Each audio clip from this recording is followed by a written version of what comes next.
Boom. Just like that, we are live. Good to see everybody this morning. We're alone for now, but that's subject to change. There we go, that's a little better. That looked terrible. Mr. Evil Mike. Let's see who we got hanging out with us. We got Rad Art and Comics. Gold medal. #1 in the chat this morning. Good morning, Rad. Good to see you, buddy. You're not paying attention. Check out his art. John's Comics with Kids. Another really awesome member of the community. Check him out. He's been doing really great content. Lots of content lately. I hope everything's going well for him. Of course, he's got channel memberships as well. Check him out. And go become a member. John's Comics with Friends. Matt likes comics. What's going on, brother? Good to see you this morning. Of course, Matt, he is a winning machine lately. He's also very intelligent and super smart. You want to watch a good show, watch Matt. He likes to do interviews with new people that I don't know in the community as well. So I think that's really cool. Really sheds a light on people that just aren't like in the main core of the community. And so that's pretty cool too. Evil Mike, what's going on, brother? One of the best reviewers in the business. If you're not familiar with Evil Mike, I've been watching Evil Mike on YouTube for, god dang, 5-6 years now. He's awesome, man. Check him out. And we got a guy backstage. Let's bring him on in. Crazy, huh? I want to see you. You want to see me. Anyway, what matters is we're here. Mr. Rad, Art and Comics. How you doing, brother? Morning. Good morning, sir. Good to see you, my man. Oh, it's early. I was up very late. Another episode of The Hunt last night. That went well-ish. Yeah, it was a good hunt. I thought it was a good show. The crowd was violently angry, but that's okay. Bobby D will be fighting back for his title in 2 weeks, and you can come vote for Bobby D and, you know, get rid of that dastardly tone. So, 2 weeks, come check out The Hunt again. Bobby D is going back for his belt. He got robbed with a stunner, so let's get him back that belt. I finally watched, well, half of it. I haven't watched the whole thing yet. I'll probably watch it today sometime. But I watched half of 28 Years Later. All right. What'd you think so far? Not what I'd expect. Absolutely 100% spot on the money there. Definitely not what I'd expect. Disjointed story, from what I can tell so far. Very disjointed story. I get the story. It's disjointed though. It's not like a normal way to tell a story. So I'll give them some artistic leeway, and I know they're trying to build sort of a world, because I think this is supposed to be a trilogy. If it did well enough, I don't know. Yeah, it's a very artistically shot movie. I'm not loving it as far as a horror movie or what I want to see in a zombie movie goes. It's certainly, I don't know, it's not really, I guess it's elevating a little, like it's elevating the zombie genre a little bit by, yeah, what does happen 28 years later? What happens to these things? Do they just die out, and, you know, when they're done, when they're too hungry, whatever the case may be? So we see a little bit of something of that nature, which hasn't been done before in this zombie genre, I don't think. That's the best I can do for it as far as giving it credit. I'm not completely in love with the movie, but I don't hate it. Weird, right? Yeah, you have to finish it too to give you full Yeah, I'm gonna finish it for sure. And you're not wrong. There's a lot of dong action going on. Dongs everywhere. Ding dong. Yes. Dong, ding dong. Everywhere. All over the place. And if you remember, you got to really pay attention to the opening scene Mm-hmm. in the church. Right. Yes, I did. Try to pay a lot of attention to that because that ties to the end. Okay. All right. Cool. Yeah, that was. I thought some of the beginning was pretty cool. I really liked the way they shoot some of it. I like the narration in the background for some of it quite a bit. Like there's some of the movie that like I really love it, but then it's like weird. I'm wondering where did you stop? Is it are you still with Aaron Taylor Johnson? The mom and the son Oh, are they just found Buddy and he just showed them the Skull Temple. oh, okay. So you saw the land bridge? Yes. I love that part when that big huge zombie comes after him. Yeah, it's awesome, man. It's awesome. That was the best part of the whole movie to me. Morning, Mr. Cali Comics. How you doing? Yeah, that's well, that's the thing, right? Like for zombie movies, I don't know. I was hoping that it'd be a little more like scary and exciting. Like I want, Yeah, it was a lot of story. There wasn't as much action as I thought there would be. I thought there'd been more. Yeah, there's definitely a lot of story, and I'm not saying the story's bad because I'm really hoping that they do finish a trilogy, and maybe we're gonna get some really cool things. But it's certainly nothing like I expected. Absolutely not. There was a big, not like, I guess not controversy, but a big. People were just theorizing that these weren't actually zombies. That it was just like, just kind of like a virus, but not really claiming them as zombies because they move so fast. Yeah, it's a And, rage virus, right? That's what all the Yeah, you're talking but this zombie this experts, they movie, get mad at you if you call this a zombie movie. Actually, if they get really mad at you, it's a Yeah. rage virus. It's not a zombie, man. I'm like, all right, all yeah, right. I this get it. newer one established in canon that they are zombies. Okay, yeah. So They call them that in the movie. they are zombies.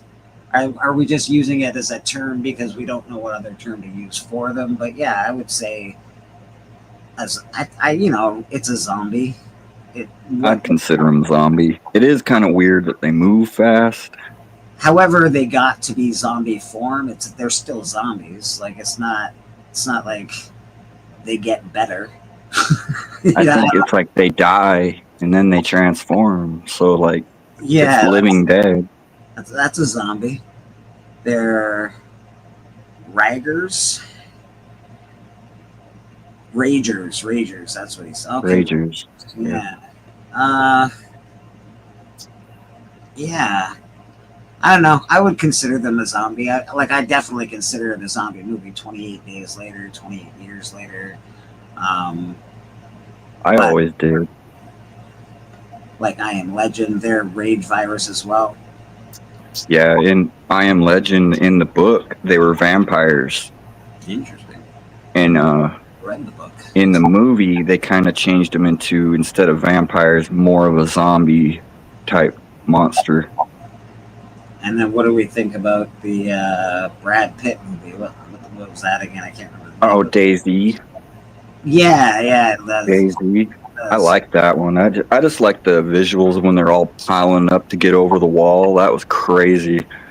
I liked it too, but they're very fast as well. Are they ragers as well, or are they just Oh, that's a good point because those were the fastest. Those for sure were the fastest. Fast zombies, man.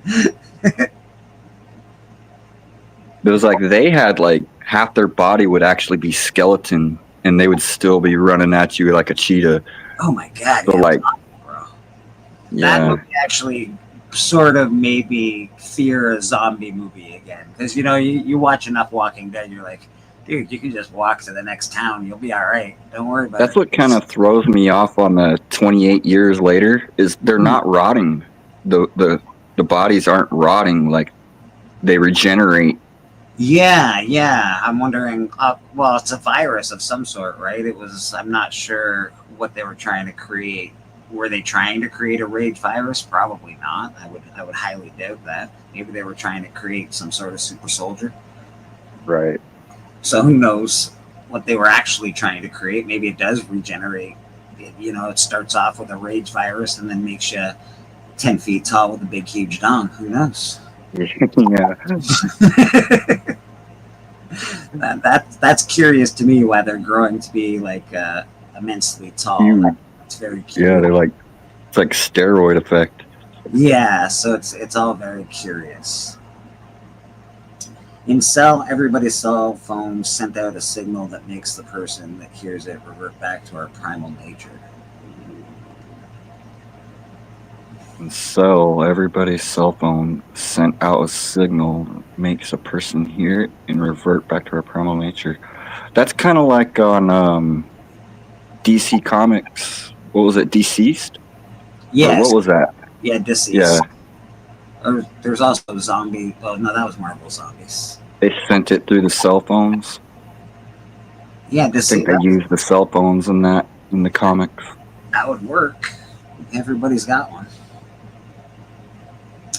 So yeah, you're talking about Stephen King's book, Cell. Oh, I love Cell. That's a great movie. The Cell is actually a really good movie. Very underrated, to be honest. Yeah.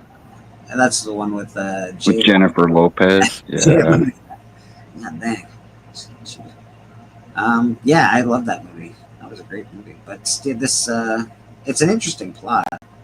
I don't know. I'm wondering, rage virus. I'm not sure if they're zombies, but I call them zombies.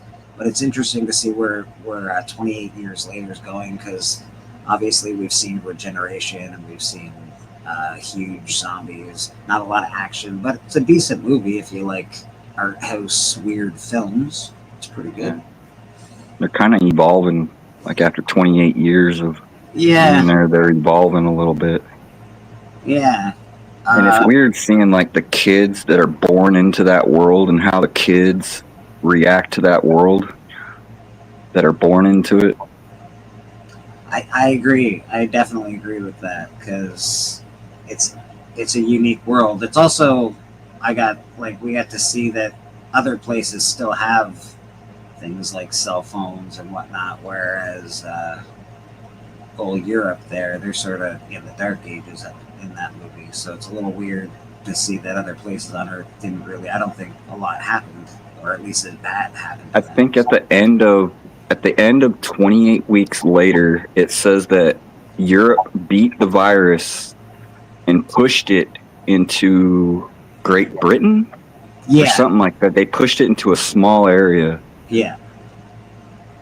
But then didn't we see, wasn't it Paris that they, the end scene of that movie was like a bad scene in Paris? I'm not sure.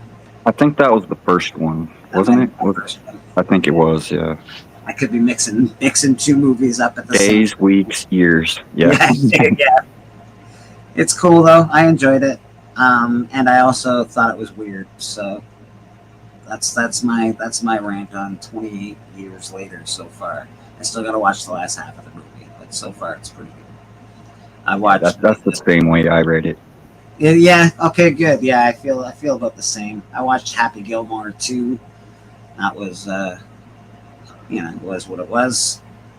Funny enough. I don't know. I couldn't feel it, man. I watched like 20 minutes and then I was just like, maybe I'll watch it later. I couldn't get into it. I guess I just wasn't in the mood. Yeah. I did watch. Okay. What I watched yesterday, Dracula: A Love Story. Oh, interesting. It just came out. It has a couple big actors in it. No one real big, but it's like a complete retelling of Bram Stoker's Dracula, and it's almost a one-for-one redo of the original '90s movie, except for they add a couple parts that were in the book that the movie didn't have in it before, like where Dracula had visited nearby villages, and he kidnapped the kids from nearby villages, and with those kids, he turned them into gargoyles that became his servants. And that was in the books, and they added that in this new movie. I thought that was really cool ad. We got somebody. And then there's just some cool visuals. Give me 1 second, right? We got someone in the back. Let's bring them on. I don't. Smell that? Napalm, son. Nothing else in the world smells like that.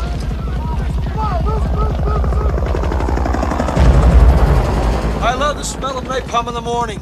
Good morning, Vietnam! Oh man, Sting. and I don't know the story I heard is the part of it that sounded a lot like Rumpelstiltskin. So Rumpelstiltskin Part 2, highly recommended by Red. I don't even know what the movie is, but it sounded like That is weird. You said that. Like right before I came on here to church, I was watching a YouTube video about Rumpelstiltskin. That's messed up. Honestly, that really is pretty messed up. How Rumpelstiltskin though? Come on, that's pretty weird. Well, That's pretty weird. yeah. Well, like as far as It's I know, such a cool story. I love the history of it. Yeah, like Nate's Comics. How you doing, brother? I remember on it was a long time ago. That show, what was it? Was it Enchant? It was something having to do with fairy tales, and they made Rumpelstiltskin like the main villain. And they said like how, and I was like, oh wow, they like because in the I only read it as a child, like a little kid story type thing. But then they made him into a super villain. I was like, wow, this guy's more powerful than me. He's a villain. He's a real good villain, man. The video I was watching was talking about the history of nursery rhymes and fairy tales. Yeah. And it was talking about how a lot of that had to have been based off of a real situation.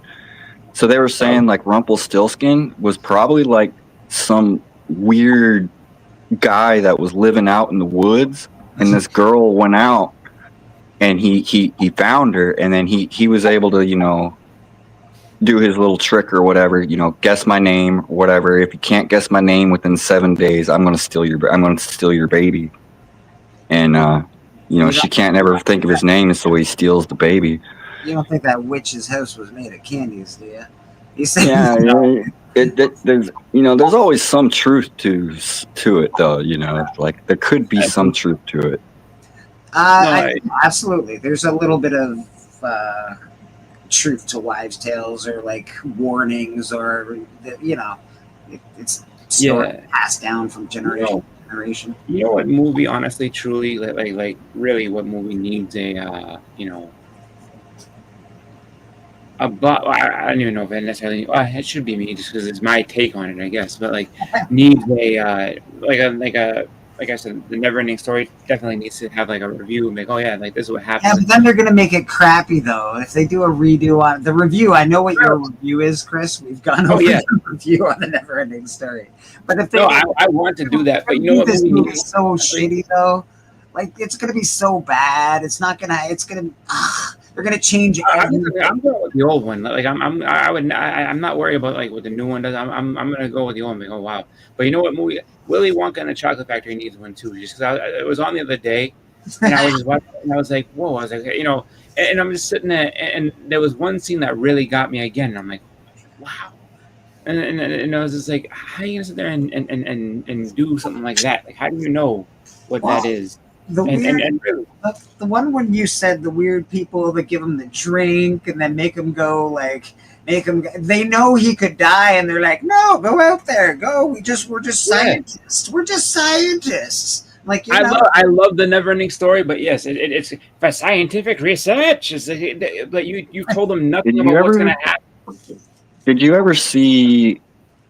Man, I wish I could remember the name of it. It's not coming to my memory though. But it has Chris Evans, Captain America. Right. It has Chris Evans in it, and it's about this train. Oh, it's Snowpiercer. Yeah, Snowpiercer. Snowpiercer, yeah, they made like the sequel. TV show. It's supposed to be the sequel to Willy Wonka. Really? The engineer of the train was Willy Wonka. That was like his whole goal of that thing was to make that train so that he could keep society living on.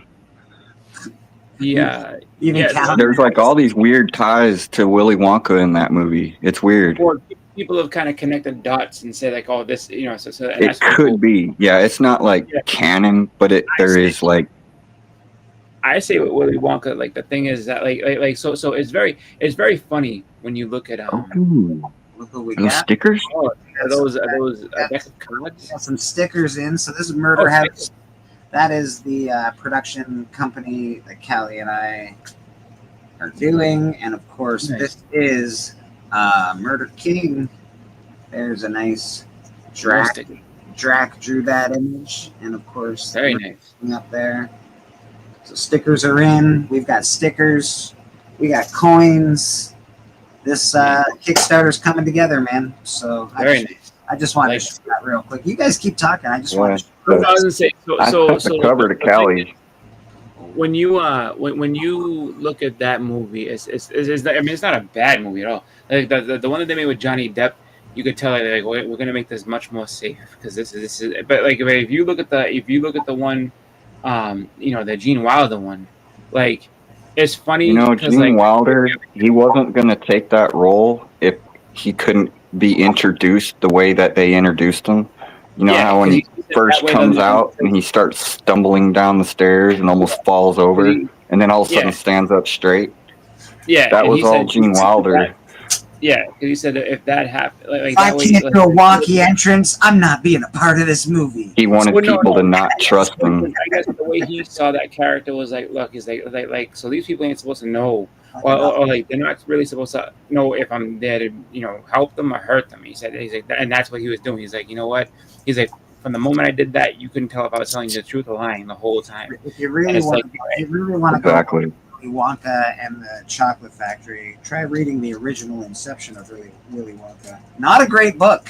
Does not age very well. Not Yeah.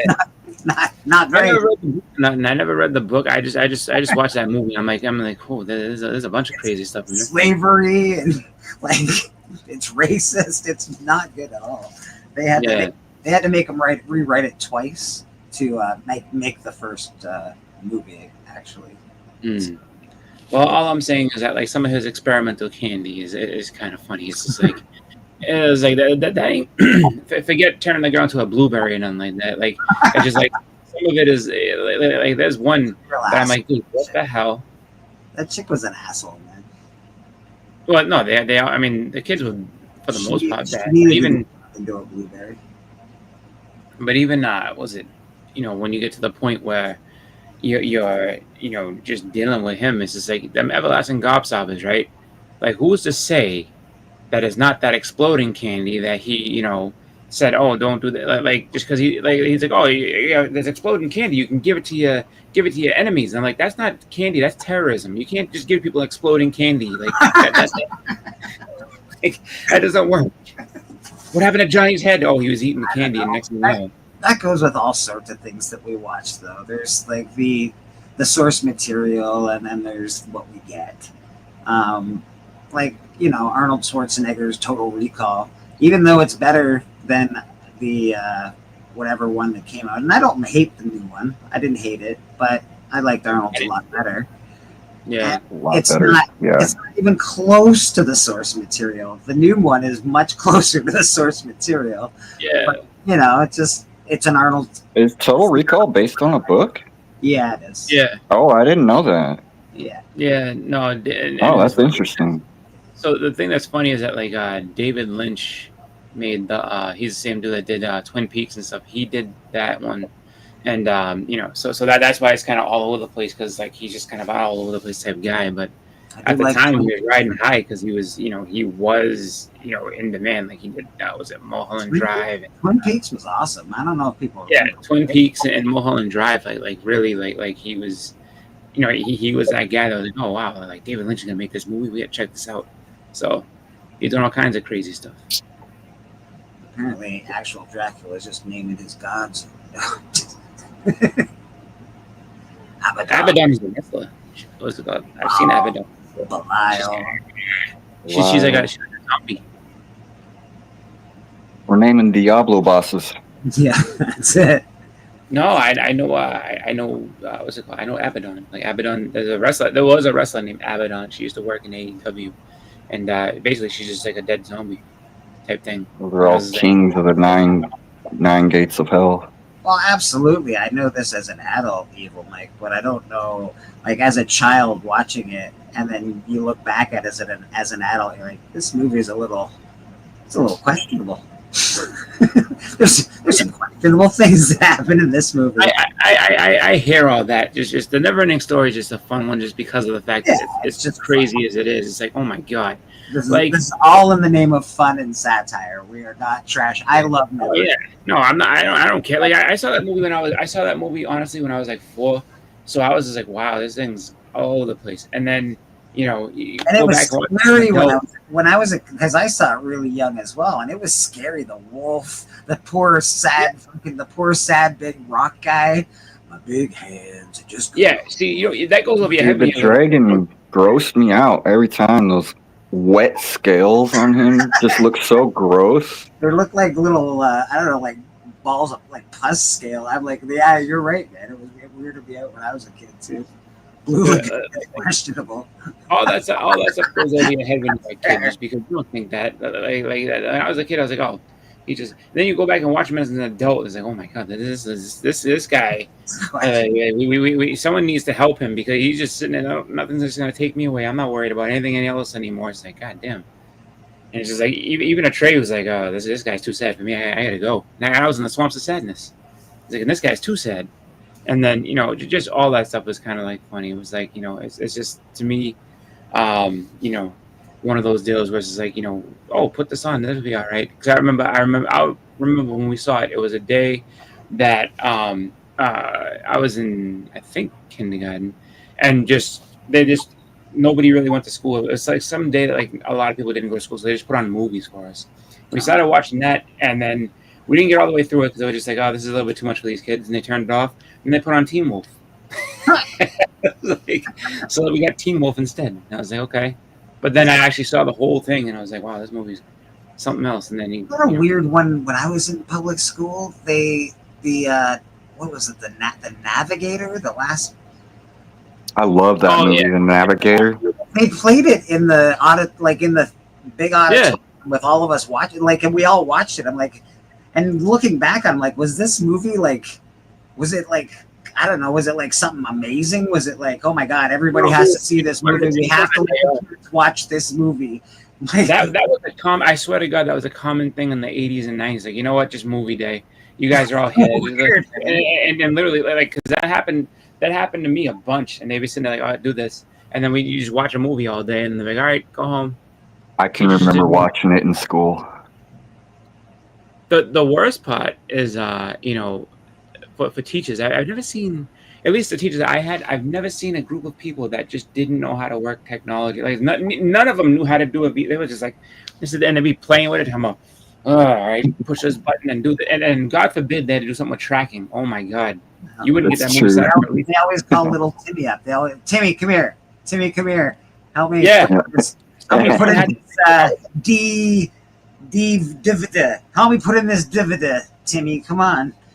It's like, are you guys gonna, can you please just go ahead and set this up for me? Go ahead and press this and this and that, and then also, and then they had to go and get another teacher. Hold on, I'll be back. I gotta get Mr. Paul. Mr. Paul, come in and be like, all right, yep. All right, movie's on. There we go. All What right. time is it at your house, Timmy? 12 o'clock, 12 o'clock, 12 o'clock, 12 o'clock. That's right. Yeah, just everything. Like every time, like they always just like it was just the VCR beat many a teacher. They always had to have a committee to go in there and figure out how to put it on, and then all of a sudden, and then once they got it going, then it was like, all right, no one touches, no one touch it, leave it on. Don't breathe. Wow. This Yeah. is the worst blank cover I've ever drawn on. Just as far as the Like, cover itself, like Quality. The paper quality. Yeah, the paper Yeah. quality is crap.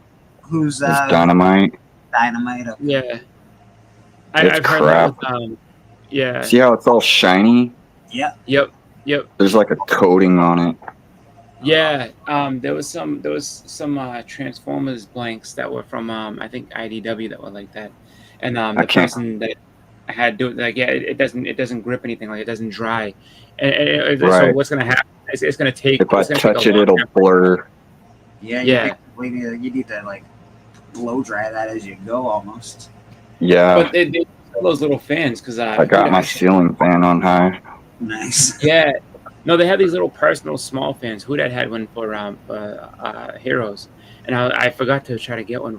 I was like, oh, these are cool. I should get one of those. But yeah, you should get one of those little fans. Just put it on there, just because that'll help. Yeah, I'm gonna have to be real careful not to blur it. That's Yeah. gotta be so difficult, dude. Because when I draw, I didn't realize how much I put my hand on the paper, and like it's always, especially pencils. I'm like, oh my god, there's so much shit everywhere.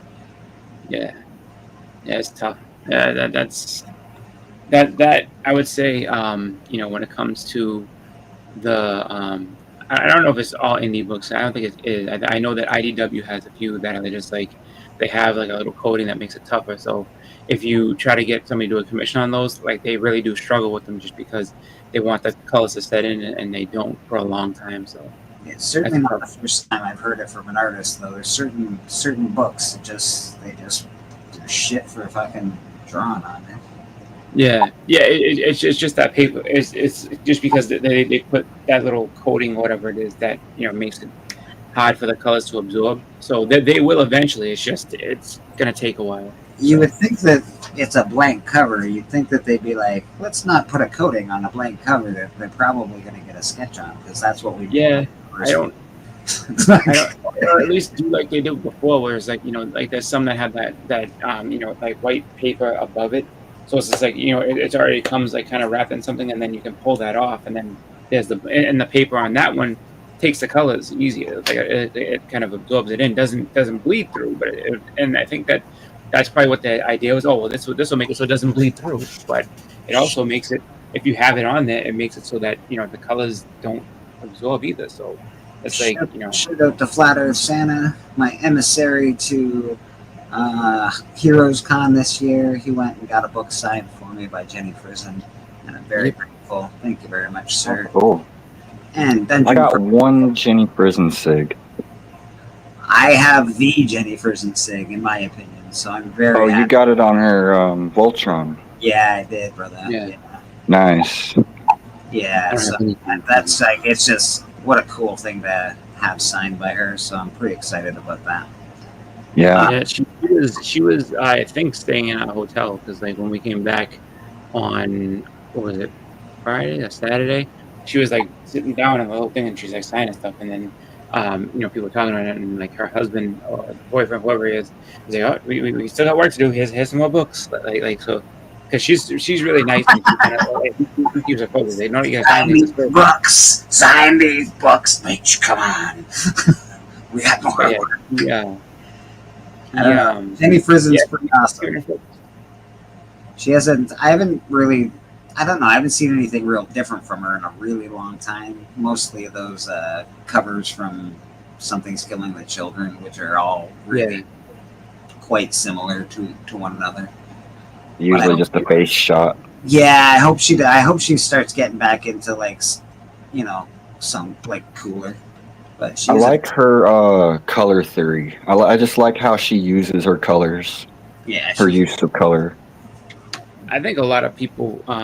It's weird now, but I think there's more of like a thing where if you find something that you do and it's just like, oh, like this is like a signature look, like that's just what they make you do over and over again. So it'd be like, Todd, like if Todd McFarlane, when he made ASM 300, he had a couple of those, like he had 300 and 301, and then he kind of reused a couple of those same things and kept doing them.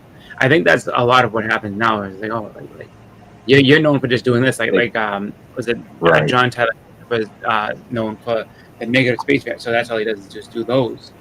And it's just like, I think that's kind of like one of those things where like once you find that style that's like the one distinguishing thing about you, that becomes your bread and butter, and that's why you just keep doing like that. That's why she's been doing.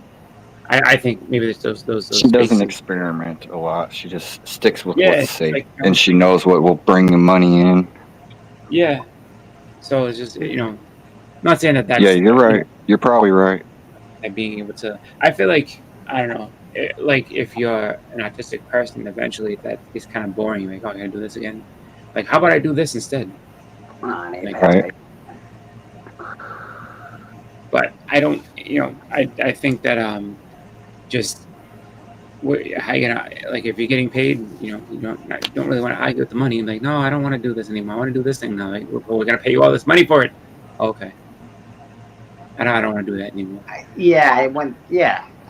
I've said it, and I don't, I'm not really too ashamed of it. I'm a pretty poor person, but if somebody says, hey, I'm offering you this much money to do this, and it's real easy for me to do, of course I'm going to do it. I'm like, you want me to do that over and over again? Okay, no problem. I'll keep drawing the same face. It's fine.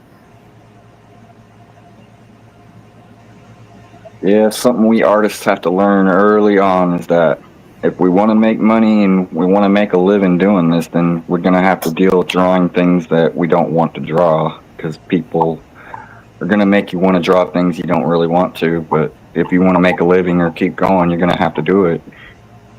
Well, yeah, how many tattoo artists want to fucking tattoo a butterfly in the middle of somebody's back? I'm sure. Exactly. I'm sure they're like, oh, Yeah. God damn, another fucking butterfly, Jesus. Money in the bank, though. Exactly, money in the bank. It's money in the bank. It's quick. It's easy. Yeah. Like Peach, Campbell, Scotty, Otis, get shoehorned. Yeah, I mean, I don't know. I don't Scotty's know. different though. Scotty actually did that on purpose. And Like we he had- does a lot of- If we had Mike Beckerman here, he would tell you Scotty wanted them to be called young variants, and nobody calls them young variants, and he's sort of pissed about it. So Well, the like, I think like J. Scott Campbell did that, kind of his own way. But when it comes to like Peach does different type things. She is just like the style that she does is hers. I don't think they necessarily get shoehorned. I think that some people just put themselves in that thing. It's like, I'm gonna do this thing. Like if you just if you were known for making I don't know, like Super Mario Brothers covers, and it's like, all right, I'm gonna make everyone Super Mario Brothers. Todd Knock, I don't think Todd Knock is funny because he was kind of like this on the rise guy about like 5-6 years ago. Like he was like he was doing a lot, and now he's just kind of like more of the just kind of straight. I also think Peach Momoko suffers from oversaturation. She gets worked to death, man. She's got to do a cover for almost every book that comes out. Like, we need more Peach, more Peach. And the thing Which I've too, noticed the last 6 months that you haven't seen a lot of Peach. Like, it seems like she's taking a little bit of a break this year. Yeah, when people have a Royal Rumble in front of your booth at New York Comic Con, it kind of makes us. This has been Mark Spears' year. Yeah, the year of Spears for sure. Absolutely. And it's kind of like what you're saying, Boston. Like if Mark Spears, if he was to stop doing digital and then all of a sudden switched to traditional, it would completely change his art. Yeah, and nobody would hardly ever recognize it. But it wouldn't sell like his digital stuff is. So he wouldn't be able to color it the One day same he's way. gonna have to do that. I wonder for him if one day he's gonna have to, just because really it's just like one of those things where like if enough people be like, this shit is all fake, like it's all AI, like I don't see it, what the hell are you doing? Like he gets to them and defend himself. Like, look, no, I can really. Which I think he's got no originals to sell. He's got for his whole monsters and all that stuff.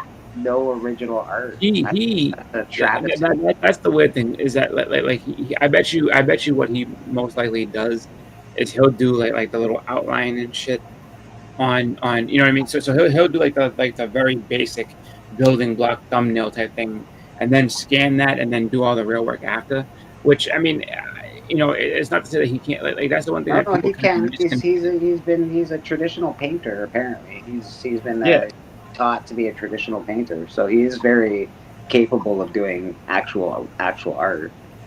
Yeah. Oh yeah, absolutely. And that's what I say. That's the one thing that people kind of people confuse things and think, oh well, if you work digital, that means you can't draw. That's the biggest lie in the world. Like they can draw.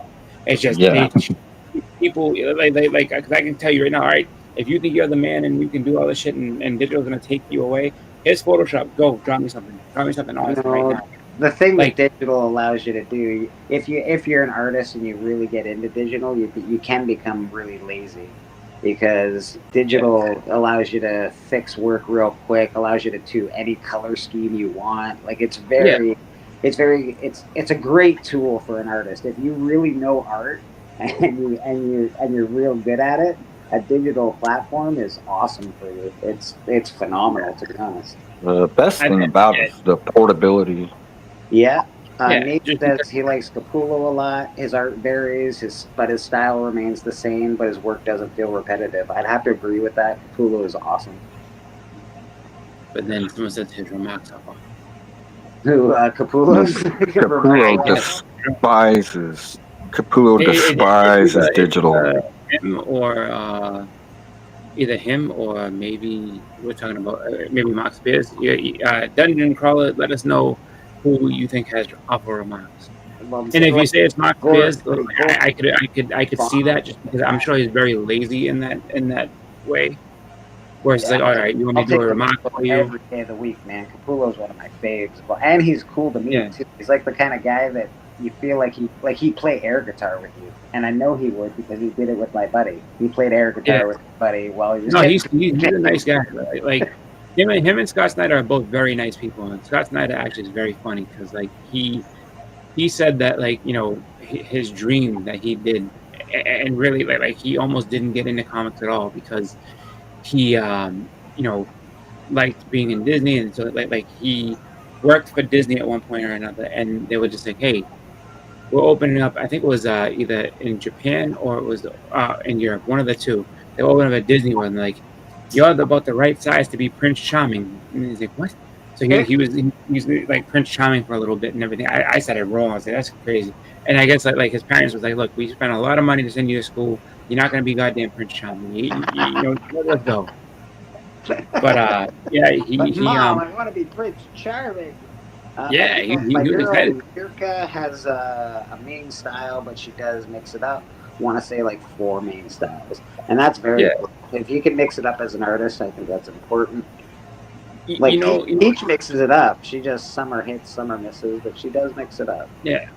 You know what stinks about America Undolfo? Like so, she had gone to a few cons, and I never thought about getting a sketch from her just because I was, you know, just at the time I wasn't really collecting sketches, nothing like that. But I should have, just because she went from being, and no fault of her own, but she just went from being kind of really affordable to like, wow, she's expensive. I mean, she does really good stuff, but she's expensive to want something right now. It's like minimum $300.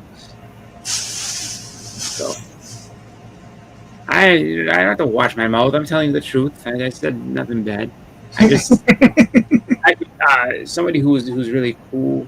That's kind of you know, somewhat in that same vein. Is oh god, what's her name? Now I forget, because she did a sketch for me in my sketchbook as a Emma Frost sketch, and I'm trying to think. It'll come to me at some point, but it wasn't her. But she was nice though, and I was like, oh man, I should have got something for her. Apparently, she is super expensive. Apparently, she is now. She at one point she wasn't, but she is now. She's very. Oh, I think for a full body it's like $1,000. I think she'll still do headshots for about $300, which that's not cheap. But Scotty Young is the one making all these artists jack their prices up. I don't think so. That goddamn Heroes Con $10,000 auctions. Now all these artists think their work's worth $10,000 because Scotty Young's was. But I don't know about these crazy fans. Mr. Steele, ridiculous. What, $100 a minute for a sketch? So that Galactus eating the world or whatever. It was like a 2-page picture of Galactus. It was the simplest picture, man. I watched him draw it in like 30 minutes. 30 minutes worth of work. He made $10,000. Well, I was just like, geez. That went to the Heroes thing. Like that was a charity auction.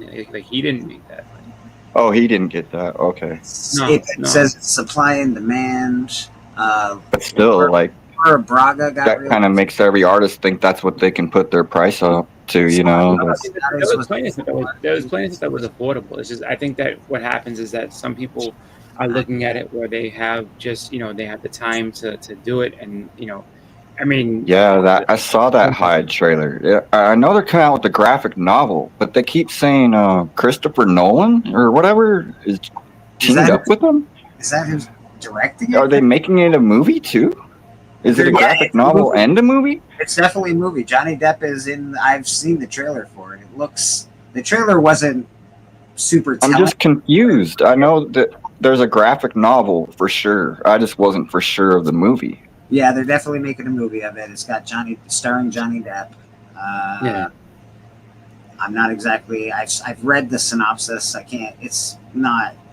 I don't know. It sounds interesting. I love Dr. Jekyll and Mr. Hyde. So I'm curious to see how good it's going to be. I hope it's not a musical. Ridley Scott's doing it, so yeah, not a musical. Ridley Scott, that's right. Yeah. no. But yeah, it was just being advertised as a graphic novel. I didn't see him saying anything about a movie, but Oh yeah, it's definitely in a movie. no, they're gonna make it a movie because they can. But what was I gonna say? The Frank Cho, Frank Cho is he. I mean, at this point, I say Frank Cho is definitely put in his time to be someone that would be expensive, and he's I mean, it's like that going in that he's this an expensive artist to get stuff from. But I mean, overall, like, not everybody is terrible. It's just I would say everybody wants to get the name person. I say if you want to get a name, that's cool. But if you're on a budget and you see someone that does good art that maybe isn't like big time or whatever, get them to do some stuff. And hey, you know what? Maybe they blow up, maybe they don't. Because at one point, everybody was that new person on the block that like wasn't really doing much. It's like, oh, I do a sketch play for like $60, no problem. And there you go. And now all of a sudden, many years later, it's like, holy shit. Well, that's I think the idea of going to a Comic-Con now. You gotta try and find the artist that you think is gonna, that speaks to you. You love their art, and hopefully that artist eventually makes it big in the industry, and you go, oh shit, I bought a piece of that guy's art when it was $25. Now I like can there's no I would say there's no better example of that from someone that we know than Steppa with that Clayton Crane painting that he got. Yeah. Like, I mean, that now would just be like, all right, well, like, can you do this for me? Yeah. How much is your house worth? a painting on canvas, a full painting on canvas with paints for like $200 or something ridiculous. Yeah, it's And- like That's from Mr. I'll Steal Your Wife. And nowadays Exactly. he costs $100 a minute. A minute. That's insanity, bro. That's freaking insane. And it's just like, you know what? It's just yeah. Can you make me a painting like this? Yeah, just what kind of car do you drive? Just leave the keys here, and then I'll do it for you. No problem. Oh, that's not enough. You're gonna have to give me the other car that you have too.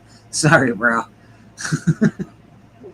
I like getting out of two things no one has, like Silver Surfer riding a stick of butter. There's one dude like I've seen this guy actually in person. I've seen him, and there's one guy. He posts in this Facebook group all the time, and he just gets toasters, all kinds of toasters, and he's like superhero, and this dude just gets toasters everywhere. It's crazy. I was just like, I figured it was like, oh, he's just doing it as a joke. No, this man is serious. He has a million different people doing toasters for him and stuff, and that's his deal. Like you have all kinds of people that do weird stuff. Not Jim Lee, Apex, Mr. I'll Steal Your Wife will charges $100. No. Jim Lee, No, I don't know what he charges a minute, but Jim Lee is Jim Lee's higher than Scotty Young. Jim Lee's it's like a $10,000 minimum, I think. he's pretty. No, he's pretty. not $100 a minute. Like Jim Lee, if you're getting something from him, you're talking about thousands of dollars. Yeah, he's pretty. Yeah. He's got a minimum. Yeah. Like, Yeah, if you don't make yeah. his minimum, he ain't working with you. Yes, what's it called? Bread toasters. This dude get just 2 slices of bread. Bloop. Yeah, like he gets toasters, and that's like he's gotten them from everybody. He's gotten a toaster from Jim Lee, and from like every artist you can think of. Like he's gotten a toaster from. Like and the thing is, he walked up to them and asked them, and they're just so taken back that they're like, yeah, no, I'll do this for you. Okay, cool. So Christina Payne dropping links in the chat. Jim Lee probably also has like a 5-year long waiting list. Community builder as she is. I think that last year he was doing remarks at Terrificon, but they weren't cheap.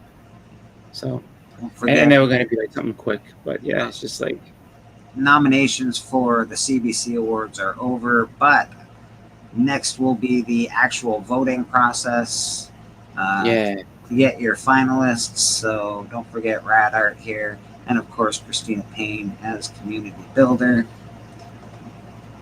and Boston Chris for best hair, best facial hair in the community. Look at this cute mofo. But not best face. My face isn't the best face.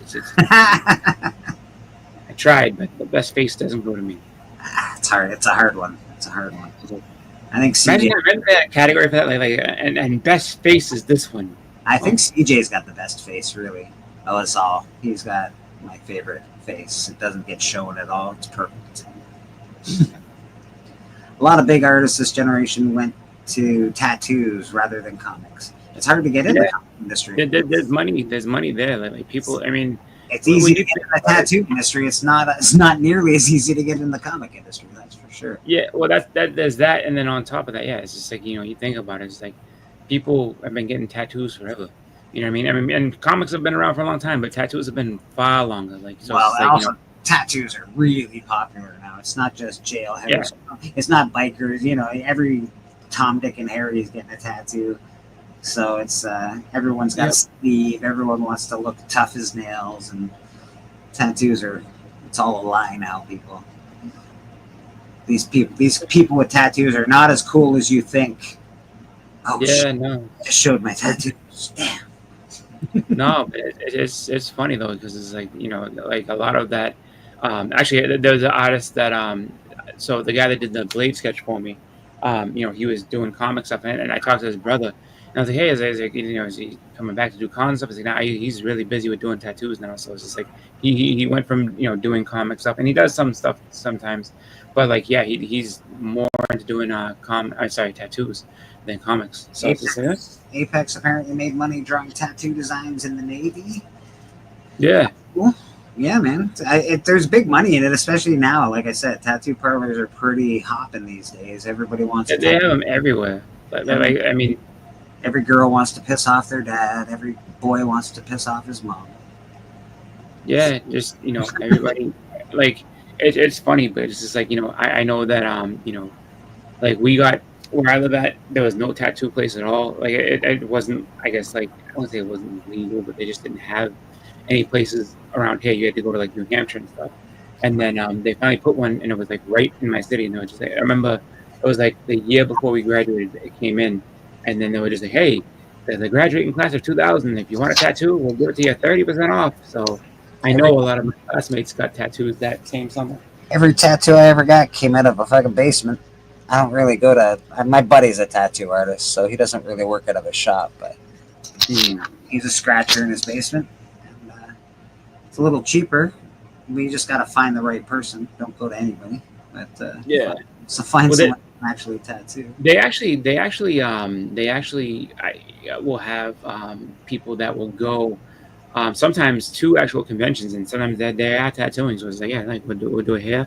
And then there's actual tattoo conventions too, where it's just like, and it's funny because a lot of people won't think like, oh, like they'll be like, oh, you want to get inked up? Like, no, but can you draw something for me? Like Nate, this is honestly, I've wanted to write something my whole life almost. I wanted to write a book, or I really wanted to do that my whole life. And I know it sounds weird because I'm just now writing a Kickstarter, or I've written a Kickstarter.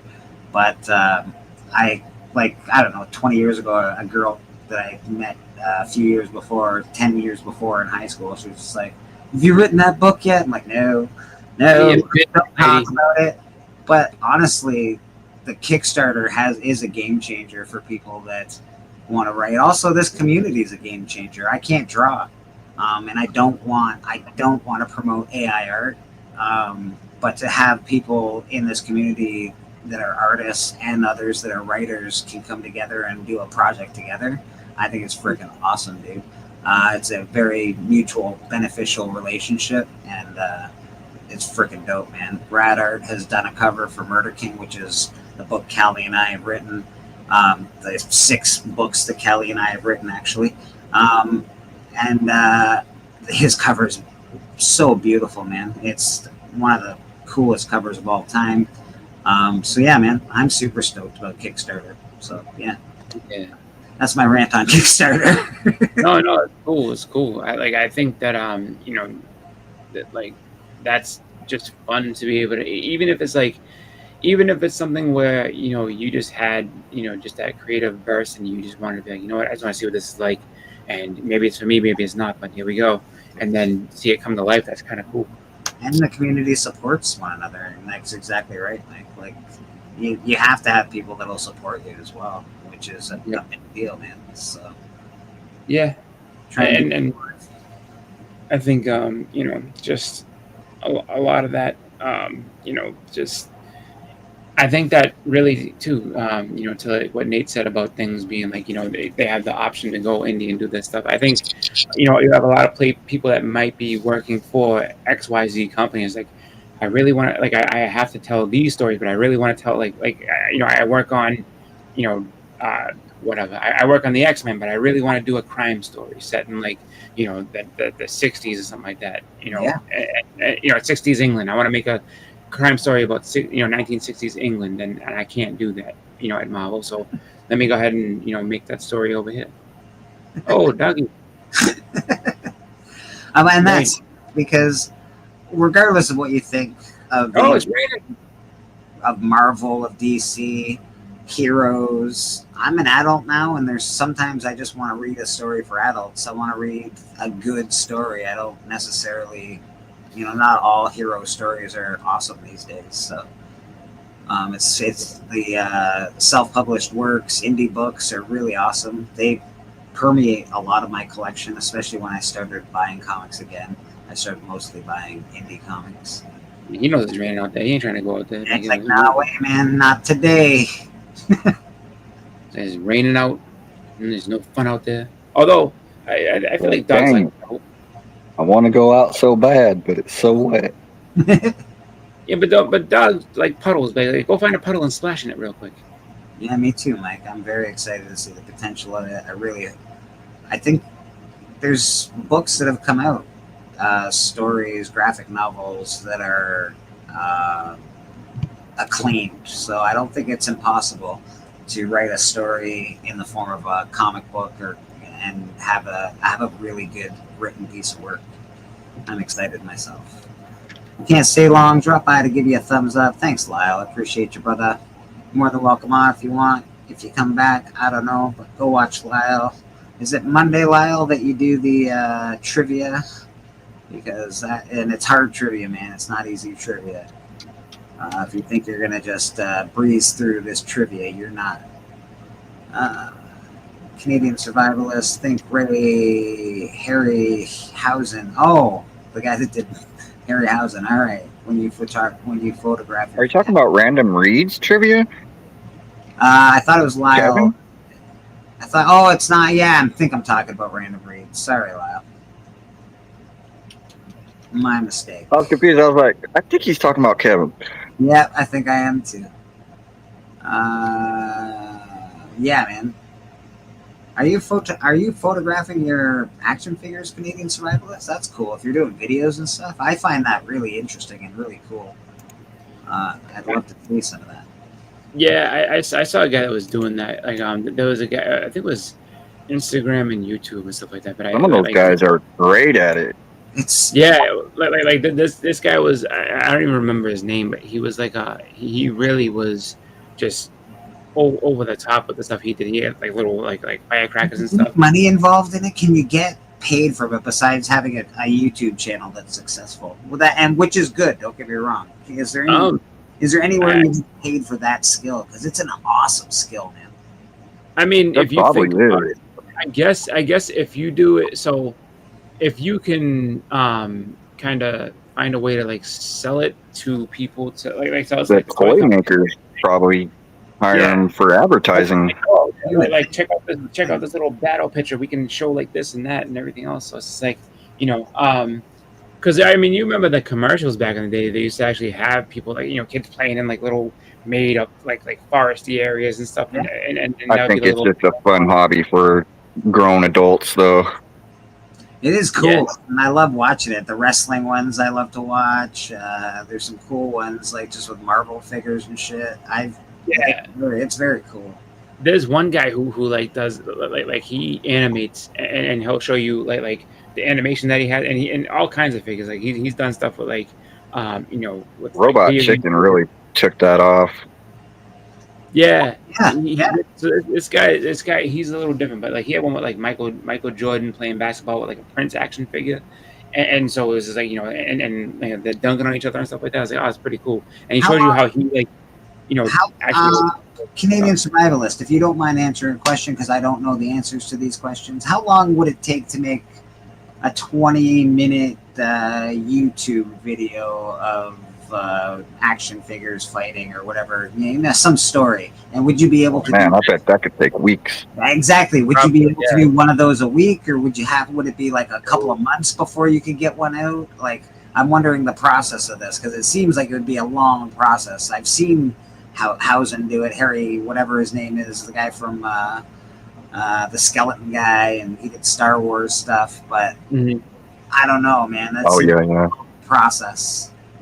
Yeah, I mean, Clash of the Titans, they did it first. They were like really good at it. Yeah, I think that, and when you think about the fact that you're doing this on the side, it's not like your actual job. It'd be like that probably takes I mean, you'd have to sit there and be like, I have 3 hours tonight that I can sit there and do like this, and in those 3 hours you may get a walk cycle down. Like right. Yeah. if you're doing a whole battle, it's like, oh my god. I wonder when I see some of this stuff that's awesome on, and I've seen it, and I'm like, man, this must have just taken forever, bro.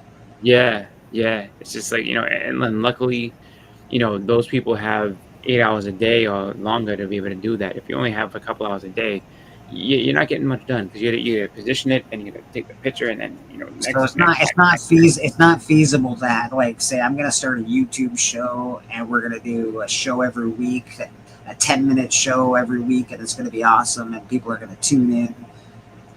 But no, I mean, you can do one movie a year, maybe a movie a year.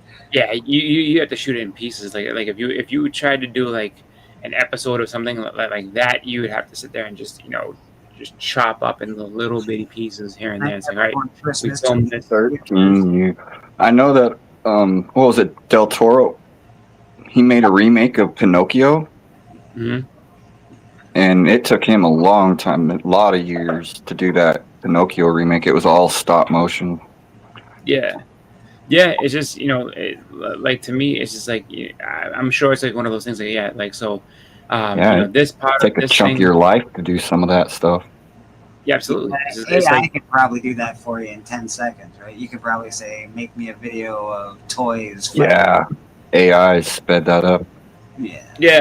but I mean, it's just, I guess if you're trying to do it on your own and everything else, it's just like it's kind of a thing. And he said, yeah, sacrifice social life by action figure. But you never know though, like, because if it takes off and you have a YouTube channel that's full of it and it gets monetized and people like it, Yeah, but that doesn't matter. If it gets monetized and people like it, then you have less social life because you got to film more. Fuck, I got to do more.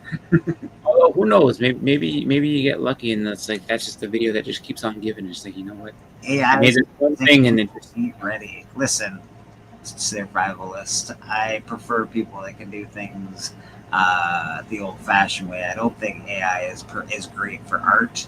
I'd much rather have somebody like this fine gentleman up in the corner drawing me something cool and then having AI do it. But I agree, AI is very interesting. There's a lot that AI can do. I just don't like the fact that it's being put into art right now. It's doing more than that. Like AI is going to be the thing that gets rid of all of us. So Did you see Gnawman, the comic book worm? No. He came out with a video about AI that's really good. I recommend everybody go watch. Yeah, I'm gonna have to. This is a picture from Rad that he drew me, and it's freaking awesome. And this is the picture that I drew to combat that on the hunt. I actually won the round with her. I was like, you think that's hard? I can do that.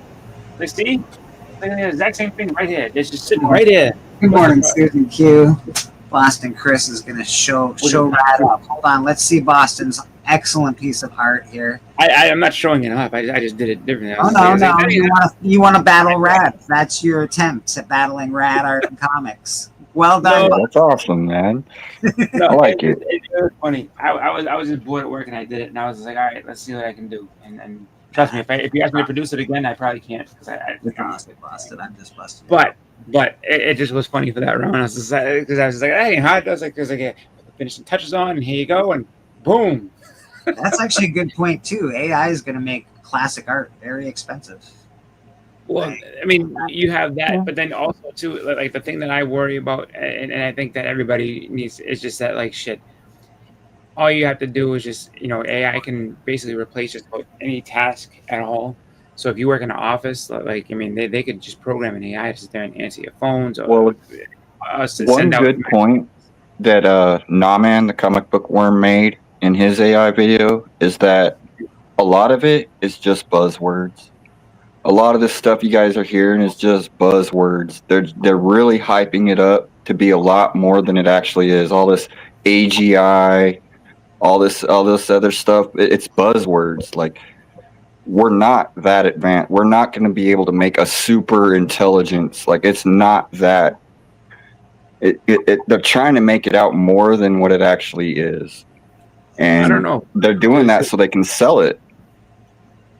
I think I think if you're looking for a job, didn't they turn AI off once already because they got scared of it? They're like, no, we're turning this off. No way. They've done it several times. Yeah. Yeah. So it's not just one thing. It's not just one like consciousness. It's like there's different things different models that do different things. But yeah, they've had one that kind of learned very, very quickly, and it was like and it was like, oh this isn't good. So it's just one of those things where it's like you can't control how fast it ends up learning, and on top of that too, it's all in what people want to use it for. Like I mean, because it can cut down on things. It's like, all right, if like I said, if you have a job where you have a lot of people like reaching out to you through emails and stuff like that, you can have an AI bot sit there and just be able to pull data from one place to another and be all right, respond back, and this is what they get back out, and it's just like, so you don't have to do that anymore. It's just responding back and taking care of that. We're also almost at the point where it's very difficult to tell, like not hugely yet, but it's getting real difficult to tell an AI video from a real video. It's getting weird out there, man. It's definitely getting weird. Yeah, I think they said at some point like 90% of the internet will just be all AI. Absolutely, it will be. Absolutely. Somebody sent me a video and I'm like, oh no, that's definitely AI. But it's very hard to notice. But you can, it's a little fuzzy. It's a little too not great. There's certain. I've gotten fooled on so many trailers thinking they were real. Yeah. Well, the thing too that I would say is that AI. A lot of people just need to understand that our biggest threat with AI is automation. Automation is going to be replaced. China has completely dark warehouses where they don't even have lights because it's all robots doing the work. Well, that's the thing. Automation will take away every job that we do, just because the fact is that if you have somebody, instead of paying somebody and all the rest of this type of stuff, you just sit there and have something else do it. So that's the hard part. Now, I'm not saying that that's coming right now. That'll be way down the line. But people are still really stupid, and at my job, I'm necessary because people are too dumb to do it right by themselves. So. Well, and then the thing is that that's going to be what helps is that sometimes you need sometimes you can't just rely on a machine to do everything. You need the actual human interaction, which is good. And you're going to need, so at that point, computers may run everything and machinery may run everything, but you're still going to need people to fix the machinery. It's just. Well, yeah, but that's the thing is that if you have the person, AI start fixing itself, I get it. Not even saying that. It's just that the number it's just the thing that everybody that I would say is that you have to look at you have to really look at the whole landscape of things where you have industries that people do. And now they don't. It's and then if people aren't needed for the most part for a lot of things, then what do people do? Like, how do you get paid doing things? Because you're not going to I don't- have 7 I billion don't think people. we have. I don't think we have the true technology to make like. I think we can make like simple AI like we have now, like just little, small language models that just use the LAM, the large language models to come out with word prompts. But as far as like AGI and actual artificial intelligence, to get that far, we have to make something new. The computer chips and all the stuff that we use now is all stuff that we built in the 80s. Like we still use a system that you use data, you send it into memory, the memory caches it, and then that memory sends it back out. And so we use the same system that we've used since the 80s in our cell phones now. And, memory, RAM, cache, and feed out. So the only way we can really jump is is quantum computing, a quantum chip. Like we have to get further into quantum computing to really make a jump. Yeah, but I mean, in the end of it all, though, I hope that thing. nobody's watching this stream that's in charge of AI. Stop it right now. No quantum anything. Well, the way I see it, man, is just like, look, like that even the 80s ships and all the rest of it can still think far quicker than we can. It can solve things far quicker than we can. So it's just like, I mean, that's all you really need it for, and that way to be like, we don't need you anymore. Like instead of having to come up with 18, like put it this way, you get one phone call, you have to go ahead and go through the answer, and this and that. This one machine can take like 25 phone calls and then answer them all correctly or as close as possible with different things moving through. That's all fine and dandy, but then you've got a world full of people that have no jobs, no money, and can't live anywhere. That's the issue. Talking end of days, you can't. Well, and I That's know what they're talking about. We would have to go, or Elon Musk says we would have to go to a universal income where everybody just gets a check, no matter what. You don't do that just because, because then that's what's communism. worth Communism. what? And guess what? I am not. Then you have classism. Yeah. Classism and communism. No fucking way, man. Well, yeah, and that's the thing. Is like who determines what's what? Okay, so if you live in this place, like this is how much you should get. This is how much you, and then it's just like, and then exactly. Communism works on paper, sure, but it doesn't work in real life because guess what? There's always someone in charge. There's always someone that has always jealous. There's always I want. The other thing that that no one's actually even mentioned too. Let's say it did happen, and all right, so like everybody's gonna get this, everybody's gonna get a great wage to live out their life and do whatever. Like, what do you do with all those people that just don't have anything to do? Like, because I mean, okay, fine, I'm getting paid to do nothing, but eventually, when you don't have anything else to do, like when you have nothing to do and you can just go and do anything, you're gonna run out of shit to do. Like, you don't get bored. Yeah. Maybe, but I think that a lot of would it open up creativity? Yeah, that's what I think. I think that people will have less to do with making money to live, and they'll be more creative. So I'm curious how that will. Well, you would be more creative. You'd have no choice because you'd be so fucking bored. It's like, dude, even if you did stuff that you absolutely love, like, you know what? I'm gonna go on vacation. I'm gonna go like this. I love playing basketball. Everybody be a story writer or a movie maker. Yeah, everybody would freak the fuck out and be like, okay, I can't play basketball. Everybody become a philosopher. Don't forget how popular philosophers were back in the day. Yeah. It's just one of those things where it's like, you would end up just, I mean, to think Opium about having would get real popular. Yeah, I think eventually making a comeback. Yeah, I don't know. That's a weird. I don't know. It's obviously we're not there, but it is interesting. It is interesting to think about. It is interesting to speculate on what the future would be like, what AI is going to do. Would we become freer thinkers? Would math was invented because of this shit, like Pythagorean theorem, all that, and apples on people's heads. That was all when nobody was working 8 hours a day, 50 hours a week, 60 hours a week. So who knows? Who knows what would happen? Then there were some that were working for the minimest of wages. Maybe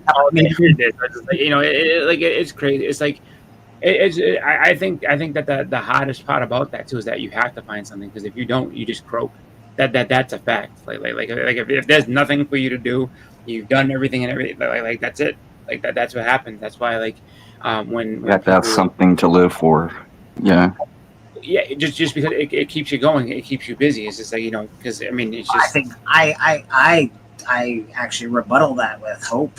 I hope and the Think there'd be future. more depression or less depression? Man, I hope. I have hope and I have desire to see awesome things. I want to see. yeah. I want to see the future. I want to see transporters being made. I want a food replicator. I want all first- these things, man. The, I want the first all- I bad wanna see all transport that. is going to solve that. Yeah, Somebody yeah. I trans- know. I'm not gonna be. it's like their hands coming out of their head. Like what the fuck happened to me? No, Like that'll be bad. I want to see Reed Richards teleport an egg from one room to the other. listen. I'm not. I'm not. I don't want to up do the on egg. hope. There's always hope, and hope is the winner, man. Hope is what drives I humanity. want to see. I want to see. Just. I don't know. I want to see California one day. I keep my expectations small. Another Honestly, thing- I just want to have a really good defense if aliens invade us, and hopefully we have like really good defense. why do we think the aliens always gonna hurt us? What if the aliens like, oh wow, this is nice. You think an alien What if invasion? these things? We don't They're have gonna aliens. be like Predator. If we get an alien, it better be like Predator. Well, Predator's not happy aliens either. They do terrible things to people that they think are tough. Do you think And an that alien is the thing. It's just, invasion yeah, would all unite as one? Is that what an alien invasion would do these days? Or would we all still hate each other? A bunch of idiots. I think we would just sit there and beat up the alien. And then all of a It's a sudden, beautiful book. Invincible 19. This is, of course, the copy that came out of the blind bag, so it's the foil. But it's beautiful, and I don't have a first Battle Beast, so I'm pretty stoked to have that because that is the first appearance of Battle Beast. Pretty dope. Yeah. You know what you need? You need what's it called? You need we need a Terminator to come back and get his arm crushed in the press so that Miles Dyson can be look. I You love see- Battle Beast's final fight. Yeah. His final fight is awesome. Yeah. No, it was good. He was just too prideful. That's his problem. That's Yeah, he gets a little too prideful. Yeah, If he didn't, but you can't blame the guy. He start the fight. He might have won. But that's the thing. spent Is the whole lifetime looking for an opponent. Yeah, and then that's the whole deal. It's just like his whole like existence is like, I need to find someone who's better than me. So it's like, let's go and do this. That was pretty much a blind bag haul. I got a Battle Beast 1. I got a Battle Beast 2, the Ultra Rare Advanced Edition. And I got the number 19 of Invincible. Battle Beast 3, Electric Boogaloo. Got this Toxic Avenger. This is an awesome cover. I love this cover. I got that. It's so I dope. love that. That's a wonder great if- cover. Yeah. I wonder if that guy's It's getting a ready- wraparound. It's a wraparound cover. Oh, don't. I have a feeling that the wraparound's probably not safe for work. Also, I don't know if it's safe for work. I can't remember. Also, I know it's cool. I know the back's cool. It does have a girl on the back. I know it's cool. You know what's funny is see how I'd be curious if that guy. So does the Toxic Avenger radiate radiation? 'Cause if he does, that guy's getting poisoned standing right next to him. Actually, I always thought the same thing about Godzilla. Godzilla's out here radiating. He has to be. Yeah. No, Godzilla's definitely just out there giving people all kinds of cancer radiation. Right? Like, come There's on. no way. There's no way. Oh, that was the Battle Beast. This is the Mask edition. Yeah. Cool. You know what's tough about that is that it has those thick lines on it. So if when you first open it, oh my god, a sketch! I got a sketch. Oh, bitch, Yeah. sketch. Speaking of Capullo, there's a Capullo signature right there Yeah. on the Batman Zero. Nice. Great book. Great book to have a sig on.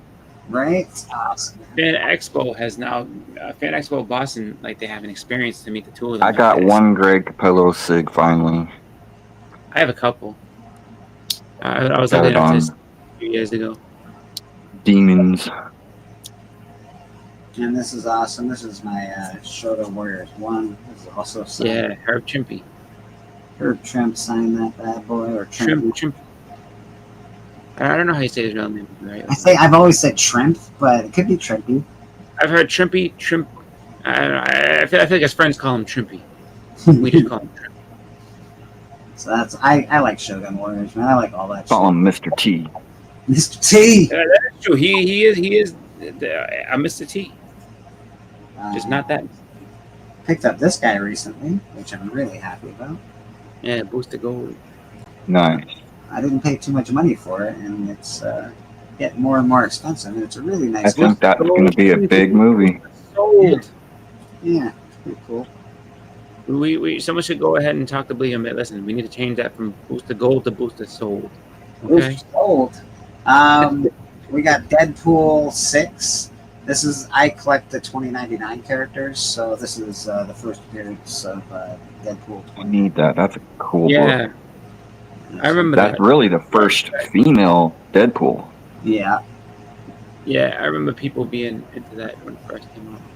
I got the whole every 2099 first appearance. I don't know what happened, but I decided that I needed them, so I got them. And then I never only did. have a couple. I used to have them all, but now I've only got a couple. It's all 2099, but there's something big happening, 2100. I'm a Nom number 1. I just Yeah. have Nom 1 to 10. I don't know where my number 2 is off the top of my head, Mm. but I like. I had a lot of this run. I only kept 1 to 10 because Yeah. I just figured I'd keep those ones. I forget which issues are the ones with Punisher where he gets the skull. Is it Andy Kubert? I think there's multiple artists worked on that one. Very likely, actually. It doesn't say on the front cover. I'd have to look. Yeah, I wouldn't be surprised. It might be like some of the earlier stuff that he was doing. But yeah, it's just the Nom stuff. I like war books, so big fan of that. This is just a crazy ass cover. That's crazy. Yeah. Oh yeah. All the flags. Yeah. Yeah, man. That's I don't know. Pretty cool. Yeah, I have that one somewhere. Yeah, I think I got that in with some other stuff. I still have a bunch of them somewhere else, but they're in like sale boxes. Mm.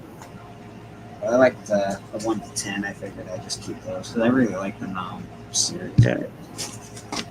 I think I'm trying to think. Like, there's a couple of them that have the Punisher in there. And it's like it basically tells a story about how he got the Punisher skull.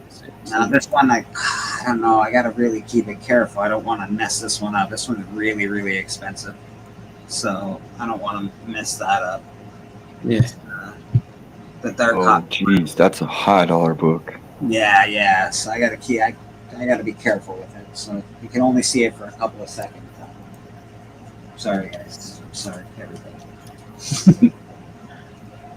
I got a bunch of these. I actually love this cover. Everybody loves this cover.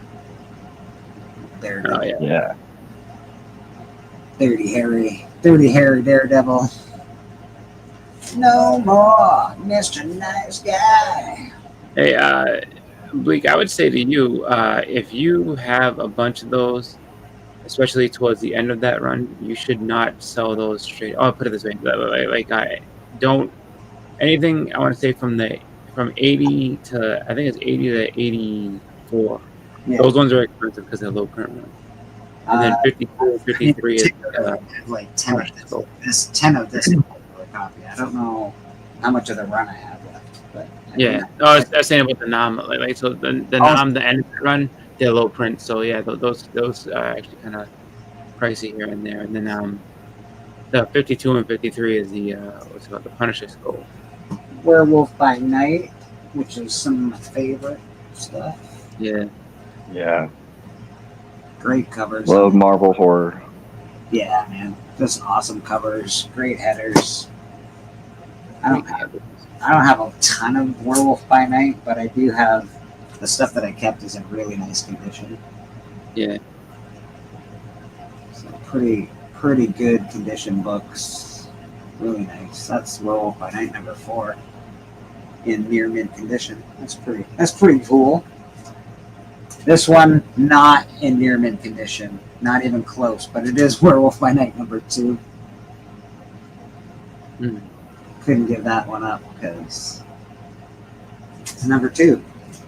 Yeah. Werewolf by Night number 8. Very, very, very good condition. Awesome. Yeah. Watch yourself. That Wendigo up there is gonna blow fire on you. That's an awesome cover. It really is, actually. Some of these covers are awesome. This is number 10. So the girl's not in a red dress anymore, but she's got a red shirt on. Oh, we got a guest in the back. It's his sister. Let's bring them on in here.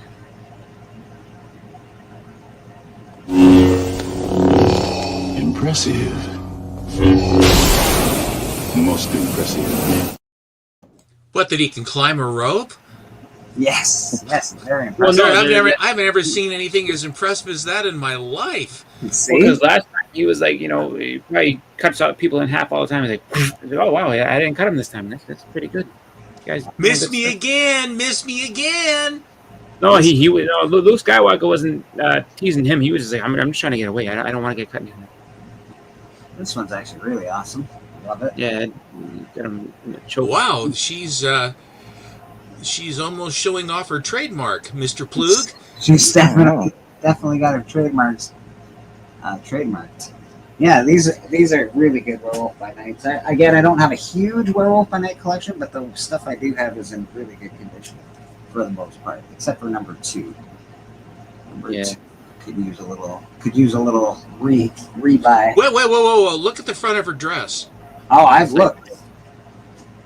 Yeah, she had like a fire dress. It's a fire dress. She's Oh, I thought something spit on her. going down. Well, to I wasn't, or something, or okay. Go ahead. And this one's just awesome because it's embossed and it's amazing, and it's Spider-Man versus Batman. Didn't that come with like a tape or something? I just have no idea when it came out, but Like, they had like an audio tape. did it come out with an audio tape? I don't know. It's either that or there's some other book that has an audio tape, and it was like some early Harley Quinn appearance. Look at this, how embossed and how amazing it is. It's great. Oh, it's embossed? Okay, that's cool. Yeah, it's so good, dude. So good. This is the book that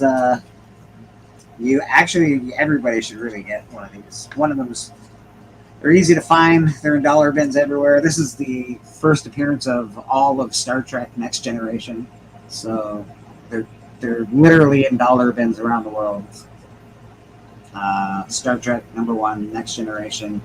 And the reason I say it's a good book to buy is because a lot of these people actually go to cons. A lot of the Star Trek Next Generation cast still goes to Comic Cons all the time. Yeah, Very Will true. Wheaton, he's looking at people. Very easy to get signed.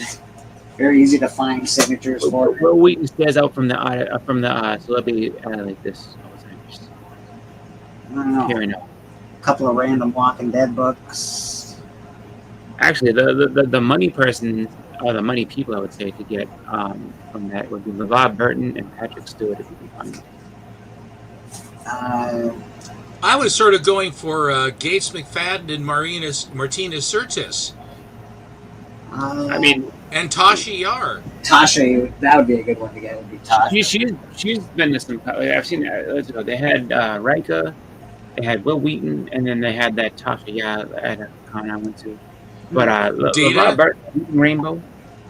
Everybody going crazy for Batman Spawn. You know they've done it before, people. They've done it before. Yeah, that's They're the, going crazy for it? Then when it came out, they're like, "Oh my God, Batman Spawn!" And I'm like, they don't go crazy for things that they've done before. Come on, people, stop it. Yeah, I think that's the. We can go. I guess we can go crazy if we want to. The thing was they had like the 2 covers for the first one. So like a DC cover and there was a Image one. It's a cool Wolverine. Yeah. So, That has been homaged 1 million times. So that's the first part of it, and then oh my God, now he's over there. Now he's fighting him. that's off. It's They really just missed it badly. It's like dude, completely missed his shoulder. This one I pulled out for Houdat actually because I don't know. He's probably got it, but I don't have a ton of Teenage Mutant Ninja Turtle stuff. Oh yeah, the movie one. Movie. Oh, cool. Yeah, it's Kevin Eastman. It's in dynamite shape as well, but it's awesome. It's square bound. Yeah. And last but not least, for now, because I do have a box I pulled out, so I can go through comics anytime. We got Tarot #1. Jim Ballant. Oh, nice. I got the number 100 wedding issue. Nice. That's one of the people that K-pop really goes for. Yes, yeah. Yeah, it's That Tarot. that Ballant is a very nice man. Yeah, it's really nice. This came out in '99, it looks like. But yeah, it's really, really nice copy. Beautiful book. And that's it for now. For now, that's it. Let's get out of this position and go like this. There we go. Good morning, Stephen. Good to see you, buddy. Nice to see you all. Hey, someone's wearing the colors. Appreciate you. You gotta wear the colors, man. You gotta wear the colors. Colors are right there. I mean, it's good. If Godzilla shows up, we have more immediate problems. Yeah, that's true. Yeah. Hello, Drac. Godzilla could just be sitting there, just walking through the house. He ain't gonna do nothing bad. But if you look at him crazy, Every model that you set up in your backyard is in deep trouble. So some guy in a rubber suit's going to come on and just stomp it into the ground. Let's see, buddy. I think that maybe he's just looking for a piece of cheese that he likes. And just, I did not I just can't get enough cheese. What does that mean? Yeah. see the Invincible game sneak peek. I didn't know there was an Invincible game coming out. That's cool. Yeah, I've seen that. Yeah. They did a little trailer on that. It's gonna be a fighting game. That's cool. Yeah, it looks Right. good. Yeah, what do you mean you don't have any buffalo mozzarella? That's it. I'm taking this town out. Why do we have more buffalo? You knew Godzilla was coming. Godzilla has been everywhere, actually. So Yeah. it's definitely, he's coming to town. He's coming to a town near you. If you haven't seen him yet, don't worry. He will be there soon. He's on his way. You're on the schedule. Apparently he came and smashed Boston in the 1800s. And Godzilla outsold the MCU and Star Wars in China. So that's why they're going hard on Godzilla right now. That makes sense. China's a huge market. You would think that Japan might have something to think about Godzilla. You'd All think. the urban renewal he did for them. Yeah. We have somebody else backstage. Jeez, it's Apparently he's real popular in China. yes, very.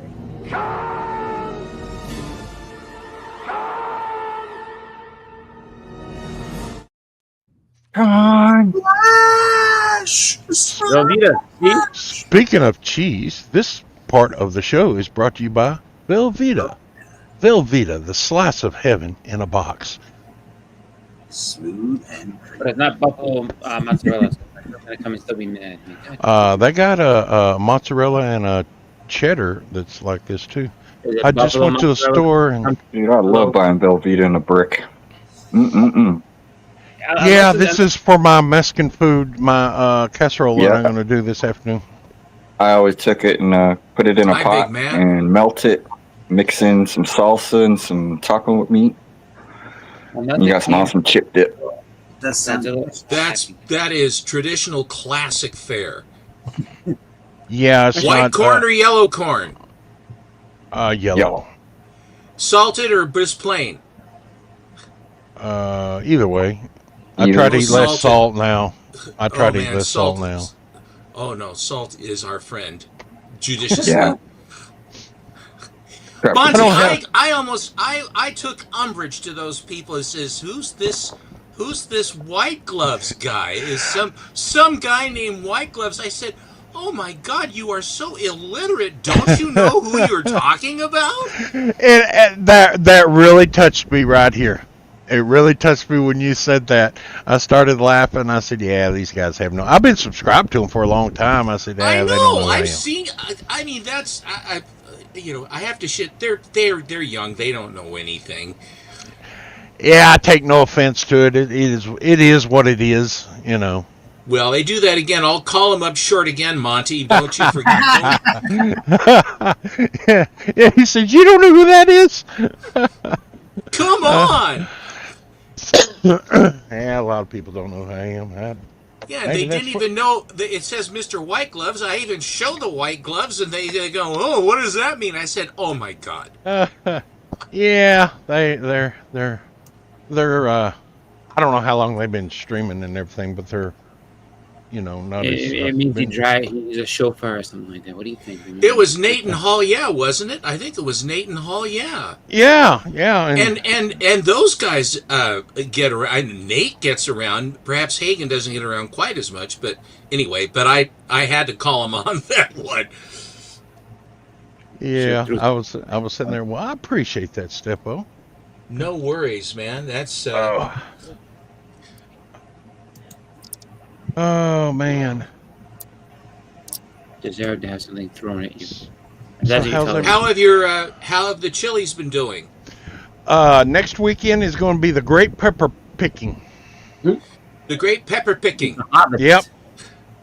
I like booking.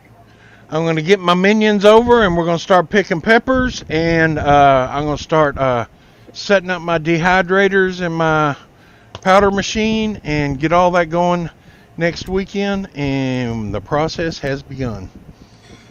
I admire the hell out of your industry. I really do. You enjoy doing this, obviously. Oh yeah, I love doing it. I love doing it. It Who's keeps picking me a peck of occupied. peppers? Who's picking a peck of peppers? What are you shaking there, Monty? Oh, this Not a portion peck. of the show is called by Starbucks Frappuccino. Oh, nice. The vanilla, the way of life. The nectar of the gods, I should You're say. obviously real bougie with your Starbucks over there.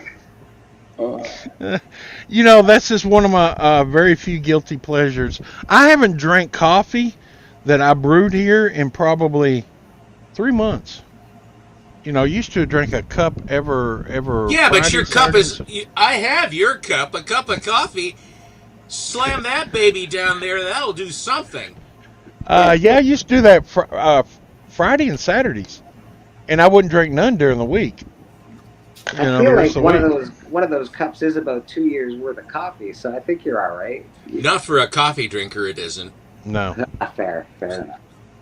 I don't drink a lot of coffee, if ever, actually. So. This is about the At only least sugar I a get. pot a day. What's that? Okay. A pot a Yeah, day. at least Now, a pot a day.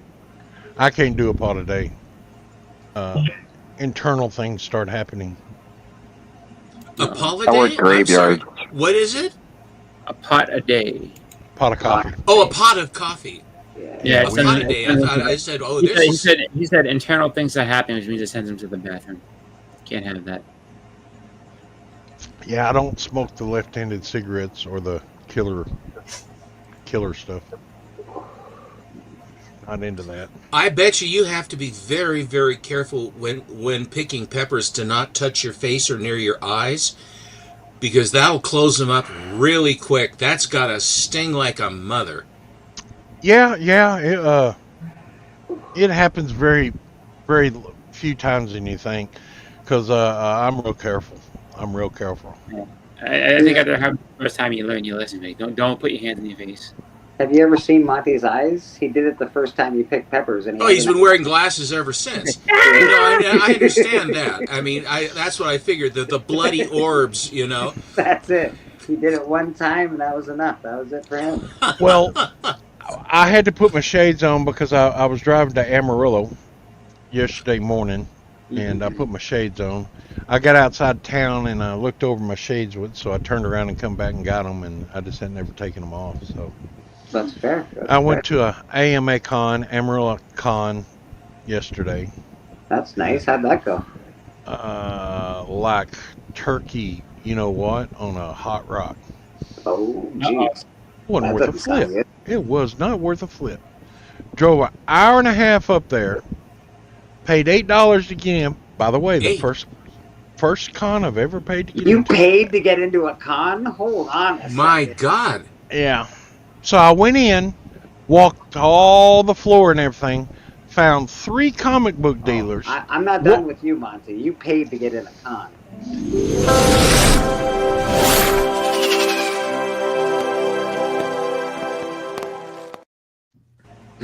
There you go. Broke my winning streak over this sucky ass con. Walked the whole thing in about 30 minutes. There was 3 tables. One of them had a white table with just books sitting on top, not in boxes. You know, and I said, I don't need none of these. So I went to the other one, and it was a comic shop that was there that he only had like 4 short boxes and some other, sorry guys up there in Amarillo, crap. And the books weren't, meh. And then I went to the third guy, and he had a whole bunch of short boxes, so I started digging through, and I found about 5 books that I wanted. And so I said, hey, can I open these up and look on the inside? Oh, I'll do it. Give them here. All right. Cool. They're your books. I understand. So he opens the first one up, and he sets it on top of there, and he puts it over there to me. Then he goes around and does his piddling and his rat killing. Didn't have but one customer, me.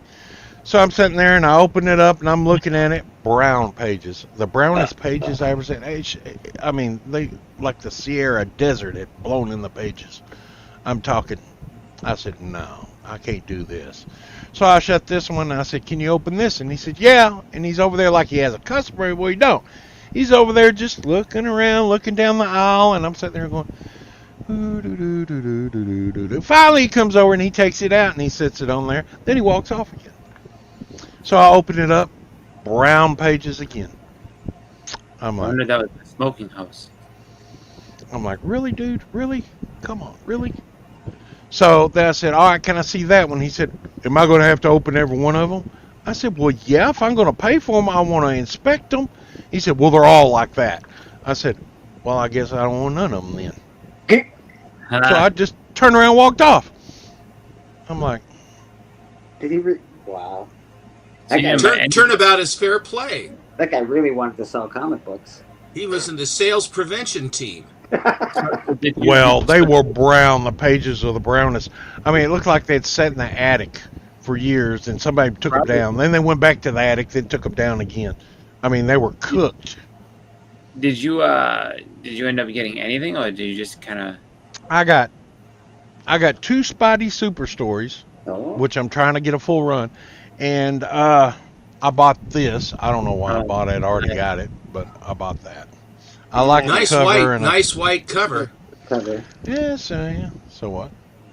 But Because you couldn't find anything else, you know. Isn't that the first Clint Barton as Colossus Goliath. or whatever? Goliath, yeah. Goliath, yeah. It was the bathroom copies. Must have been a hot Oh, man. bathroom. Well, you know, I even looked for stuff to buy. I kind of felt 3 books, really? But everything in there was either 3D printed crap or candles or body lotion. And what else was the other one? Candles, 3D printing stuff. Oh, they had a lady in there, or a bunch of ladies selling jewelry and dresses. And I'm like, the word con. So yeah. No, A lot of swords. that is a dying show. When you have shit like that happening, now they're just giving spots to anybody who pay for a table, and it's like that shows on its way out. Well, the organizers didn't go out and talk to any of the dealers to try to entice them to come in, obviously. Yeah. Well, that is the second con that Amarillo has. They have a Yellow City, which is, I've been to a lot, and it's decent. It's decent. But this is the first time I've been to Amarillo Comic Con, and it's put on by totally different people in the same place. But yeah, no. I was like, oh well. So then I thought, all right, the con's a bust. I'm walking outside. They get you these little blue bands you put on there, and I was looking at it, and I was saying, man, I paid $8 to go in there. I said, broke my streak and everything.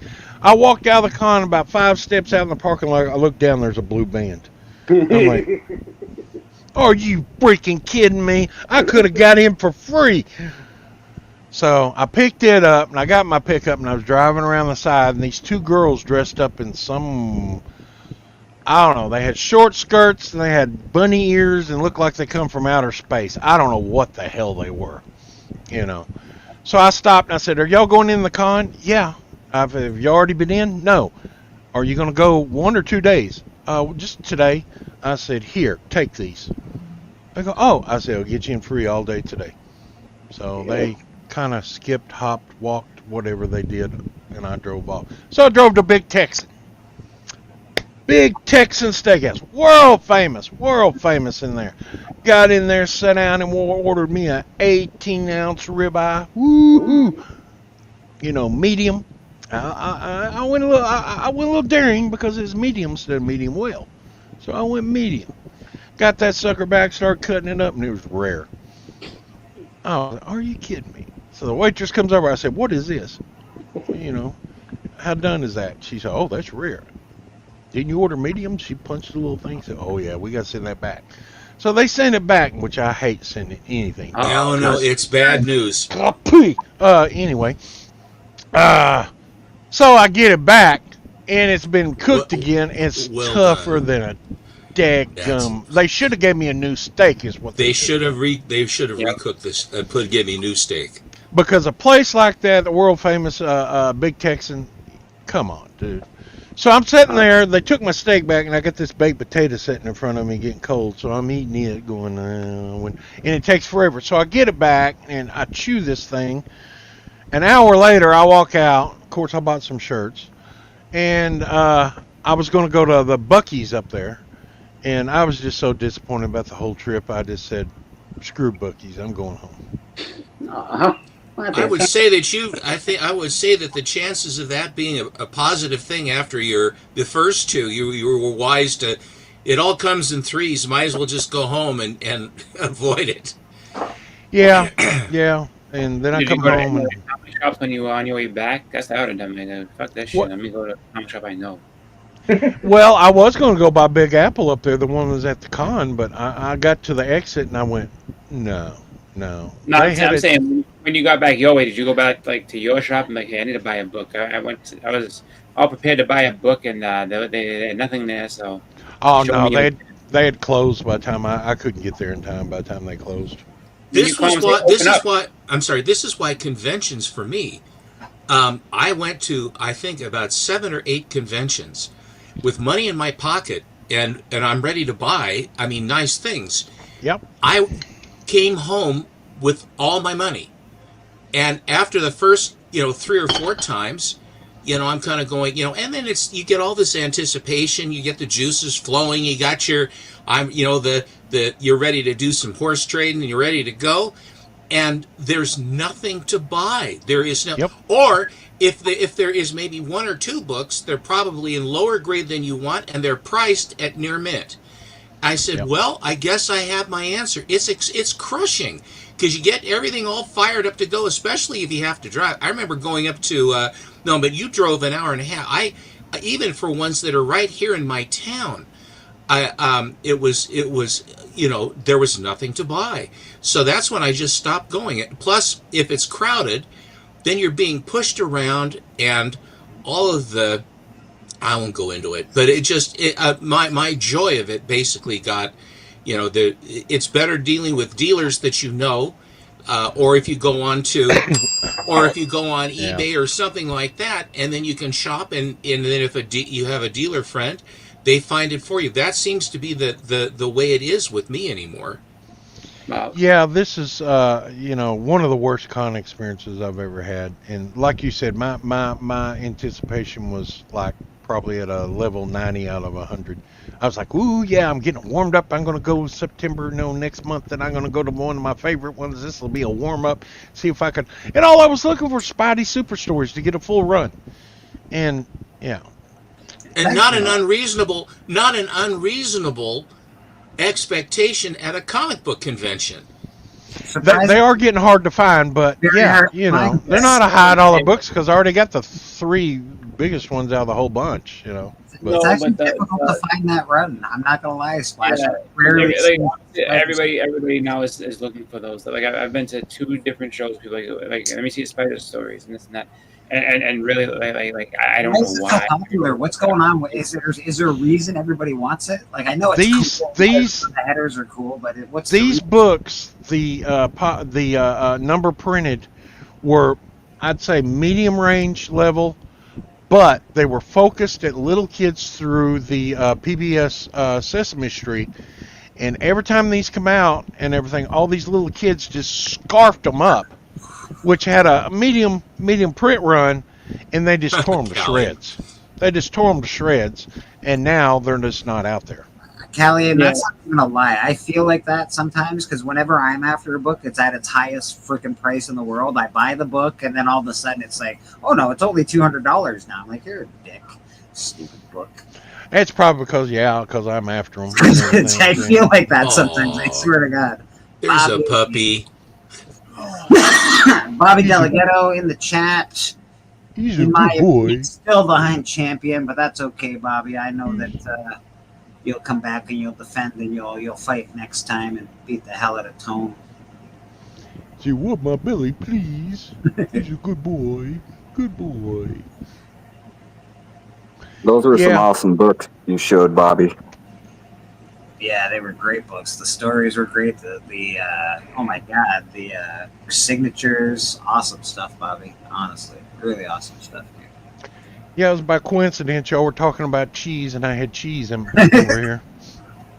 Yeah, well, that was just giving a theory as to why Godzilla's destroying. If y'all start talking about an onion, I got one of those over here too. Wow. No, I don't think he's torn. Godzilla's not really an onion fan. But cheese, that's a different story. Oh, I gotta have onion. The trick to onions, if you don't like the onion taste, you got to saute the onions. The saute of the onions brings out the sweet flavor, and you don't get that raw onion taste. No, I'm a fan of onions. I don't mind them raw or. I like onions. Onions are good. You bought the Thunderbolts TV? My son bought it. So apparently he's been watching me on here and say, yeah, I'm going to wait 3 years for 2 years until this movie comes out. And now he's buying me all these damn movies that, you know, he's like, Dad, you need to keep up with all your buddies on there. They know stuff you don't know. I said, I don't care. I don't care. So now He's trying to do you a solid, my friend. Now, yes, and he is. He is. I will watch it tonight. The positive. He's giving you homework, is what he's doing. I will eat my cheese tonight and watch Thunderbolts. I'm ready. I'm waiting for it to come down in price. It just started on my cable, and it's $19.99, and I'm not going to pay that. I'll wait till it gets down to $5, and then I'll watch. Well, yeah. See, I'm trying to hold out and everything. This is the DVD. It's not what do you call it? 4K or Blu-ray or whatever. But, yeah, Blu-ray. Blu-ray's yeah, fine. But you know, and yeah, he's I don't know. I'm not gonna lie. When they changed to Blu-ray, I said VHS was fine too, though. Like VHS is just fine. I don't know why they're changing. And then when they change, you look at the difference in there. You just go, my Lord. Well, I can't tell the difference in Blu-ray and the regular DVD. Although I'm not gonna lie, there's some movies. You watch a regular DVD player. If you have a Blu-ray player, you'll see a difference instantly. I got a Blu-ray player. There's some movies where I prefer. Check your settings. The old. Oh, what's this you got going on, right? Is that the? You know, you can change all the settings. My eyes are getting old, and that's just what happens. I'm seeing everything in 1080p. Very cool. I like that. You should watch it with the sunglasses on. Callie says. That the glasses on probably will sort of diminish the colors a little bit, Monty. Hey, I used to wear these all the time. Y'all see me for like 2 shows without sunglasses, and y'all think I wear them all the time. Oh, God bless it. We're the worst, Monty. You know we are. I know y'all are. I love to come on here to get my monthly or weekly abuse. I like all them books he's showing. He showed some good stuff. There's a nice. Oh, there's the nice Supergirl. That's a good one.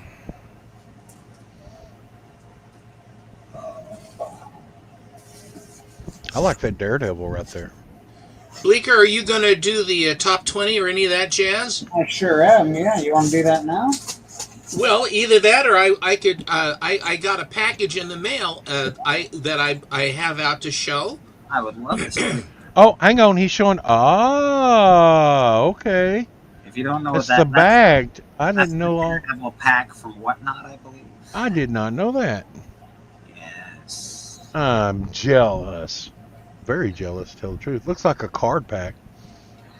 Brad, you got your setup looking pretty hot over there. Buddy. It looks really nice. I like it. Thank you. The organized artist. Who would have thunk an artist was so organized? Yeah, that doesn't make any sense at all. Yeah, I'd walk by there and Organized everything. it is not. You gotta go through all these boxes. I'd walk by there and all the books would fall off the shelf. My Lord. Organized on the outside, but not on the Isn't that inside. the truth? It's like a magnet. Doodle Wonkers. I don't know if you saw Callie on the hunt last night. He opened up a pack of Doodle Wonkers, and they were wonkers, that's for sure. That pack was awesome. That pack was the best pack of cards I've ever seen in my life. Who was this? Callie opened up a pack of cards. He had a Oh, Saddam okay. Hussein card Oh, and a Lord. Tanya Harding autograph. Oh my autographed God. Tanya Harding card. It was the What was it? The villains of the 20th century or what? villains of the 80s and 90s. I don't know, but it was pretty. I think it was just crazy cards out of nowhere. He had a Randy Macho Man Savage card was in there. It was fantastic. Now I don't know if Doodle Wonkers are a real thing or Callie just made it up and put a thing on a bunch of cards, but I thought it was. Oh, it's a sounds like a gaslight to me with the range of the different It was cards. crazy. It could be just a guy in a shop that called them Doodle Wonkers and put a bunch of cards together as well. You never know. Oh, it's Well- a puppy. He's a big boy. He's a big boy. Oh, yeah, I'm a big boy.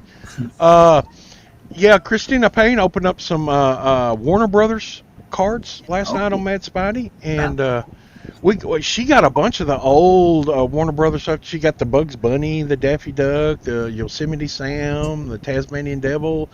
But we figured out the chase card had to be Pepe Le Pew because he wasn't in there. You Everybody can't. was saying he probably got banned. He's canceled. Yeah, Pepe got canceled in 2021 or something like that. Because he's a womanizer? Yes. The world is sideways and Well, then cockeyed. they need to cancel ever 50s and 40s. He's very forceful apparently. Do you know? Oh, hello. Do you know that they've now I've seen everything, and then they put a gun to their head and let it go. If you remember some of these cartoons, Yeah. and the racial stereotypes that they did back in the day when they just let it all hang out or whatever. So Yeah, especially even in Looney Tunes. There's a lot of no, they're adult. They're theatrical Alarm adult clock, cartoons yeah, of the day.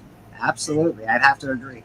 Steven, you got a package. What did you I get? did. I sure do. Anyway, and I wanted to. He's got a pickle. He's got a pickle.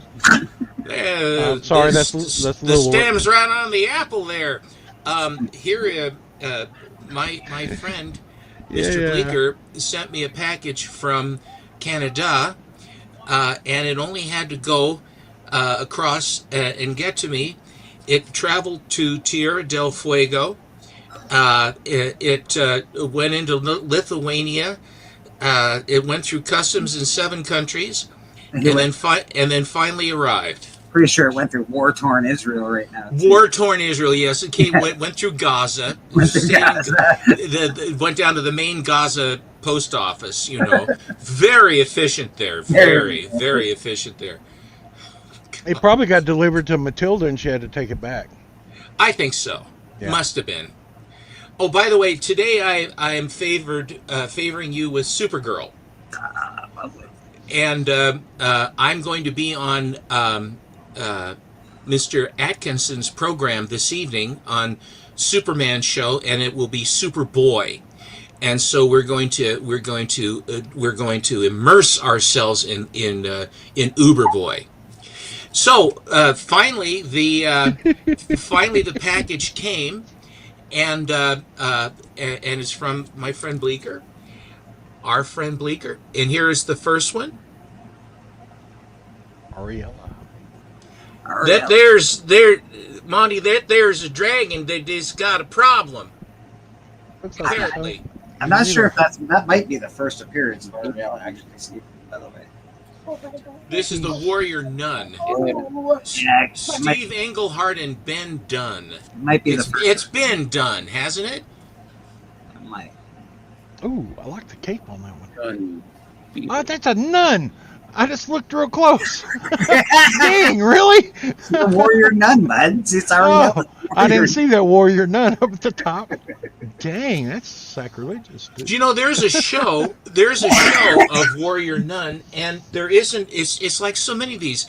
They say Warrior Nun, and then you don't get much Warrior Nun. You know, you says we need more Warrior.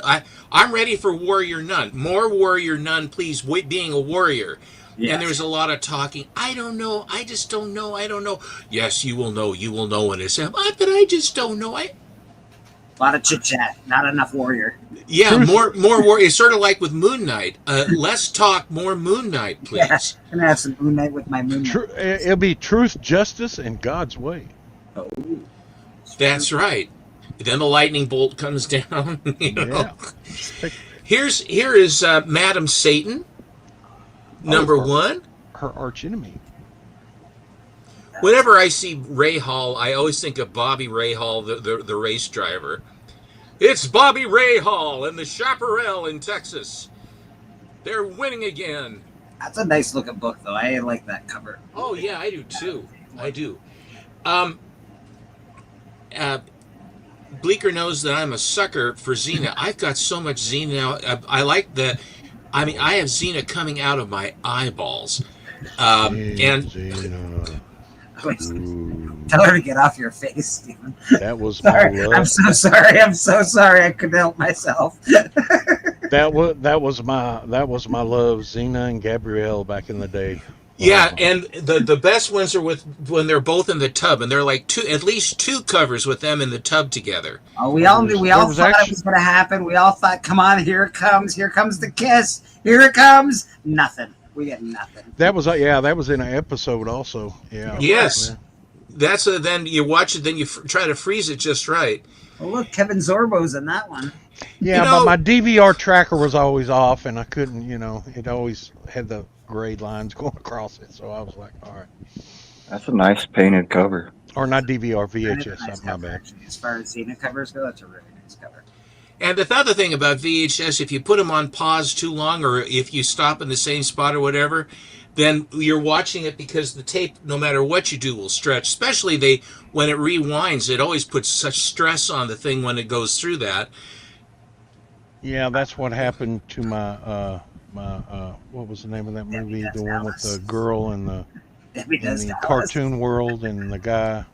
Oh, Jessica Rabbit? Yeah, that's what happened to Jessica Rabbit. Cool You World? paused it too long. I thought you were talking Cool World for a second, but apparently Jessica Rabbit. There- You know, I had high hopes for Cool World, and it had elements of it, but it was icky. The cartooning was great. I don't know. I'm a big. I studied cartoons. My boys both. They were schooled in the classics, and the theatrical cartoons, and they became experts on cartoons. And the cartoons for them in the early '80s was not that bad either. The Adventures of Superman. There were a lot of good ones actually, but I always liked My Pet Monster and a lot of those of the fun ones. I thought Monster was great. Always like cat dog. And a little There's a photo. Yeah. Yes, You know, she Callie, still that looked- would freak me out. Battle She Post. still looked really good though, even in what was it? Spartacus. Spartacus. Yeah, she still looked amazing. Oh yeah, Lucy Lovelace is she's good. She's in Evil Dead, also the TV show. She was still looking good in that. Yeah, she's still a look. What about Gabrielle? What happened to her? I don't know I what haven't happened seen to her. her I in don't know if anything. she joined the girls team or what happened with her. I don't know. She's probably a scientist and doesn't like movies. I hate Don't do that, Steppo. What? Ruin my ruin all my fantasies. Damn. Well, my work here is done. Yeah, it is. Yeah. Problem. Might as well Splash put a on- cherry on top of my day yesterday. No. Thank you, Steppo. Splash is always barking up the wrong tree because Splash is like, oh, you know who's great? Joan Jett. Yeah, she plays for the wrong team. Too. Oh, Joan Jett. Yes. lovely Xena covers, Stephen. Great stuff. I'm the reason she wrote that song, Bad Reputation. I got a bad reputation. And I bought this a while back from Bleecker because the Supergirl movie is coming, and the book that is what it's based upon has, of course, taken off like crazy. And Bleak had a 9/8 white pager, and he says, I'm going to hold on to this. I'm going to hold on to this. I'm going to wait till the movie gets closer because the hype is going to come up, and that's it. And I can't remember if it was 1 or 2 weeks later, and then he put it up for sale. So I had to jump as quickly as I could, and I got it. That is an excellent buy. You definitely did very well, Mr. Stevens. Good for you. Supergirl. Yeah, no, that's Yeah, great. I wish I had that one. I don't. That's definitely the one. If you're after a Supergirl comic to flip for the movie, this is the one you want. This is the basis of that Supergirl. Oh, and the Rick and Morty ad in the back. Beautiful. You know me, I love Rick and Morty, so I sure do. that's a great book. And the best thing, and I'm going to tell a story on myself, but the best piece that he sent, and such a nice gesture, a truly wonderful AOK from Mr. Bleecker, is this original piece of art by Dan Parent. That's gorgeous. Yeah, she's drinking Oh, coffee. cool. She's drinking coffee. She's in a Spidey t-shirt. She needs a bigger mug. Says the Frappuccino Starbucks boy with the pasteurized, homogenized guck. Yeah. That's one of the main artists of Betty and Veronica. Yes. Well, he does a lot of cover work for them, but they give him license to go ahead and to draw and make, do these for people. I have a couple others I'll show a little later. What I've shown them before. I have the scene. Well, I'll tell you later. But anyway, this is so pretty, and it's the one from the Spidey where she's sitting on the sofa kind of thing, and through the window. It just, and of course I tend to be on Team Betty pretty much all the way. Do you know that Archie's girlfriend was Betty until Veronica arrived, and then Veronica screwed up the detail. And so then started the triangle that is still going on to this day from the 1940s. It's probably the longest running relationship, except maybe for Superman and Clark. I mean Superman and Lois Lane. And I do happen to know that you are Team Betty, so it was pretty easy to get him. Hey, draw. Although I asked him to draw her more sexy, and that's what This is about all you get from him. That's what he came up with. I was like, draw a little sexy, and he was like, oh yeah. I want her roundy and bigger boobed, and kind of accentuate the positives. Oh yes, I've got it. And then this is what you get. That's exactly what happened. It was the same. It was the same with me. I said, you know what? I said, oh yeah, I've got you. And then it comes, and that's what you get. Although I have to say, I asked for Betty to be a little bit more toppy, for the girls to be more toppy. I'll show you now since we're at it. Yeah, he did draw hot pants. Come on, give him some credit. Well, I was hoping that he would draw like a long shirt with no pants would be like my preference for that photo, but oh well, he did what he did. It's not. I can't make an artist draw something he's not allowed to draw. And a lot of times you can't get him to draw what he's allowed to draw. That's true. That's true. You wouldn't understand that, Aaron, would you? Oh yeah. So there's a life with Archie. There's a life with Archie where Betty and Veronica are, I don't know what the hell they're doing at a Lodge Mansion. And you look through the window and you can see this secretive guy coming up, and he breaks into the house, is a robber. He holds a gun on them and he ties them up. It's one of the only times you see Betty and Veronica in bondage in a comic book, in an Archie book. And so there's a picture of them back to back, and then Betty she was doing something with a scissor, and she put it under herself, and then she got the scissor out and she's snipping. Then they basically, and instead of calling the cops and crying and being upset, they go, let's go get the gang and go get that guy. So that's what they do. And so they get the gang together and they track the guy down and they get him. But the panel with them tied up, And so I said, I sent him a picture of it. I said, can you do this? But I would rather have them, let's say they just got back from the beach in bikinis. Would that be okay? He says, oh, sure, I can do that. I said, okay, well, I'd like to have them tied up with bikinis. Is it all right for you to draw bondage? He says, yes, I can draw bondage. So this is what came back. Ooh, wow. All right. Okay. That's not too bad. That's pretty good. You a naughty boy. That's pretty good, Stephen. He did pretty well on that one. And I said, I'm on Team Betty, so can you make her just a little bit top heavy? He says, I'll do it. Any more top heavy, they'd be shooting off the end. The rocket ships at this point. Yeah, beautiful stuff. And the last one I have is there's a cover with them at a malt shop where all four girls are sitting up at Pop's chocolate shop, and they're all four of them, and they're all gussied up for the night. And of the four, the best one was Betty. They had the black gal, I can't remember her name, from Josie and the Pussycats, but then they had Betty and Veronica, and then they had Josie, and then they had this other gal, I can't think of her name. But Betty looked really cool. And so then I said, can you do her again? But I would like to have you have the skirt shorter, and I'd like to have you put stripper heels on her. He says, I can do that. So this is what I got for Betty. Got the stilettos. Oh, that's actually pretty nice. I like that. Yeah, She's got nice hips in that. She looks like she's been working. definitely different. Yeah.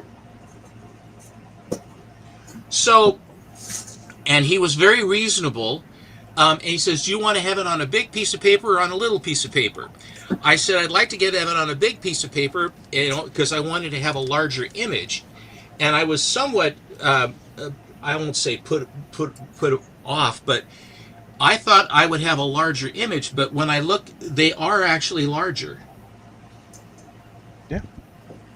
So anyway, but this is I'm very, very happy to add this to that is my entire collection of original Dan Parent. I love this. I think it's so cute. I really thank you, Bleecker. Oh, it's my pleasure, Stephen. Honestly, you're one of my best friends. You're a mentor. You're awesome, and I love you very much. So I'm very happy. Well, thank you. It's mutual. You're a good dude. I thought I was your best friend. Monty. Well, There's lots of it. Now listen, it depends on who's talking. I'm Because down when you're to- done talking, then you'll be the best friend. I'm And then down to when zero Rad- best friends again. And then when Rad is done, when he's drawing, he says, "You're my best friend," and then he'll be the best. Well, he won't be the best friend of Boston Chris. I don't think so. That's right. That's all right. The excitement is trying to find the best friend. Back to zero doesn't. It's just a challenge. Yeah. I think I'll eat some worms. I think that's that. Oh yeah, nobody likes me. Everybody hates me. I'm gonna go eat worms. Fat ones, big ones, itty bitty ones. I'm gonna go eat You worms. can't call anyone a best friend anymore without everyone else getting all upset at you. Matt, however, is not upset at me. He says, "Praise be to church," and I couldn't agree more. I think we have seen a miracle, and this miracle is forgiveness. Yes, that's right. The Lord will extend his forgiveness, Yes, he will. but he ain't gonna do it for free. No. In order to be forgiven, you must go to the root of the word, which is give. Give. Give a Cough it up. Reverend Kate, I think this deserves a song. Thank you very much, sir. I appreciate you, Matt. I can't look at Jim Carrey the way I used to. He's such a screwball. Ha! That's fair. I think they're all sort of screwballs, but I try not to focus too much on it. I do have a few books I could show off as well, and we'll get to maybe some keys of the week. Let's see what Rad's doing. I have a few more later on if you wish. Sure. Let's see what Rad's up to before we go any further. Before we go any further, do you love me? That face looks like what's her name from Star Trek: The Next Generation, the Martina counselor. Sirtis, Yeah, sort of looks like her, the counselor. Counselor Ooh, Troy, Yeah, there you go. Deanna Troy. Yeah.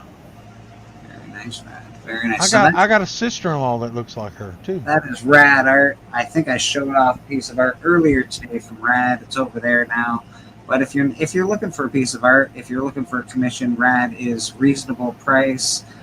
He's also very fast. He's great at what he does. So if you think you're looking for a piece of art, hit up Rad. He is always available. Is he or Red? Are you in Canada? Nope, I'm in Georgia. Oh, okay. So it'd be easier for me to send you money. Right. Still got to send back. Thank you, Rondom. Listen, I didn't mention it, did I, Monty? But now that we're No, but I'm working on it. I'm working on it. You know, this DOS programming is killing me. That's fine. That's fine. You know how easy I am, brother. It's fine. It just goes Yeah, up but I'm $5. starting. It goes up $5 a week, by the way. It's starting to be taking advantage of you. I know you need the money, so. No, it goes up $5 a week. You take as long as you want. I Price goes up. I deserve every bit of that, you know. Just fucking give You know, everybody listening to this conversation says, "Well, I ain't selling nothing to Splash. It takes him a month to send the money." The Marvel Point one. I had a bunch of these at one point in time. You know, the Watcher actually has an expression here of anger and frustration, and also in a proactive, and in all the early books, all it is him walking over the horizon, and he says, "I can't do anything, all I can do is watch." Yeah. And then he walks out and he says, "And here it is again," then he walks out. I think that was a Larry Lieber feature in the books, wasn't it, Monty? Yes. He's nothing but a outer space peeping Tom. So Here's some trivia. Who kills the Watcher in that storyline? Point one. Johnny Wishbone. Huh? I said Johnny Wishbone. Nope. Johnny Wishbone. Nick Fury. Earthworm Jim. Nick Fury shoots and kills the Watcher right through the eye on the moon. Oh, Why did he do that? Was the Watcher doing something bad? He's seen something he wasn't supposed to see. Yeah, he was peeking in through his window at night.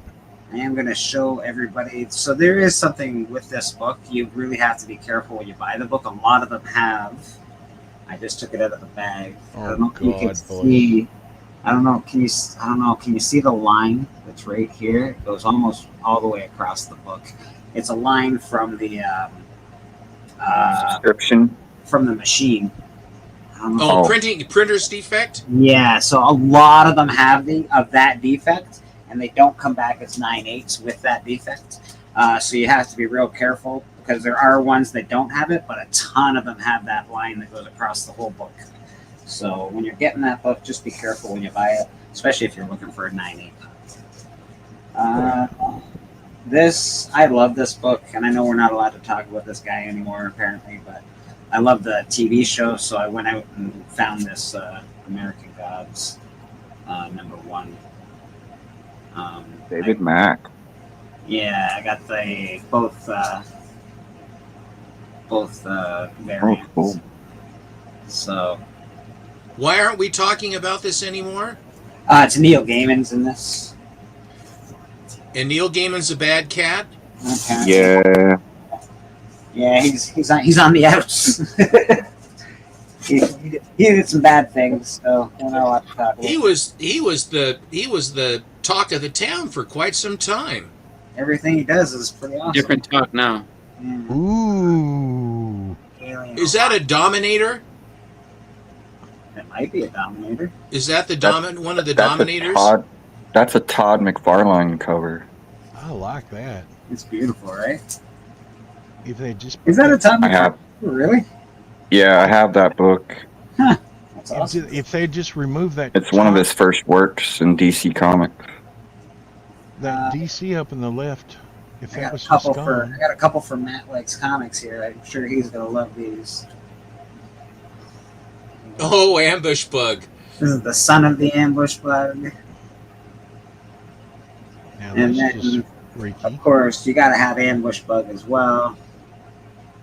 It's just real freaky. You gotta have Ambush Bug. It's important for every collection. There must be some Ambush Bug. Was he like a chigger? He's a Marplot. He basically comes in and screws up the detail with everything. This is a key of some sort. I can't remember why it's a key anymore, but it's a key. It's only a key in Canada. Wow. I can't remember. What did she use Jim Lee's first Alpha Flight? 51. Yeah. This I just got because I'm native, and this is called Apache Delivery Service. It's a war story. So I thought. Is that the code? Is that the Code Talkers? Yeah, yeah. What a great story that was. Yeah, that's not. It not is. too- It's not- history. It's not too far from where I live, over New Mexico, but where they came from. And I'm a huge fan of like post-apocalyptic stories. Americana was pretty cool. That just looked like somebody's stuffed animal collection blew up. It does look pretty Great art. really good art. I like That the, took a while to produce. like the art on Looks it. like Francis Manipal or Daniel Warren Johnson stuff. Could be, but it's I just loved it. I thought it was cool. American Chavez, #1. Gotta have some American Chavez in your life. I don't have that one. I have a different one. And then I think #2, American Chavez. I like American Chavez. I like the idea. That must be volume 2. Hey, that's our state flag. I like the idea of her. I like the idea that there's only one of her in the entire Marvel universe. Like she's a lot like the Phoenix Force in that way. There's not multiple variants of American Chavez. There's just one, which is I think pretty cool. Which is the Marvel character that there's only one version that it's always been only just one of the Marvel character? I can't think of who. The Phoenix. There's only one of them in the whole entirety of Wouldn't it be Dinosaur Girl? American Splendor. This actually, there was a movie done about this guy that does these books, and it was really good. The movie was really awesome. I can't remember what it's called off the top of my head, but if you like, yeah, if you like underground indie books, this is just this dude. He's Harvey Pekar or Harvey Pecker. And it's good, man. It's just really good. The movie about him was really, really, really good. I like the guy with the pot on his head. Yeah. I don't know why. Ooh, Fish Boy. I mean, don't even ask me why I got this. It's a nice cover. I'm regretting all my decisions now that I'm looking through this box. Nothing wrong with Aquaman. Nah, he's alright. This is, like I said, this is just sort of a random box of comics. he's good with chips. Avengers Academy, #23. Laura Kinney on there. Coming at ya. It's like throwing darts. Remember when that was a big book for 10 minutes? Yep. I'm sure it'll get big again. Oh, look at this. I got the West Coast Avengers. I mean, I'm hit it big, boys. I hit it big. I pulled out some West Coast Avengers. Oh, now you're on it. Now we're down. We're doing it. Yeah, they ain't nothing to the Great Lake Avengers.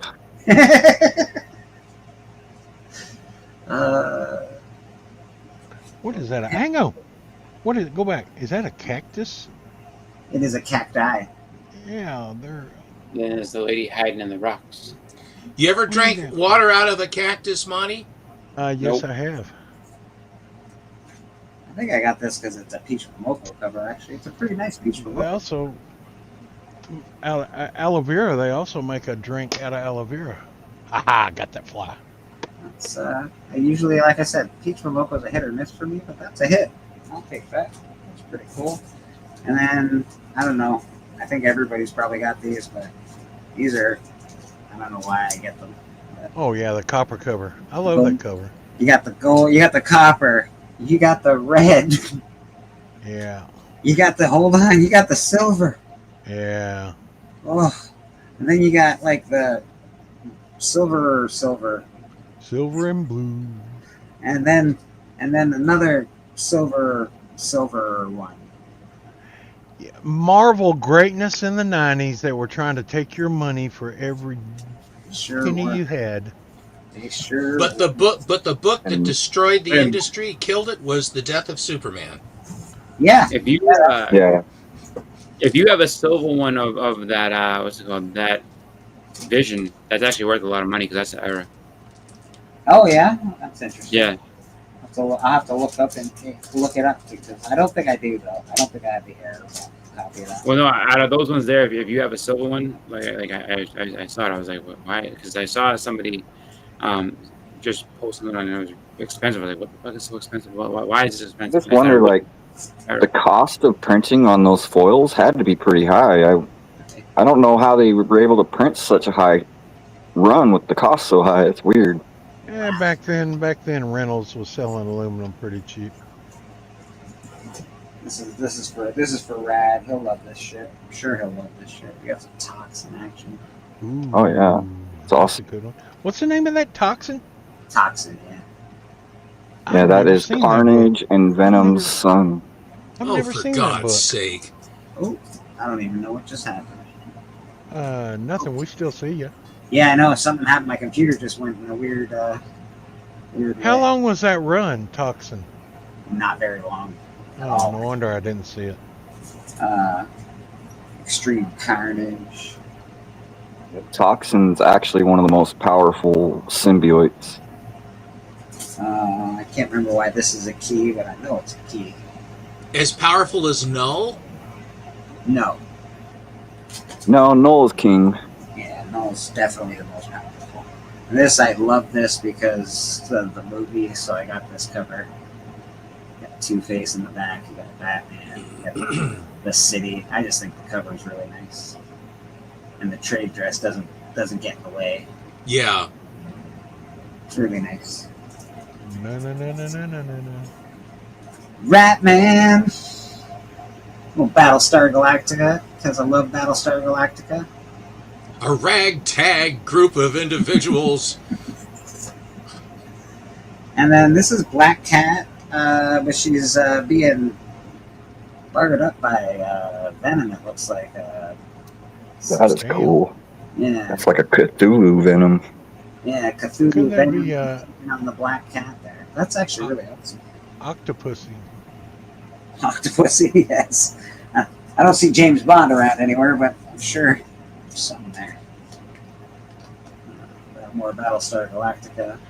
I used to have that too, random reads, but I blew it up with firecrackers. This What, cover, the Galactica? The Cylon fighter. this Black Adam cover is amazing. He's just hanging out with. He's not black. He's green. Well, Looks like Hitler. He kind of does. it's just awesome. That's Black Adam #1. green Adam.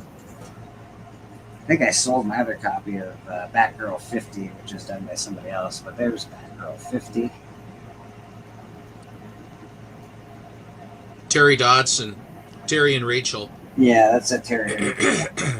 And then we got some Black Knight #1. Because why not? Got the Curse of the Ebony Blade, man. And I got some more to show off a little later, but let's get back to maybe we can do some keys of the week. Anybody else have any books they want to show off at the moment? Or do you I'll want show to- some later. Yeah, for sure. I'll show. I don't know if they're not books, but I'll show some stuff. All right. Not now. Okay, well, let's get into keys of the week. We already saw the cheese of the week. The cheese of the week is at Monty's house. Looks Yeah, delicious. Looks- Guaranteed to back you up for days. TMI. Perfect. I meant walk backwards. What are you talking about?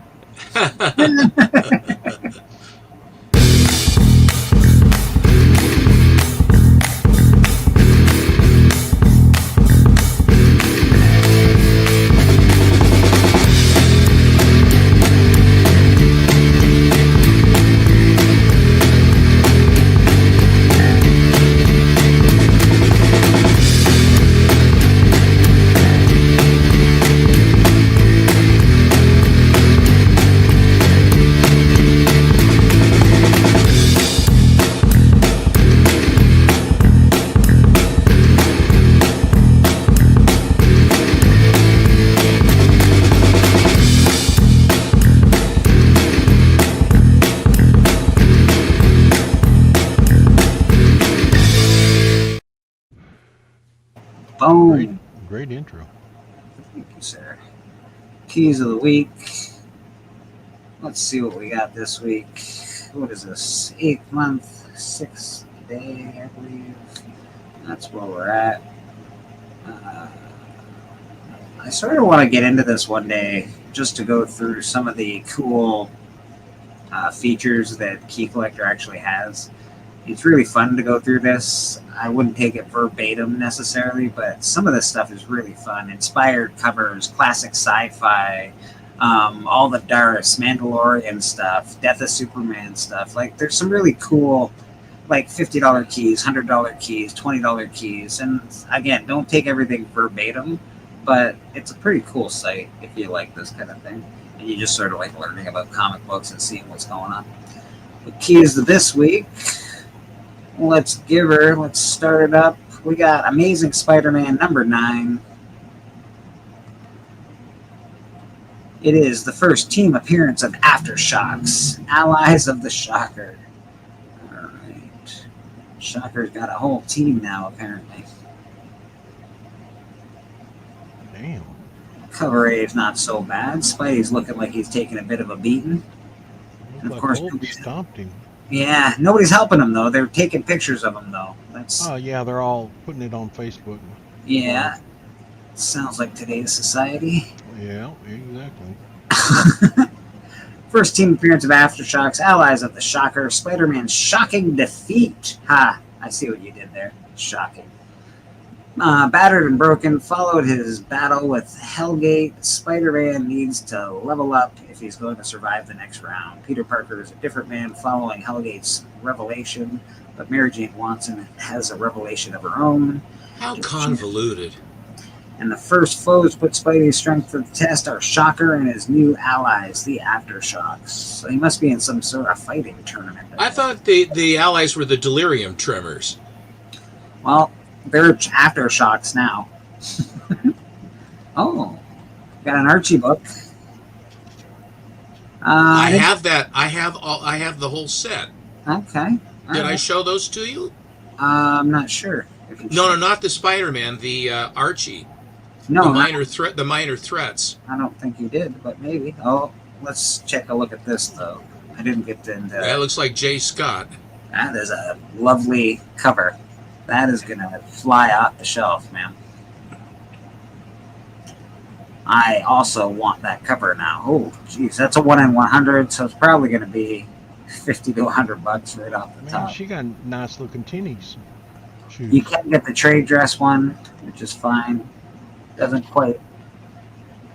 It's not quite the Is that a same. ratio or no? This is just I guess it's just a regular B or C or D variant. Just a variant. Yeah, and then of course this is a 1 in 100, which is the version of that. Only $5. Oh yeah, my ass. It's only $5. That'll be something. That's funny, but that's a nice cover. If you're looking for a nice cover, that's certainly it. And again, you get your first team appearance of the allies of the Shocker. Archie versus Minor Threats. Minor Threat was a punk band I used to listen to back in the late 80s. There's Archie. My LCS owner does variant covers for Archie comics, so I'll probably get it. We got 5 variants for this. This is crossover of Archie and the Minor Threats. This is Archie versus the Minor Threats number 1. We got some. What do you think, Steven? I know you sort of really like Archie. Do you like any of these? Well, I got them because I wanted to. I got the high ratios and all that other stuff. Right. Just to have them. I just think that. Oh, it's interesting with Archie. I think that the covers. I prefer primary colors to pastels. But I think that they're nice. I mean, and they're not. I don't think they're the coolest Archie covers I've ever seen. That's fair. Yeah, I like some of those Archie monster covers. I think they're pretty cool. Nothing I'm seeing here that I'm like, oh my god, this is amazing. But it's for Archie, it's pretty good. I like. Well, it's kind of it's cartoony, and I think that it's aimed more cartoony than it is dire and severe. And it is Dark Horse. Dark Horse always does good stuff. I'm a fan of Dark They Horse. threw Archie in the 21st century there. Yeah. So it's the only key fact really is it's a crossover of Archie and Minor Threats. So I don't know if that's actually a key. I tend to doubt it myself, but if that's what you think is a key, go pick her up, man. Blink and you'll miss it. Oh, I don't want to blink that. I'm blinking as hard as I can. He's trying to miss it. A town once familiar has grown stranger and stranger over the decades, which causes a woman to seek the truth of what's behind the mystery before it destroys. The mystery of what? The town that's grown stranger? I don't know. What mystery? You haven't explained anything. Start the car, honey. We're getting the hell out of here now. You know, somebody's been writing about my town. Blink and you'll miss it. Boom. I don't hate Boom. They're pretty good. Who's the creative team, though? The writer? View some details on this bad boy. Keith Browning is the artist, and Griffin Sheridan, or is it? Yeah, Griffin Sheridan. Writer Ethan S. Parker. Yeah. Not familiar. Nothing. Yeah, but the art doesn't look terrible on it. I'm just not. Not sure why that's a key. Yeah, it's not a key, and it doesn't really. It's like the story is not speaking to me. If that's the synopsis, it's not going. Buy me, please. You must read this. But, well, I don't know. That covers all I right. like that. Yeah, it's a nice cover. Is this the cool cover? Let's see. Oh, that's the cool cover. Damn, she ain't got no teeth. She got no eyes either. I don't know what's happening. Yeah, nothing. I don't like this where they have the same art and they change the colors. Me neither. And they call it a variant and all that. I don't care for that. I am with you 100% on that. That's just a buck reducer. This one in particular, the 1 in 20, still, yeah, it's basically a non-dressed variant. We can't say that word anymore, so if people, I know we're all used to saying the word that I want to say, but we're not allowed to say it anymore. So Why? Why Why can't we say that? Are y'all getting a book on all these words you ain't supposed to say? Because I don't. Am I just going to do my videos and not talk? I've said all the stuff already. Yes. All right. So what is the reasoning? What is the reasoning on that? Because they having that word refers to children, and that's the way they're doing it. So that's just going to be the guess. Well, there are people that are not children that are that, aren't there? Youth, but they're not trying to worry about that. They're just saying, look, this is the line that we're putting towards that word and children, and that's the way it's going to be. It's an algorithm. It's an algorithm that just looks for crappy things. We just got. I'll be glad when we knock that crap down. Amen. Cheetah and the Cheshire, and Cheshire robbed the Justice League #1. So I guess Cheetah and the Cheshire, they robbed the Justice League. Good stuff. You know, some of these things we can't say. They ought to have a grandfather clause. If you're so old, you can say them. That would be nice. I like Cheetah. Do you know, when I was a kid and getting into high school, the older generation, like my grandmother, would say expressions that were really very basic.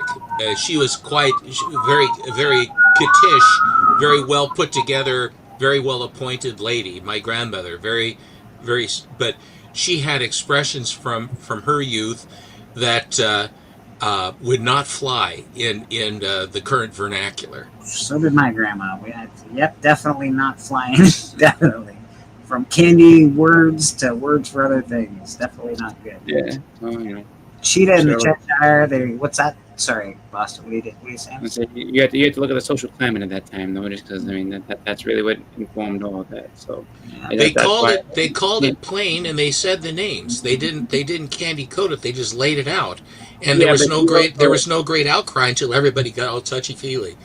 Well, the thing is, though, I mean, when you were a kid, you know what I'm saying? If you're talking about in like 1955 or something like that, or in the 60s or whatever, like, I mean, it's a very different type of way to say, like, oh, well, that's cool. Yes, back then it was cool, but it's like, you know, it's things change, and it's not so much that it's Well, and the kids of the kids of the '60s had grandparents from the '20s or Well, earlier, and so that when parents from the '20s and grandparents from the 1890s or 1900, and Yes. the vernacular in those days was an entirely different thing. I'm not here to worry about vernacular. What I do know is that we're not allowed to use that vernacular now. So Understood. I'm sorry. it is. Yeah, Cheetah in Cheshire. Don't love the first cover. Cover A. It's okay if you like it. You love it, I guess. Doesn't speak to me. 6-issue limited series. I don't think it's a key. Pictures and Blades is something that they've been working on for a while. That's nice. Like, it's as far as covers go, I think that's a pretty cool cover. I like where the signature is on it. On the I jacket. wonder how far down her spots Digital, go. but cool. Yeah. You know it? Say again? I wonder how far down her spots go. For what? On that cover How you did just you showed. feel? Oh, how far down her spots go. I see what you mean. Godzilla escapes the dead zone. #1. Godzilla, you're getting around, bro. The Pacific Northwest Dead zone. is a contaminated wasteland occupied by monsters and half kaiju, half human mutant known as the Wanderer. For quite some time now. So the Wanderer, I'm not even going to get into that either, but that's fine. Godzilla versus Godzilla escapes the dead zone. The Wanderer is in this. Wanderer is a very old. He's got a person big nose. And yeah, exactly. It's very old in history as far as that's concerned. I wonder if they're using that. Just hope he doesn't sneeze. Mighty Morphin Power Rangers Rita's Rewind #1. Oh my god, it's a tie-in to the 2020 Kind of rewinding. Meh. Flame Attack. Well, I don't really have to worry about the books this week. No, as far as keys, no. As far as keys go, you definitely doesn't look like it. And then that title. That one J. Scott Campbell, but I'm not collecting the stories. I'm collecting the artist. Listen, what's it called? That whole thing is misleading. That title, because Rita is a jerk and she would never rewind. So Rita is a jerk, actually. She really is. She would never rewind ever. Oh, you want me to rewind, do you? Like, yeah, that'd be her. Never. Boy, is that so crude Flint things. Please be kind, rewind. Oh my lord. The Godzilla. That's actually a very good movie. These I didn't look at these variants. Maybe there's something cool here that we overlooked. They were serious about that. They charged you. I know. I remember. But I then think you had the ones that when it would get to the end of the tape and it would go like that and then stop. Then they got fancier where the machines would speed up and then slow down right towards the end and stuff. The rewinders that you'd have. I mean, it was a thing. But they always, no matter how carefully those tapes would get stretched. I think my favorite thing, as far as when it came to the whole rewinding and stuff like that, was when my aunt first watched the DVD. And so watching the DVD, and she goes, "All right, now make sure you rewind it." I was like, "No, it doesn't work that way." She's like, "You have to rewind it." I've seen it before. Bless her heart. Rad, this would be a cool blank to get, Rad, if you're getting blanks. Godzilla Escape the Dead Zone. I feel like it's got a cool vibe to it. I like the green. I just don't like colored blanks. That's fair. That's fair. But I still could do it. Yeah, nothing in there. Oh, we got some Ultimate Wolverine #8. I don't like the trade dress. It takes up too much of the cover. I don't like that. I agree with you 100%. Introduction of Angel in the Ultimate Universe. So I guess this is Angel in the Ultimate Universe. Yeah, because they're switching up everything. Like, I've heard that's actually a pretty good story. Like everyone's different. Like they're not. It's kind of think like Age of Apocalypse type thing. So like everybody's got a little bit different of story. But it's been a while since they made an issue of this. Like, I think they've had a delay. That's the cover.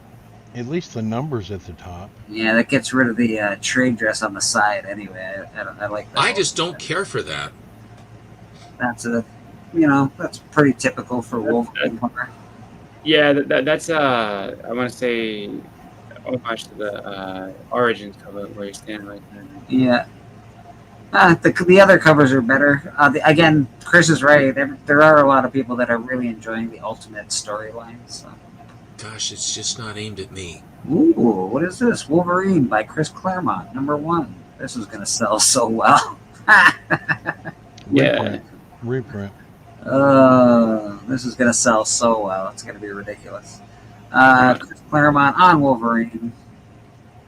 It's a one-shot that reprints Marvel's Paragon collection, Chris Claremont Wolverine #1. Oh, so it's just a reprint. Yeah. Garbage. I don't know. I don't know if it's even a new story, or if it's gonna continue a new story. But Wow. Oh, what a snoozeburger! Did we? I wonder. I think it might be something where, like, because I know John Byrne did something similar where, like, he just made his own story and drew it out, and then they're gonna print that in actual comics. But before it was just online on his message board. So I don't know if this is a similar thing where he just wrote a story. And Did we get one first appearance? Did we get that Shaka people? right? But it's just a team appearance. It's not even a real first appearance. Oh my god! Wow.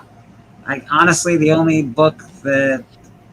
cover I saw really, and the only book that I'd be interested Jay Scott would be that for the. And you're collecting the artist, not the story. Yeah, the art. That's the only reason I'm looking at the art. This is beautiful. Obviously, it's going to be very popular.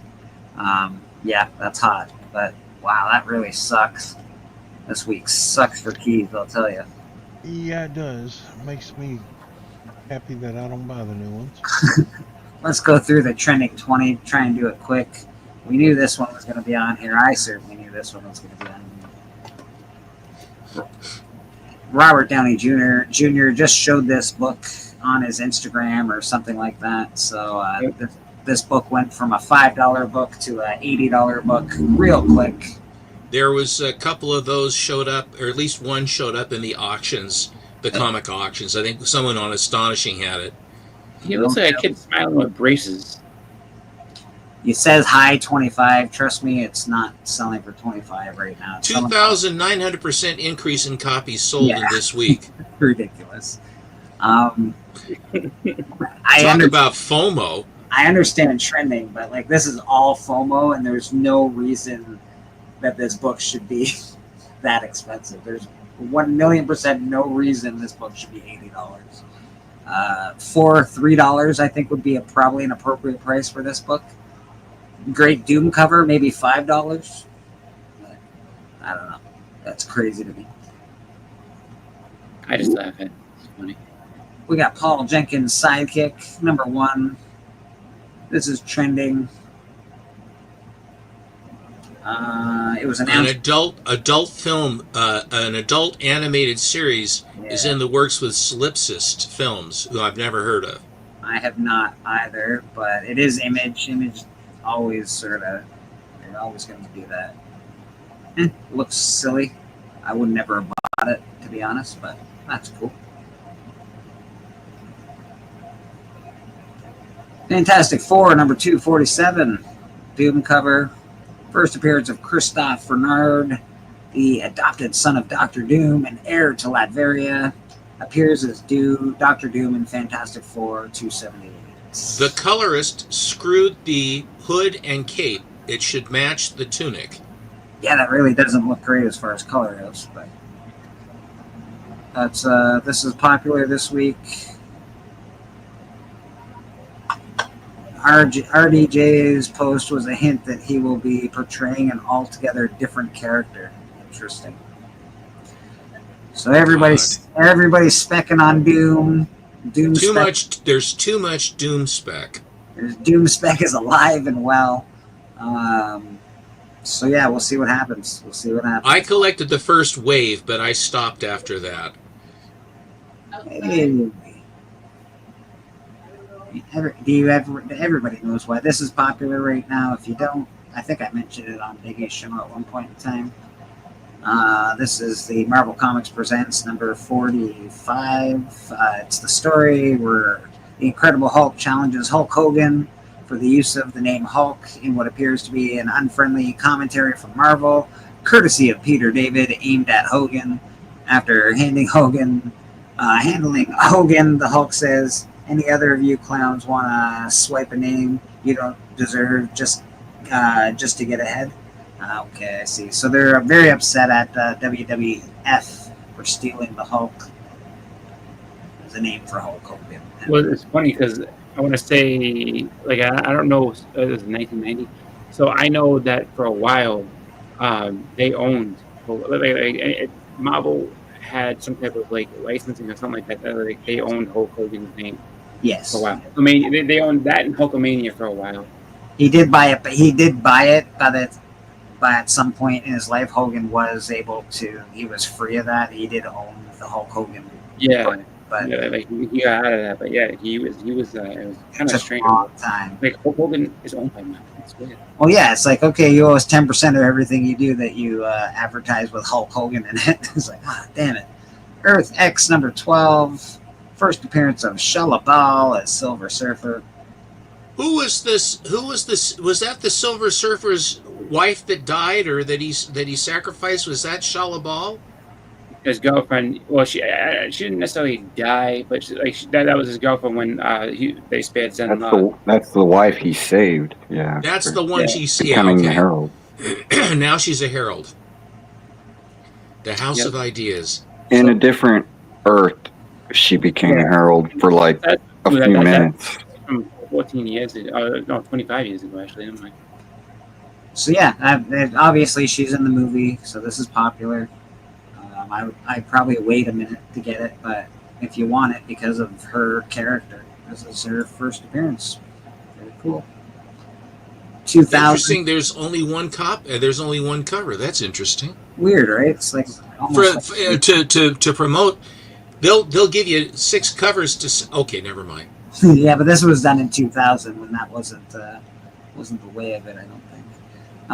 Wolfenstein number 1. I would not buy it just because of the video game, but I definitely would buy it for this cover. This is awesome. I love it. Yeah. Fan of that cover. I think it's amazing. Great cover. 2-issue series inspired by the Wolfenstein video game. Yeah. So it's an inspiration from the video game. It's a great cover. I don't know who did the cover. Let's see who did. Let's dig a little deeper on this one. Sherman Hemsley. Piotr Kowalski and Dan Waters. All right.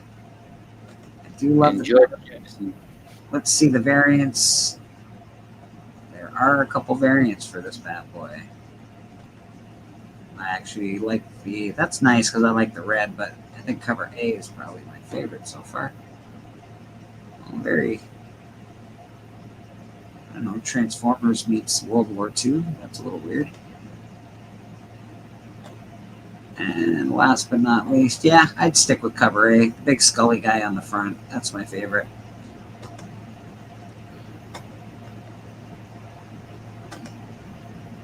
Very cool. Fantastic Four, number 554. Cover art gained some traction due to being used as local media meme.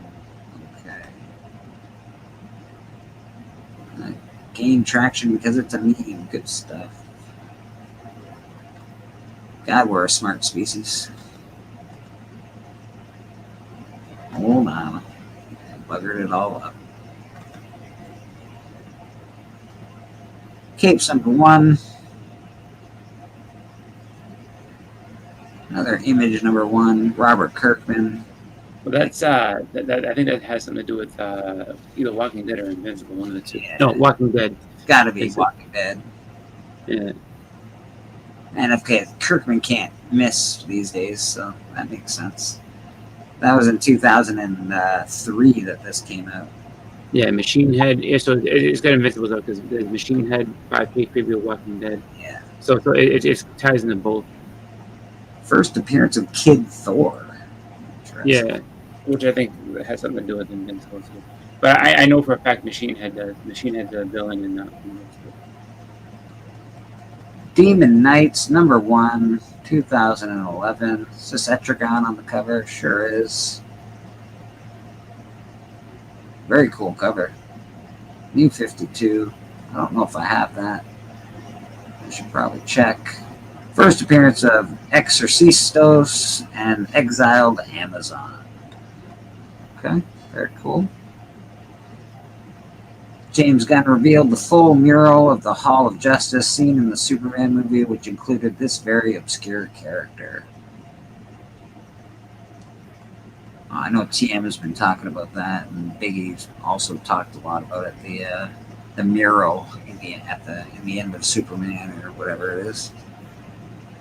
Fantastic Four 243, iconic cover art by John Byrne. Obviously, we got Galactus. There's no mystery as to why this is selling a little more than usual. Toxic Avenger, got the movie coming out. Understandably, this is selling a little more than usual as well. I wouldn't pay too much for it, though, unless you get a really, really nice copy. Even then, I wouldn't pay that much for it. Peter Dinklage gets to play the Toxic Avenger. Looking forward to watching it. It looks like it's going to be a stupid, silly movie, so it should be fun. Sandman number 8. First appearance of Death. That was in there last week as well, I believe. Iron Man 150, Battle of Iron Man versus Doom, iconic cover art by John Romita Jr. Those are hitting the circuit. It's always been a popular book, but that's been hitting the circuit in the auctions as well. Yeah, you can always tell what's hot if you go on some auctions. Cross number 0, 2008. An infectious plague causes its victims to carry out their darkest, most brutal desires. That's a weird plague. Garth Ennis has written a screenplay, and independent producer Six Studios intends to finance and produce the movie based on the original 10-issue series. That might be something to pick up. Garth Ennis. People like Garth Ennis. Yeah, I like Garth Ennis. There are a couple variants to this. Let's check out the variants just in case you're, flipping through some comics and you see some of these bad boys. The black and white, it looks like a little bit red, but black and white mostly. And this is Cross number 0. Be on the lookout. That's cool. That's Jeez Louise. A little violent. Yeah, you can't say certain words, but you can show images like that. Crossed. I don't know if does the comic code exist anymore? Because that's no, it hasn't existed for a long time. Yeah, they're getting crazy again, people. They're getting crazy. Amazing Spider-Man 345, 1991. Cletus Cassidy becomes infected with the Venom symbiote, later becomes Carnage. Yeah, this is... Man, all these I bought for cover press. Well, you're doing well, Monty. How about Fantastic Four number 244? Did you buy that for cover price? Yes, I did. Well, now it's worth $40 in a high grade, so good for you. Probably worth more, to be honest, but better than stocks. First appearance of Frankie Ray as the second Nova becomes a Herald of Galactus. How convoluted. Well, oh, this one definitely is on here. This is the first appearance of Franklin. Frank. I just did a video on this week, and somebody left a wonderful comment on my video and called me a goof. Thank you very much to whoever that was. You're a kind, wonderful. You are quite welcome, man. It was all a term of endearment. Kind, wonderful human beings out there. They're just watching videos, just saying terrible things. You guys you're really necessary in the world. Sometimes I become unhinged. It happens. Sometimes? Sometimes. It's also the introduction of the Cosmic Control Rod and the first appearance of Annihilus. Yeah. That's a good one. Ooh. Fantastic Four number 209. First Herbie. So Herbie the robot. Yeah, I think Annihilus is coming because they're making the Annihilators movie. See? Well, the thing is it's the toy tie-in is going to be going crazy. That's for the kids. Why is They're there, all going to want to have the Herbie toys. why is there 6 Well, variants? they- Number 209. There's like Canadian price variant and newsstand. And Oh, not there's just also whatnot It's just the exclusives. kids. I want the Herbie. So these are whatnot Leave it exclusives. alone. It's not for you. These whatnot exclusives, I think they just came out in a blind bag. Basically, you get 4 a bag or something like that. Yeah. In Hook Lee has a beautiful Sue Storm cover he just did, and also a Black Cat. I can't say it. The non-trade dress variant, and I pre-ordered. I stepped up to them. They're pretty cool. I'm a huge Inyuk Lee fan. I love his art. I have surprisingly a lot of his covers. So when I went through my collection, I was like, I got a lot of Inyuk Lee stuff, man. This is, I think I might It's like good it. stuff. It's Yeah. good stuff. I think I might like Inyuk Lee. Galactus. This is a great book. This got hot, a couple months back, actually. The Galactus Origin. There's also, I don't know if I have them offhand, but there's also, what is it? Thor number. I can't remember the numbers, but there's 2 Thor books that have Galactus on the front cover. That's actually the origin story of Galactus as well. So this is Supervillain Classics, Origin of Galactus, reprinted stories. Yes, from Thor 169. Exactly. Thank you. I got one of those heroes. Yeah, I love Thor 169 and 168. Really great Galactus covers, actually. Thor number 5 in 2020. Black Winter claims to have spared Galen and created Galactus, leading readers to believe the sentience of the universe, speaking but unseen, is also the Black Winter. Blah, blah, blah. Okay. Good enough. It's a cool book, though. The cover is really nice on this book.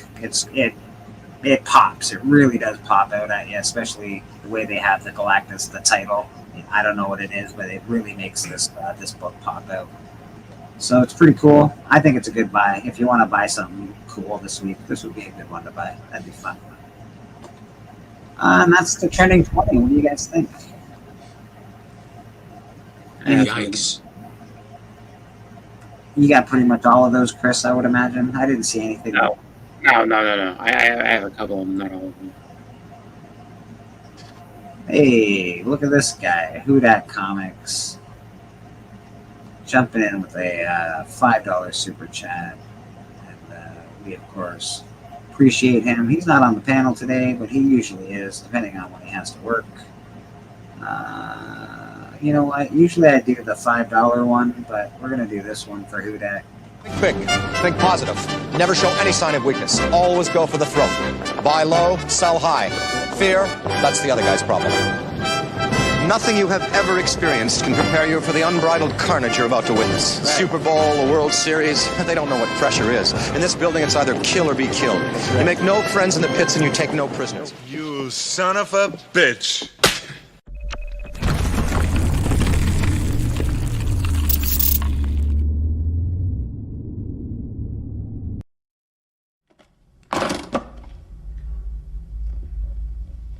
We happy?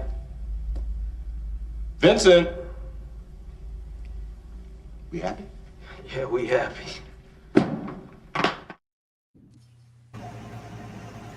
That is Who Dat Comics. Thank you, Who Dat, brother. Who Dat, if you're not paying attention, he has some of the best membership giveaways in the biz. Every few months he does a membership giveaway. I'm sure if he had more members, he'd do. Hi, Papa. Hey, Papa Willie. And the giveaways are amazing. Like, really good books. So check him out. Check out his channel. He does a lot of selling, a lot of good stuff. You know, no need to go to some of these big companies when you can help out your friends in the community and buy books off of them. If you don't want to do that, that's fine too. But Who Dat's a great seller. I've bought off him, and I've never had a problem. So appreciate you, Who Dat. You're rock. I've been buying from Who Dat hand over fist. Yes, yes. Actually, I just got a package from Who Dat, who it's right here. I have a couple nice things that I just got from him, and I got that Savage Tales 1 from him. I got the Primer number 2 from him, and then I have a couple really interesting. I bought a lot from Houdat. Good stuff. I also, I don't buy a lot of comic books, but I do buy a fair bit from Houdat. So Houdat's always fun. He's good to deal with. Doesn't give you too much of a hard time. So thank you, Houdat. We love you. What do we got? We got somebody in the back. Somebody who got. Well, say hi to Papa first. Hi, Papa. Hello, Mr. Wheelie. Somebody who got robbed last night. So you gotta come. You gotta come to the hunt next 2 weeks, so you can vote for the champ. Let's bring him on in.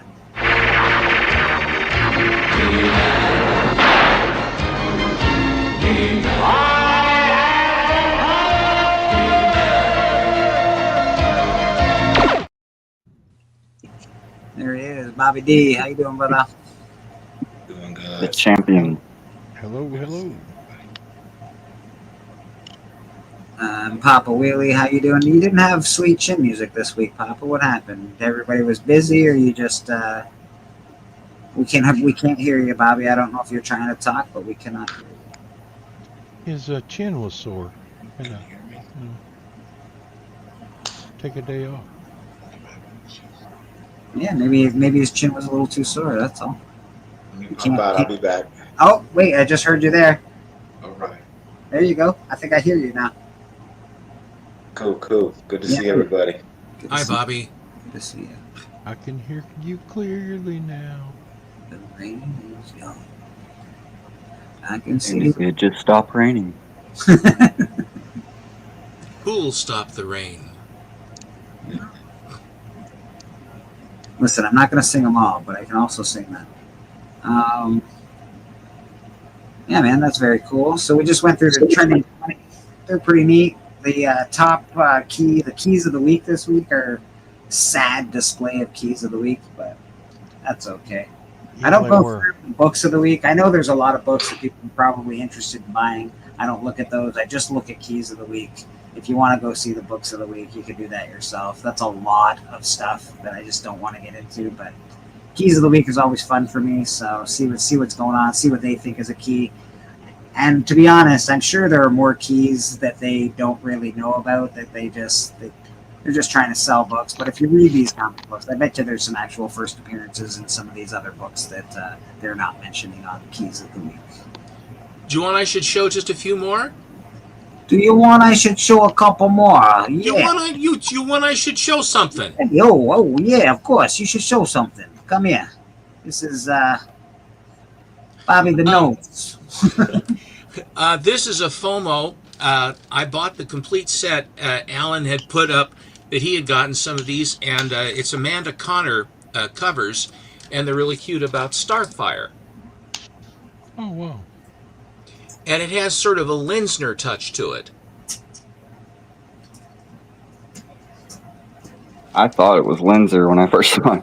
Yeah, it's just there is definitely, and then Houdat has the various auctions and stuff like that, and I stepped up to this one.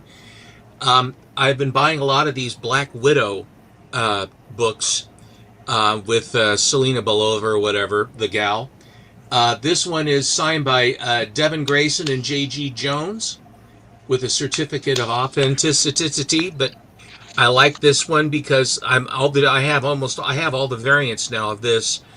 Houdat's going to be on Astonishing. I got the other set of these in a clump from MT1 Comics. So I got that, and he had been offering this for quite some time, and I looked and looked and looked, and I finally said yay, and it is the Crowley copy of Buck Rogers #2. I like that. There was an episode of Buck Rogers that scared the crap out of me when I was a kid. I remember it very vividly, where he froze in the cockpit. It scared the bejeebers out of me when I was a young kid. I don't understand why it scared me, but man, I got scared to high heaven with that one. Dick Calkins is the artist, and this is from Eastern Color from July of 1941. So it's pre-World War II for us. The war was already going, but it's just the very nice Crowley. The Crowley copy pedigree was a gentleman who was one of the executive guys at Fawcett Comics, and he would buy books of the competition as well as their own books, and he kept them all for reference and then just to see what everybody else was doing and what have you. And when he finally when the collection came up, it was a heck of a deal. He took good care of his books. The only other Crowley I have, and there are a lot of them, but the only other Crowley that I have in my collection is the Big All-American Annual. Of late, I have been buying Sveta Shubina covers because I think she's got some really cool stuff. I saw this one on our Sunday show a while back, and I stepped up and bought it. Oh, yes, absolutely. Baby got back. And then this one is a little naughty, but artistic. Baby got more back. This one is from The Boys. This was a limited edition from Shubina. I saw this was making the rounds here a while ago. There were several of them, and they were not terribly expensive. She hadn't quite caught on yet. This is naughty. I love Carla Cohen, and this is one of my favorites that she did. I just think it's a beautiful. That is She's great. cover. Yeah, that's a gorgeous cover. I just think it's great. Chonko turned me on to this one. The latest Bruce Timm effort. Chonko or Chonko? Chonko! Nerd culture revival. Chonko! That guy. I got two of those because I think Bruce Timm they get spendy. This is, I think, Lozano.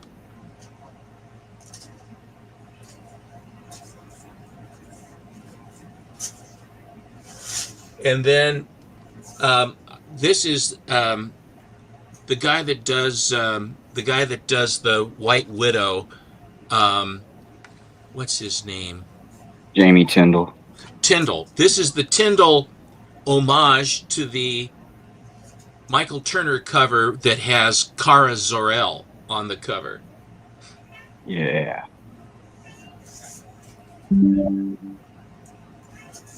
With Supergirl coming, why?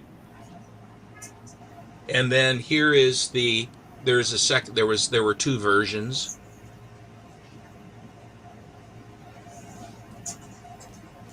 This was the book that was handed out at the theaters on when Superman first when the first day of production, with the IMAX information on it, IMAX, filmed for IMAX, etc. They ran out of those books pretty darn quick. They just evaporated. So and Biggie had said they were $20 a throw, and he was absolutely right. I bought a few just to have.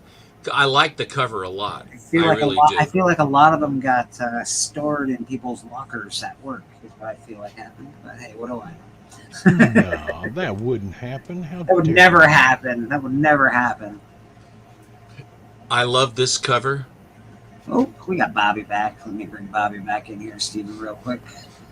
Boom, there he is. Bobby's back. Back to Steven. I can hear you now, man. Yeah. Very good. Yeah, you're good. You're clear now. Yeah. That's a beauty. Alex Ross. Yo. Alex Ross is one of my favorite artists. And that's easy to say because it's Alex Ross, but holy smokes, man. Yeah. Does the guy ever do good work? Kissing the book cover. I know he was a foot freak, but man. Superman's a freak. You know he is. He's an alien. Yeah. Well, your underwear on the outside, that's a tip off. Well, thank you for that, Bobby. You've obviously done some research for us on that. That's the best. Yeah. Absolute Batman is quite the thing. It's I have a lot. Hello, Cliff. There are quite a few really cool covers for the Absolute Batman. One of the toughest ones was at the New York Comic Con, which was the Akira copy. And I went out and when I first got a wind of it, I jumped and I got a copy. That's cool. I know that's one of the tougher ones to get. I found, was it the Dark Horse? I was blown away that they let Dark Horse do a cover for that. That was Dark Horse gets into a lot. I have pretty much all of the ones from the number ones through. I can't remember how many different covers there've been. I got a slew of them, but I stopped after that. I was more of a cover by. The story isn't bad either. I mean, it's actually a pretty good comic to read. That's what I hear. I hear everybody read. Well, not everybody. John's Comics with Friends does not enjoy Absolute Batman, but there are a bunch. He's entitled.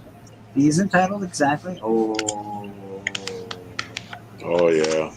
Okay, do we have a clap around here? Does anybody need a clap button? You know what I need? That is That's beautiful. the Creature of the Black Lagoon. Mm-hmm. That is the Creature of the Black Lagoon. It's one of my favorite B movie. Here. Biggie Shack will show this with regularity. I've had to pull it out of my comics enough times that I don't want to do that anymore. So I just basically put it in a top loader. That's okay. It's okay as far as a book goes. I'd buy that for $1. But you wouldn't. What was that? The movie that had the eyeball that then opened up? What was that show from? That really was annoying. It was like a bad acid movie. That was from Aeon Flux.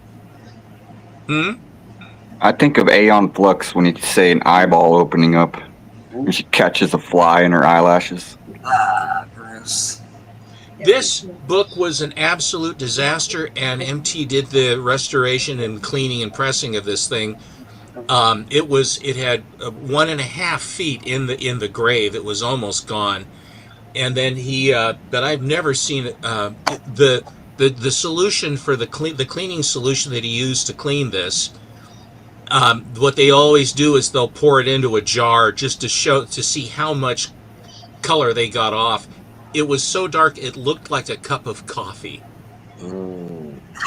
I'm always so curious about wet cleaning because they do wet cleaning, and I wonder, does it take the shine off the book? No, the gloss is still there. Yeah. No, they like watch it. If you watch videos on it, there's people that really will go into the process, and then they let you know it's a lot to it, but they really do good work with it. Yeah, it's hydrogen peroxide and distilled water is the solution they use to do it. On posters, they use a light bleaching solution. Yeah, a lot of those guys have degrees in chemistry, and they know all the different chemicals. A lot of yeah.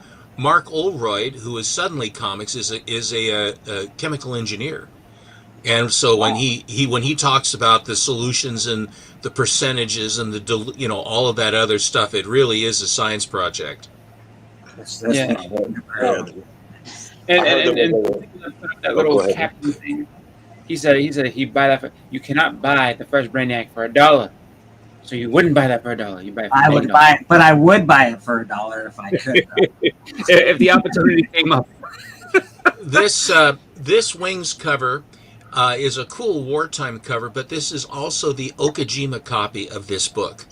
Yeah. And if you aren't familiar with the Okajima pedigree, it was Japanese Americans who were imprisoned during the Second World War. A very low point. And this one, up in the corner, you see the 4K. That is from the, if you would call it a PX, but it was the newsstand on the at the prison. I call it a prison because it is a prison. That they had, and this is from July 25th of 1944, and it's so surreal that these Japanese Americans are seeing stories about fighting the Japanese, and they're Americans and they're buying these books showing them fight the Japanese, and they as Americans have been interned. It's really it's very jarring. It's amazing it survived. You know what I mean? That it survived that. The book survived that. You know, yeah. Oh, well, what they brought them all home. They had a farm in Fresno, California, and they basically brought them all home, and they actually continued to collect until the code came. And when the Comics Code Authority came in basically September of 1954, the books that are December books that are March 55 dated, that's when the stamps first started on the cover. But all of the proscriptions and requirements and rules were instituted in September of 1954. And that's when the code came in. And when you talk about the Silver Age, a lot of people think that it's showcase number 4 from 1956 is the first Silver Age comic. I argue a little bit differently. The Martian Manhunter in Detective 225 predates Showcase 4 and is the first original superhero of the Silver Age, and that his is it predates it by several months.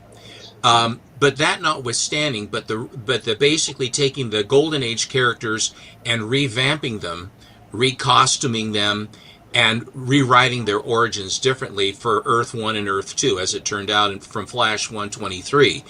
But it's that I argue that when the code came in, all of the rules and regulations that changed the hobby forever, ended the Golden Age and the Atomic Age completely. It ended up that I think that in September of 54 was when the Silver Age truly began. And then the first Silver Age books, per se, were the December books that started were the December books. November books of 54 would be as well, but when the seal of approval went on was in the February-March books of 1955. So I think that's, people will argue when it actually was. People argue about what the first Bronze Age book is. It used to be Conan the Barbarian #1. But there are various people that have different ideas, and then the Copper Age with the Ninja Turtle #1 and things like that. But anyway, I had some of those to show, and I showed, and of course the books, that I got from Whodad, which are beauties, and I am sure I will see him this evening on Astonishing, because I do tend to go and I like to watch their shows. I find stuff now and again. I end up FOMOing a lot of times, and I'll go and get.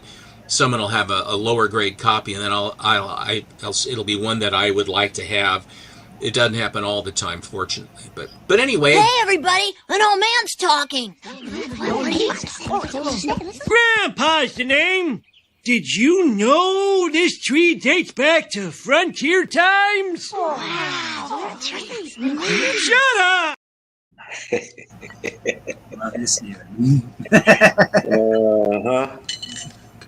Mr. Steve, that's Steven. Check him out for the Monday Night Special.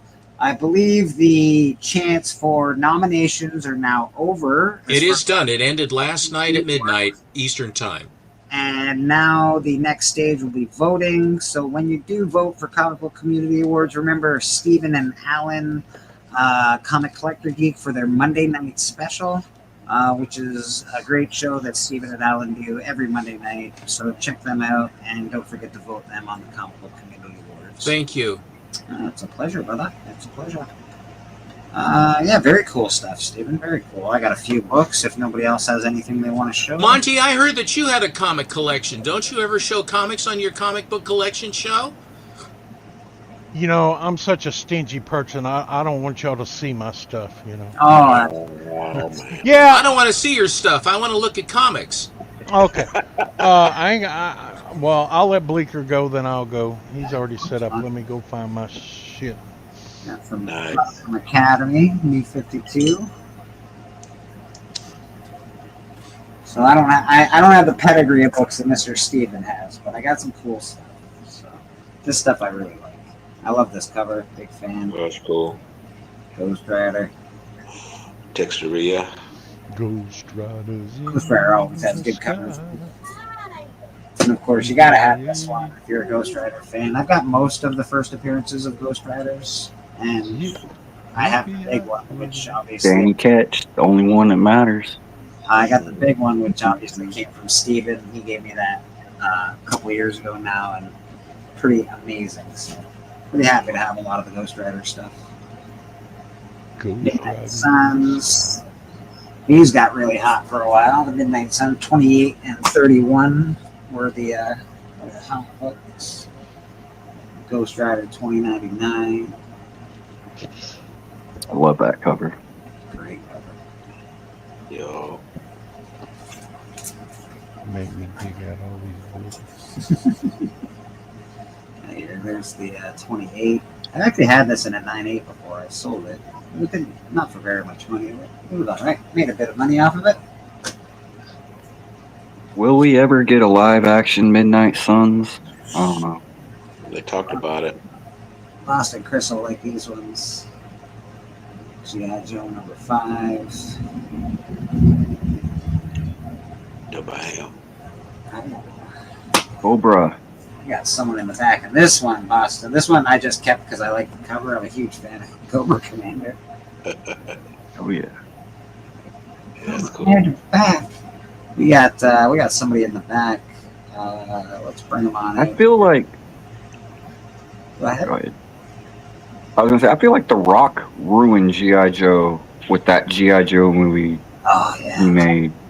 He really would. Let's bring out the man, the myth, the legend himself. See what we got for him. I don't know if I got something good for Mr. Let's see. Looks like we're going old school. There we go.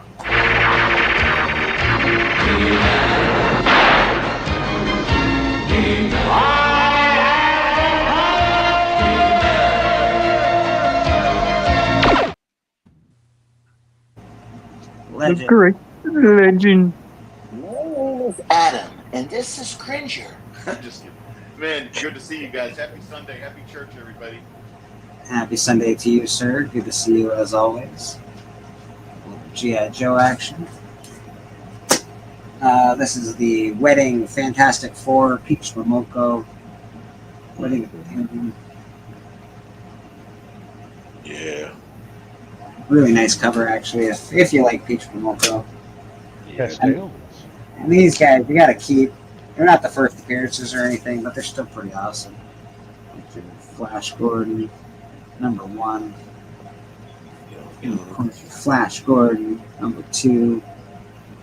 Because it's Flash Gordon, man. You gotta keep your Flash Gordon stuff.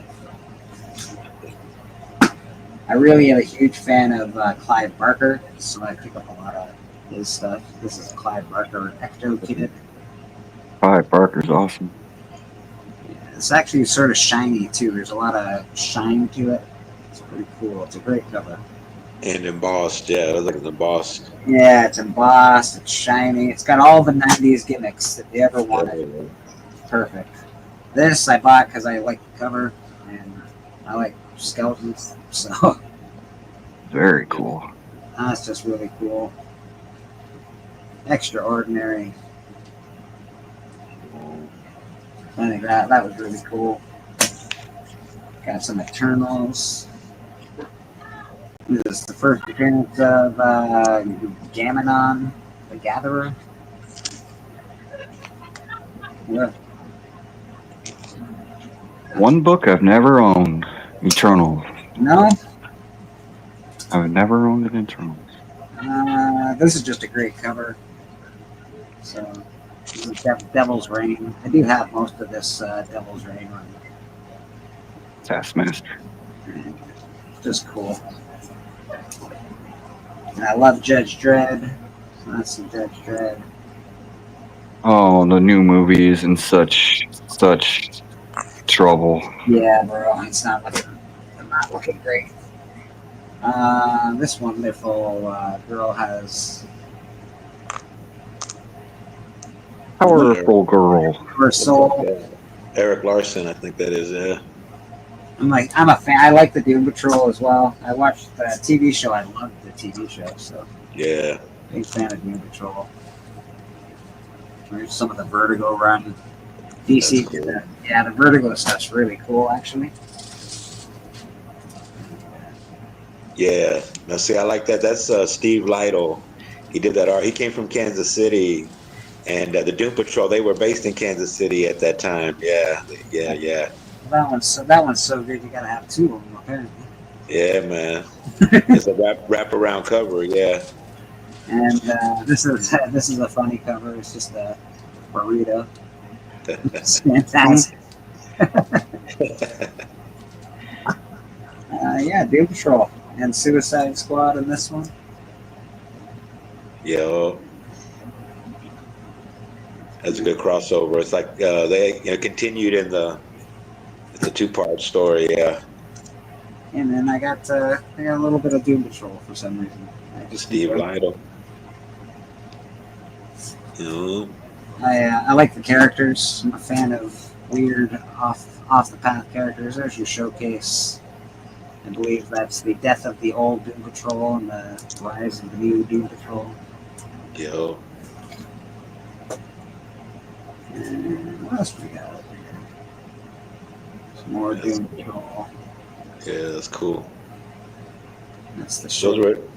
That was a different team. Yeah, it's a whole different team. Yeah. Yeah. Now, this isn't. I could do this and show you and be like, look at how great my copy is. It's not the one. I wish I had the real one. I don't. Don't tear it in half, man. I don't. Yeah, like Callie did his Wolfman last night. Yeah.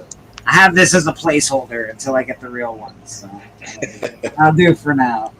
I like the Thing. I like the Thing's covers. I usually anything with Man Thing on it. I usually wind up picking them up. That's cool. Spider-Man, Curse of the Man Thing. And I like space, and I like pirates, so what's not to love about space pirates? Captain Harlock. Well, space pirate action. Although I do think this cover is really computer generated. It's definitely digital. Great, it looks a little too digital for my liking. Clive Barker. I have a ton of Clive Barker comics. Wow. Fuck yeah. Oh, sorry about that. And then we got Captain Planet, baby. Gotta have some Captain Planet. That was one of my favorite cartoons growing up. That's good. Oh, we got Biggie Shack in the back. Let's add him to the stage. Boom, Biggie Shack, how you doing, brother? Good. Good. I only got a couple more. Tune was so bad. We'll get back Captain Planet. We'll get back to the regular stuff here. Get back to everybody. We got Compass. Is this number 1? This is number 2. Compass. Some Image stuff. Is this number 1? This is number 1. I actually still have to read that. Maybe I'll take that out and keep it out for today and read it. That'd be fun. Clive Barker. Great Secret Show. And last but not least, we got Cult of Dracula, issue number 1. Very cool. Oh, Biggie. Definitely vote Biggie. Got those, the nominations are done. So next stage is voting. So, vote your guys, vote for Biggie, vote for Legend, vote for Steven and Alan, vote for everybody. Vote for Boston Chris, vote for Rad Art for Best Artist. Got a lot of people to vote for, man, so. Mm-hmm. So what's going on, gents? How's your afternoon treating you? I was just going to stop by and show a couple books. I'm kind of busy today, but I wanted to at least stop by for a minute. Very cool. Let's make Biggie big. There it is. Got that Akira. Pretty fun. Frank Miller. Where did you just pull that out of the shop that you go to all the time? You just pulled that out of there one day? I went into my LCS and it was just on the wall. And I was just like, That's weird because I've never seen it before, you know? Yeah. That's cool, man. This is a Simon Beasley cover. Simon Biz. He's one of my favorites, Biggie. I can't hear you on my Bluetooth went to shit. I don't know what happened. We I can just hear got a couple more. Yeah. I got the Doctor 52.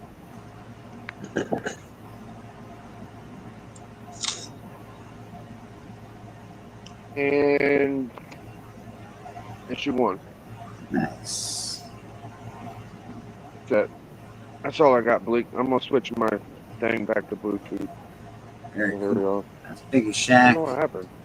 Vote for Papa for video games. We could hear you, Biggie. You just couldn't hear us, brother. So I don't know. I could definitely hear you. Don't vote for Darth Lopez. Vote for Darth Lopez. He's got a great show. In fact, I will be on Darth Lopez's show this coming Monday, so tomorrow. I will be a visitor with Mr. Darth Lopez. We'll talk about his show voting for Biggie. Mhm. Check out, there you go. Wow, man, yeah, that's coming out fucking good, bro. Oh, That really sorry, my is. language. Nice. Yeah. Turned out having to paint the whole thing because you notice the markers don't blend. Yeah, I see that. So a lot of paint. That's pretty awesome, dude. That's Yeah. popping. Yeah. Yep. We try and keep the swearing to a minimum. That's okay though. If you let one out once in a while, it's not that big a deal. But YouTube's getting real strict on the kind of chat they allow on. Fucking I know it, man. That's crazy. I had some original art cover by. I have a lot of Aaron's stuff. I have a whole bunch. My favorite, the Red Skull. I may show that a little bit later, but I had some that my friend Matty Freeze did for me. I have 4. Okay. If you would like to see them. Sure. I am. Yeah, I like Matty Let's see it, Freeze's art. Steppo. Let's see you, Steppo. Let's get you going. Darth Lopez. Okay, the what it is, I see that they're talking about doing a Clayface. Yep. For the I voted for. Mike I Flanagan. nominated Rad definitely for artist. That's who else, you know? But the interesting thing was that he had done this one, and it was a spec. He will do these spec covers and then put them up for auction and see what they do. And he created this Clayface cover. Beautiful. Yeah. That's awesome. Oh, is this the same guy that? Okay, do you have all the ones that he did for you? Okay, I won't spoil the show then, because he did some really good stuff. Beautiful. He talks about the same thing that you do, Aaron, where he talks about having the inks match and blend together properly. It's an awful lot of work. I mean, you have to be very patient and talented to be able to do that. This was one of the first females that he attempted to draw. That he said because he said, I'm always drawing these various villains, and this was another spec book, and I made sure I got this as Poison Ivy. Mm-hmm. Ooh, Yeah, that's lots of beauty. red and green. I like it. High praise. She's got some big daisies. Is that all paint marker? Yes, sir. And Yeah, I think on so- this one he said he didn't use any black. Oh, no. No black lines at all.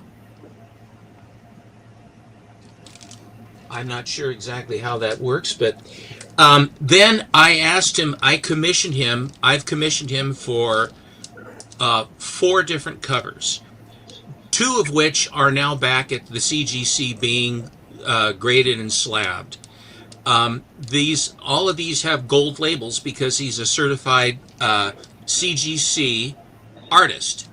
And so here is my Joker commission. And I had taken panels and pictures out of various early Batmans to see, and this was a panel out of Batman #1. And he basically, and it's in the story after Batman has thwarted him a couple times. and he's trying to figure a way to get back on the beam. And this is the story where he was sending these cards. Well said.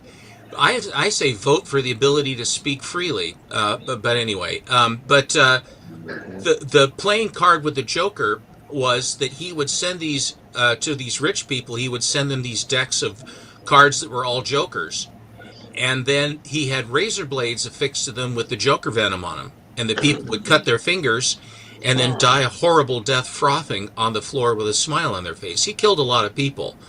But I think he captured the Joker very well. Yeah, it is really an excellent old version of the Joker. He looks real maniacal. He looks real, actually evil there. It's pretty much 1-for-1 from the panel. Yeah, it is. And what he did was he basically had his head has sort of a heart shape on the top, like the Joker did back then, and he fit it into where the contours of the Bat logo up in the trade dress. Yeah, that's cool, man. Great job. And the last one that I have now, but the other one I have two that are back there now. One is a sort of an 80s Batman blue full headshot, which is really cool. And then I have the one that was the Phantom Lady homage. I won't say anything about what it is until it comes. And he's going to do, if you look right here, there is Detective 31. I see it. Yeah. And that is the back of the... Everything is backward, including me. That is the image. This is the back of a box that had for the 75th anniversary of DC. Right. And it's a huge book, giant book that goes in, tells everything. I mean, it's an amazing resource, history and everything. But on the back of the box, they basically put the Detective 31, and they removed all the trade dress and all of the wording, and they put the basically just the non-trade dress word we can't say version of it. Thank you, Christina. Guys, watch out if you see Christina. There's a guy named Optimum Stereo or something like that who has been harassing her. And when I was on Matt Atkinson's live stream, he came in and said really foul things about Christina. So if you see that rat, if you have a wrench, just chop him off at the pockets. For some reason, he's saying mean things about Christina. I really don't care for that crap at all. If I may say crap. You may say crap, yeah. Okay, I got another word I want to say. No. So anyway, so Maddie is going to do this one for me as well as a cover. And that's... The original wasn't good enough for you, Stephen? Well, the thing is that I can actually pull it in closer and remove the extraneous stuff. For example, I'll show you what I mean.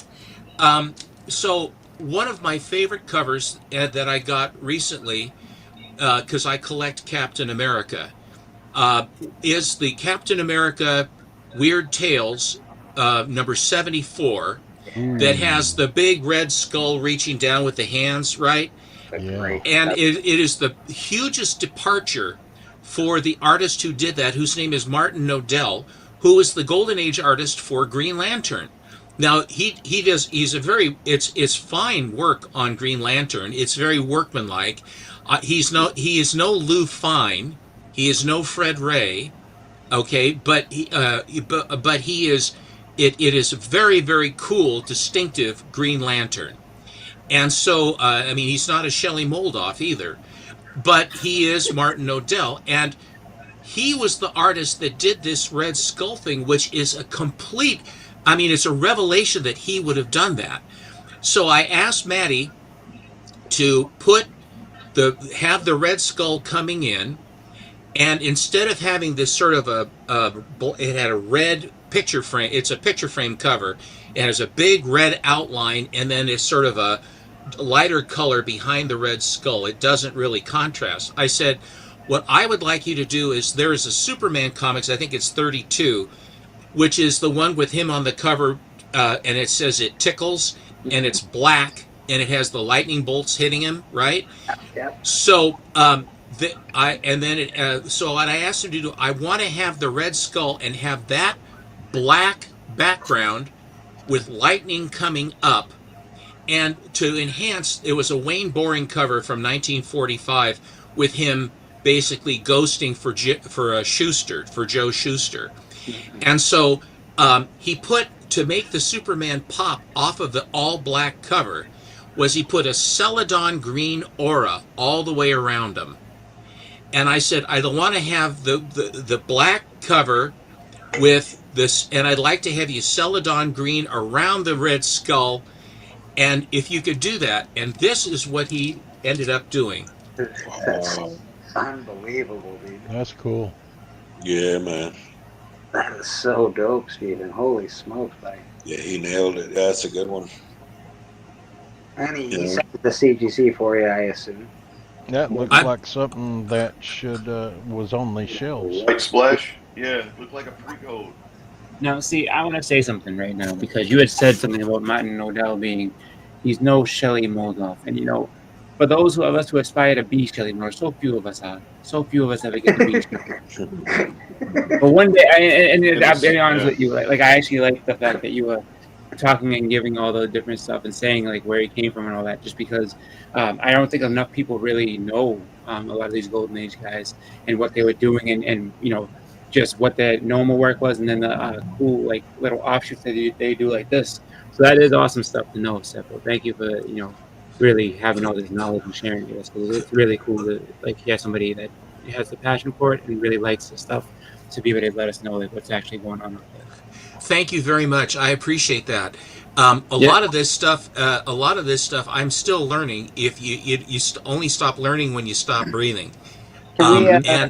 Is Matty Freeze a professional? Does he work on Marvel and DC, or is he just a lot of people have asked him to do that, and he won't. He said, "I just don't think I could live with the deadlines that would be required of me." But what he's done is he has honed his craft.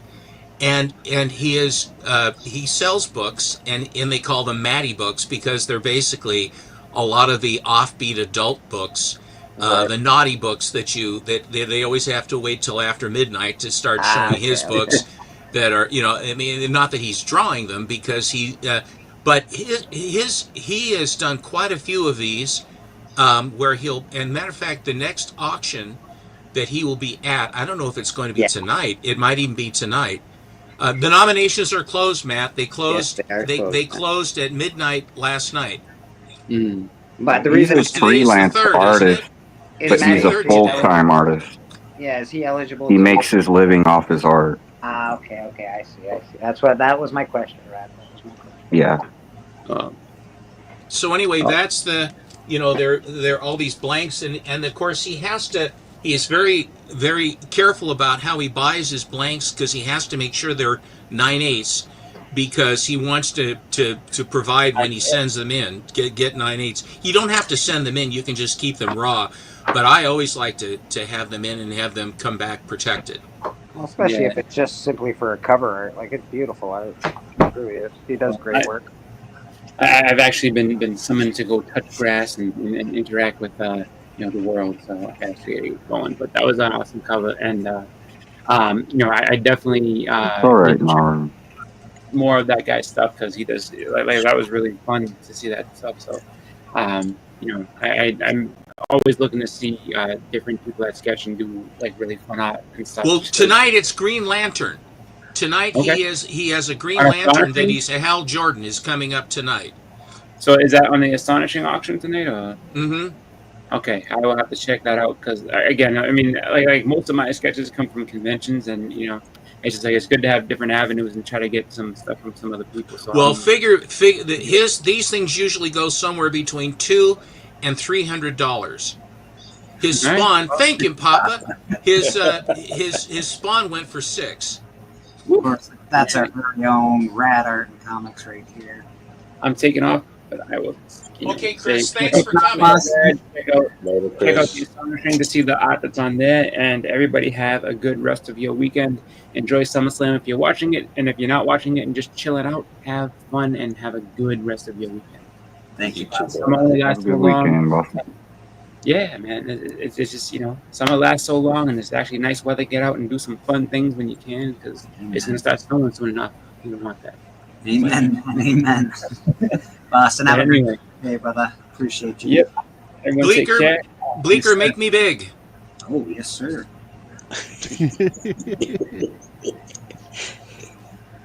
Here's Rad. That's the Rad piece right there. Oh yeah, I remember him drawing that.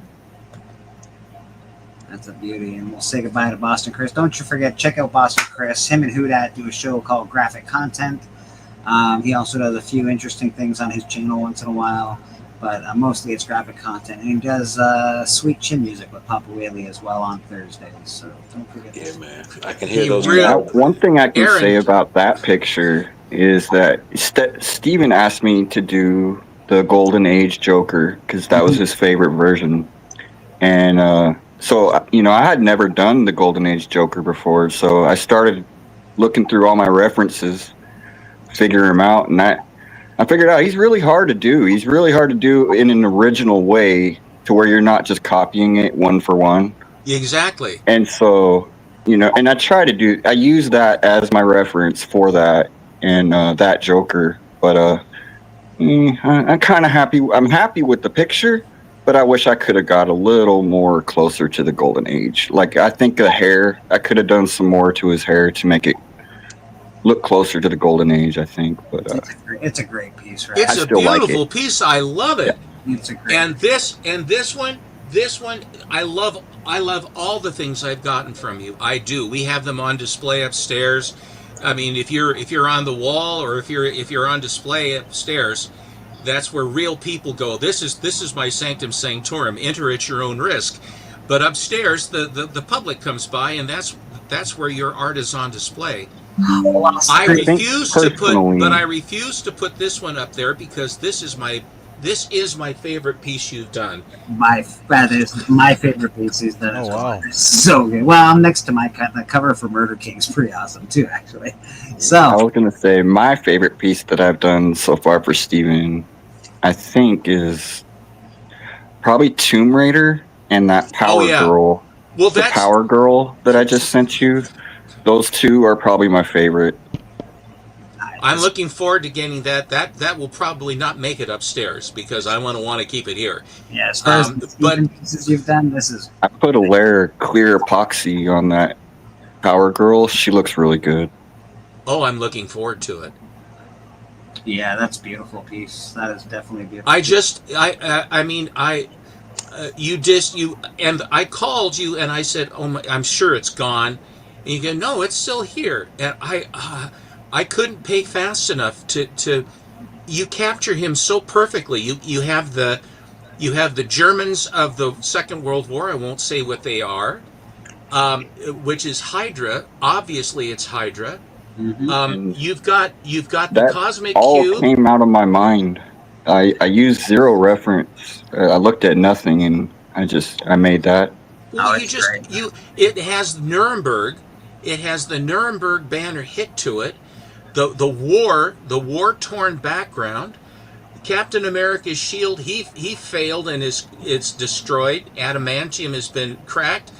You've got the beautiful skull belt buckle and the pistol. You have the very Aryan posture, and even though they say he's not the boss, but anywhere this guy is, he is the boss. So I mean, I can't tell you how I love your stuff, Aaron. I really, really do. It's beautiful, beautiful stuff. Great. I derive an inordinate amount of pleasure having it, and I always keep it right on hand, and I draw it like a gun. Thank you. I'm very humble. That piece is awesome, says Actual Dracula, and I couldn't agree more. That piece is really, really awesome. I just love it. I really do. Great Legend had to take off. He's got to go do some dishes, but he did say goodbye in the back room. Appreciate Legend for stopping by. Sorry you didn't get to hang out longer. I know Monty wants to show some books. Let's get to Bobby D because he's got some books right here. Godzuki. Yeah, I wasn't gonna get that, but then I seen that Godzuki cover, and Yeah, it took me back. I think had that to was get the it. first movie that made me cry when I was a little kid. With Baby Godzilla. Yeah, that good one. Yeah, that old classic. Then, excuse me while I whip out my Black Goliath. Yeah, I just picked this one up. Yeah. Black Goliath number one. Wrap that thing up. It's huge. Yeah, 15 feet of fighting fury, man. Yeah. I thought about playing some of these last night, so I had them handy. But I got this, the Black Panther. That's a classic. That's a nice Black Panther book, bro. Thank you. Yeah, cover right there. Boom. Yeah, and here he is taking on some of his greatest challenges of all. Yeah, the jungle action stuff with Black Panther is wicked. I don't have that one. I've got the one where he's on the cross, and that's wicked, dude. It's that jungle love. Oh we. Yo. Yup. Getting roped in, man. Come on. Come on, T'Challa. Yeah. You know the story behind that, right? Why you just, we don't want so many of these people in here. We need more white people. And he drew them all as clan members. It was awesome. I'll show you. Here's some underground stuff that I had. Yeah, this is from Lee Mars, The Further Fattening Adventures of Pudge, Girl Blimp. Yeah. Pudge, the girl blimp. That's actually pretty cool. She's saying, gee whiz, San Francisco, enlightenment, dope, getting laid, far out. Look at that detail, man. That's a wraparound, right? Yeah, wraparound. It's got a lot going on in the back, too, yeah. That's a lot of characters. Got some Perez going on there. Yeah, it's got some cool characters, some cool art. Yeah, Last Gasp, number one. Yeah. Every time he says jungle, I'm like, jungle boogie, diddly diddly, jungle boogie. This is some Snarf.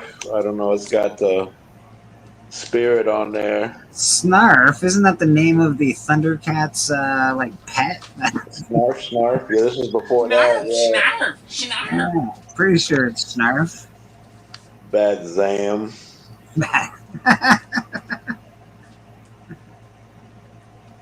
Wow, yeah, this is Girl Fight Comics, yeah, number 2.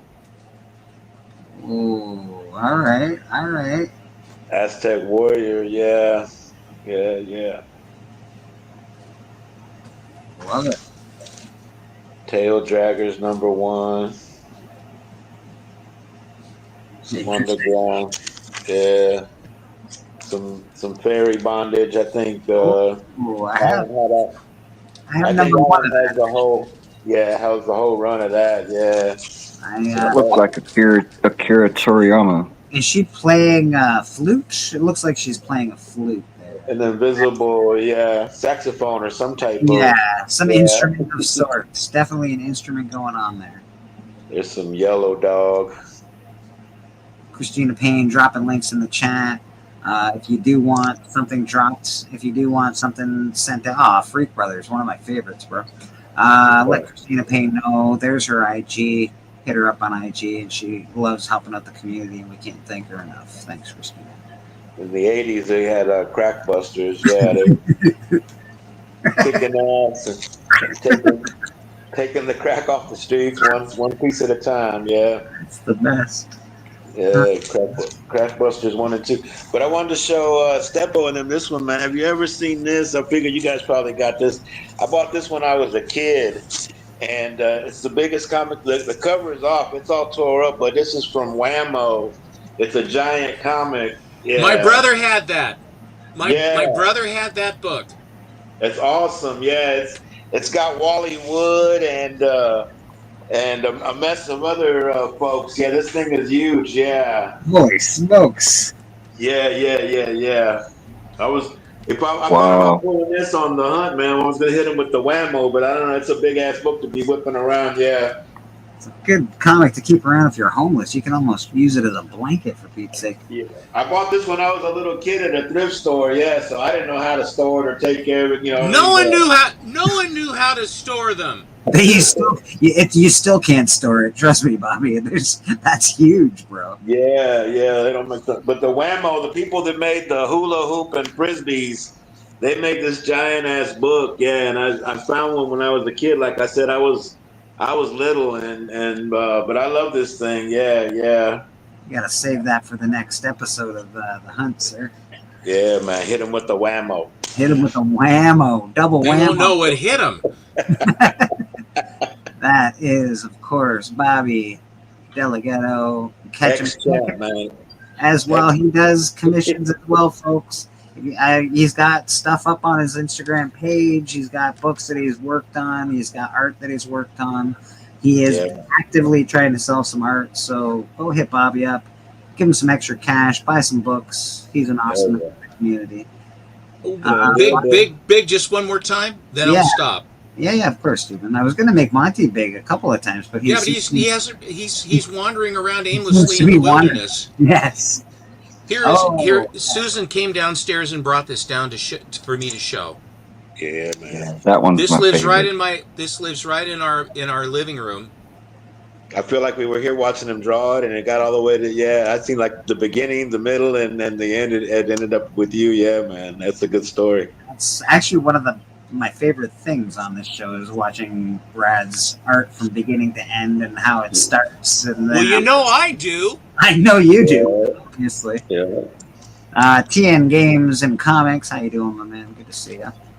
Yeah, that's a Brad. Great pieces, dude. But again, if you like Brad, oh my god! And I have this already in a slab, but I didn't realize that there's a gold foil version. That dolphin's a pervert. Boy, is he? Most of them are. Is he just an opportunist? I don't know. It's shit. We got Monty. They use dolphins for birthing. Monty got the headphones on. He's almost ready, folks. He's there ready, he man. is. We can't hear him, but he's there. He's there. I like the stone shirt. No, sir. No, sir. Negative. It's a negatory.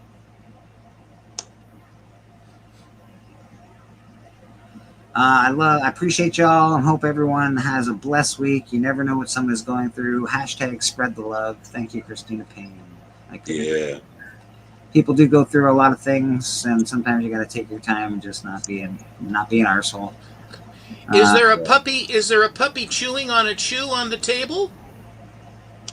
Not at his house. There better not be. That puppy wouldn't be allowed on that table. Well, what's moving on the table? Mm-hmm.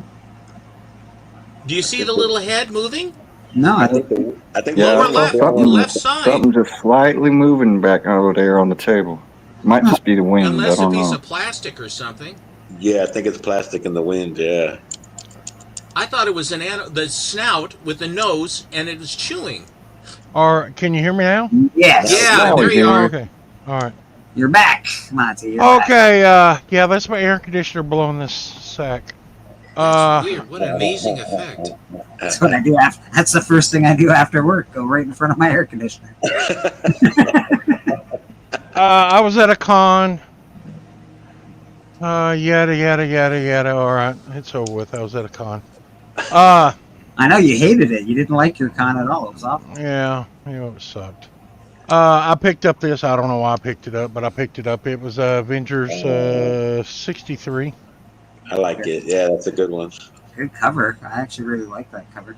Man, that's a little out of focus. Maybe it's because it reminds me of what is it? The writing on it, Goliath and all that. It reminds me of Ben-Hur, and I really like the Ben-Hur movie. That's when Hawkeye becomes a Goliath. Yeah, that's when Hawkeye becomes. He took the formula of what's his name, Henry Pym, and he became Goliath. Yeah.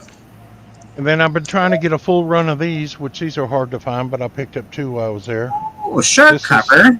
Nice. Yeah, this has got Submariner in it. That's one of the best shark covers I've seen. That's a really good one. Yeah. Well, Jaws, right? Yeah. Yeah. It's it's 1976, so it's close to the time Jaws come out. Good one. And then I found this one, number 19, which is got Silver Surfer in it. Wow. And Doctor Doom. Very cool. So that was the the awesome 3 books I picked up, and didn't spend too much money. I almost spent more getting in than I paid for the books. Okay, this is something I've been looking for, and I finally found my 39-inch Tyrannosaurus Rex. Wow.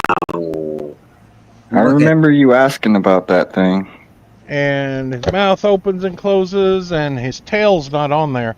But as you can see, for those people, 99 centimeters long. Mm-hmm. And he's got little dinosaurs that he eats. The Velociraptors? Yeah, right there. And there's a trap door probably in his rear end that's where they come out. Nice. So I had a buddy pick this up. I was looking for it and I couldn't find it, and he found it, and it was one of those.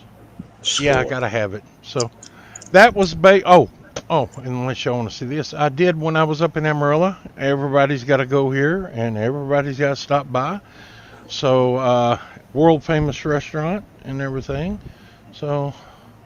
No, you don't have to stop by. We got a bad review from that world famous restaurant this morning. I'm not going there ever. I ain't ever going there now. It did. You can't cook a steak. I'm out of here. Undercooked the steak, and then they overcooked the steak. Awful. Oh, right. Nice. The merch was better than the food. Yeah, it was, and that time, I'm guessing you've had a good steak there before, Monty. Oh yeah, I've had real good steaks there before. That 18-ounce ribeye just wasn't. I don't actually want to trash a restaurant, but Monty did not have a good experience the last time he went. Yeah, and this was the free one. I'll probably give this one away sometime in a drawing. It's a extra large. They didn't have, but that's the. You'd be surprised. Most of the community is about an extra large. And it's free if you can eat the whole thing, correct? Yeah. Yes, in 1 hour. Wow, god dang. Yeah. But you have to eat a potato and a salad and all that other junk too. Yeah, you got bread, you got green beans. It's a bunch of stuff, and it's been done quite a few times. And there's pictures all up on the wall, Polaroid pictures and regular pictures for over the years since I can't remember the. Is there anyone is there any really skinny people in those pictures? Because yeah, they are. Because there's some skinny guys you can't believe, like that hot dog eating guy. Yeah. Oh God, I mean, it's scary gross. What they do. That guy's so gross. Steve White, good afternoon to you, sir. But yeah, there's been a lot of celebrities show up there, and they stop by and everything. It's just I was disappointed in the steak and everything, but that's too bad. Oh well. Next time I go up there, I'll just stop at the Buc-ee's and get me a brisket burger. Brisket sandwich. I heard they are awesome. So that's just right down the road. They built a brand new Buc-ee's in Amarillo. So you said brisket. Let me look in the back to see if Mike Beckerman's back there. No, he's not back there, but I'm sure he will be if he hears brisket enough times. He'll be in the back pretty soon. Yeah, I got 4 briskets that are froze. I need to cook before Labor Day. He does love himself a good brisket. I don't know if I've had a good brisket. I've had my buddy make it a couple of times. It's okay, but like everybody goes on and on about brisket. I'm like, maybe I just haven't had the right brisket yet. You gotta have a good Texas brisket. Plus, you need to eat the burn ends. The burn ends is the best part of the brisket, man. Absolutely. I could make it like candy. You'll swear you're eating candied meat. It's just addicting. Love that. I'm sorry you had such a bad experience at your con, and of course, then the bad experience of eating. Have you had any good experiences this week? Other than that, how did it go? Yeah, I had a real good experience. I guess while I was gone up there, when I come home, my lawn's mowed, and I don't know who mowed it. Nice. So that's a well, good. Maybe your son came over. He might have. I'm gonna have to rewind my cameras over here and look and see who was mowing my lawn yesterday. I was gonna say, how do you not know who mowed your lawn? Don't you? Isn't it like Fort Knox over there? Everything's got a camera. Yeah, I gotta rewind it and look and everything. But I didn't notice it when I come home last night because it's kind of dark. So don't look a cut lawn in the mouth, man. Yeah, I agree. If somebody cut your line, you just keep your head down and say thank you. Praise God. Yeah, but that's why I need to find out who did it so I can thank them. So I think whoever did it obviously loves Yamati, so that's cool. Or maybe they were just like, this guy's grass is out of control and he's my neighbor and I'm sick and tired of looking at his grass. well, I wish they'd have told me because I sprayed my lawn and I wanted that stuff to stay on the weeds as long as it could, but they cut it off earlier than what I wanted. But oh well. See, Brad just did this today, by the way. This is all. I like that. Just all done today. It was just started when we started. It was a little started when we started, but everything he's done has been pretty much added today. So this is pretty awesome. Yeah. About halfway. Yeah, you're. Are you going to put? Great work. Are you I'm going gonna to put put a lot more into it.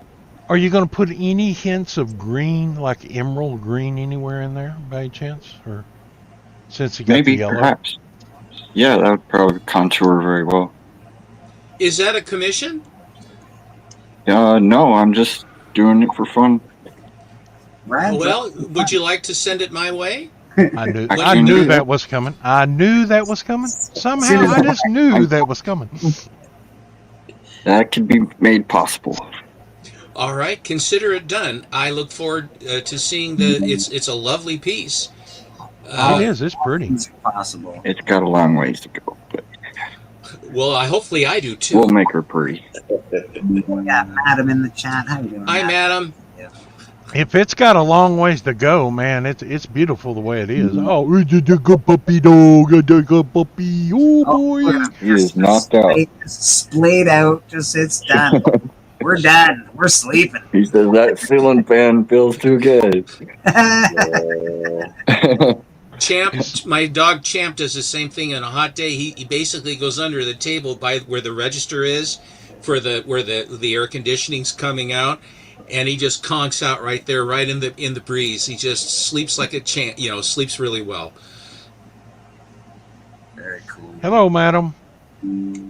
I haven't gone over the Murder King today, so I'll do that real quick because I can. Let's do this. Murder King, if you don't know, that is a comic that Callie and I have written. There are 6 parts to it. The first part is Murder King, Welcome to Side City. It's not active completely on Kickstarter yet. We're hoping by November, between November and February. We do have a Notify Me on launch at the bottom of the page. So if you do look up Murder King, Notify Me on launch, hit that notify button. We've got 54 people waiting at the moment, which is great. Last time I checked, it was 52. So thank you to those 2 extra people. Appreciate you very much. So really looking forward to this. This is Murder King. Let's put it on the stream real quick so everybody can see what I'm looking at. Boom, boom, boom. Share screen. There you are. This is Murder King. Welcome to Side City. Number 1. At the bottom of the page here, just under here, you got that Notify Me on launch. Hit that button. I did. We are looking good. So did Sue.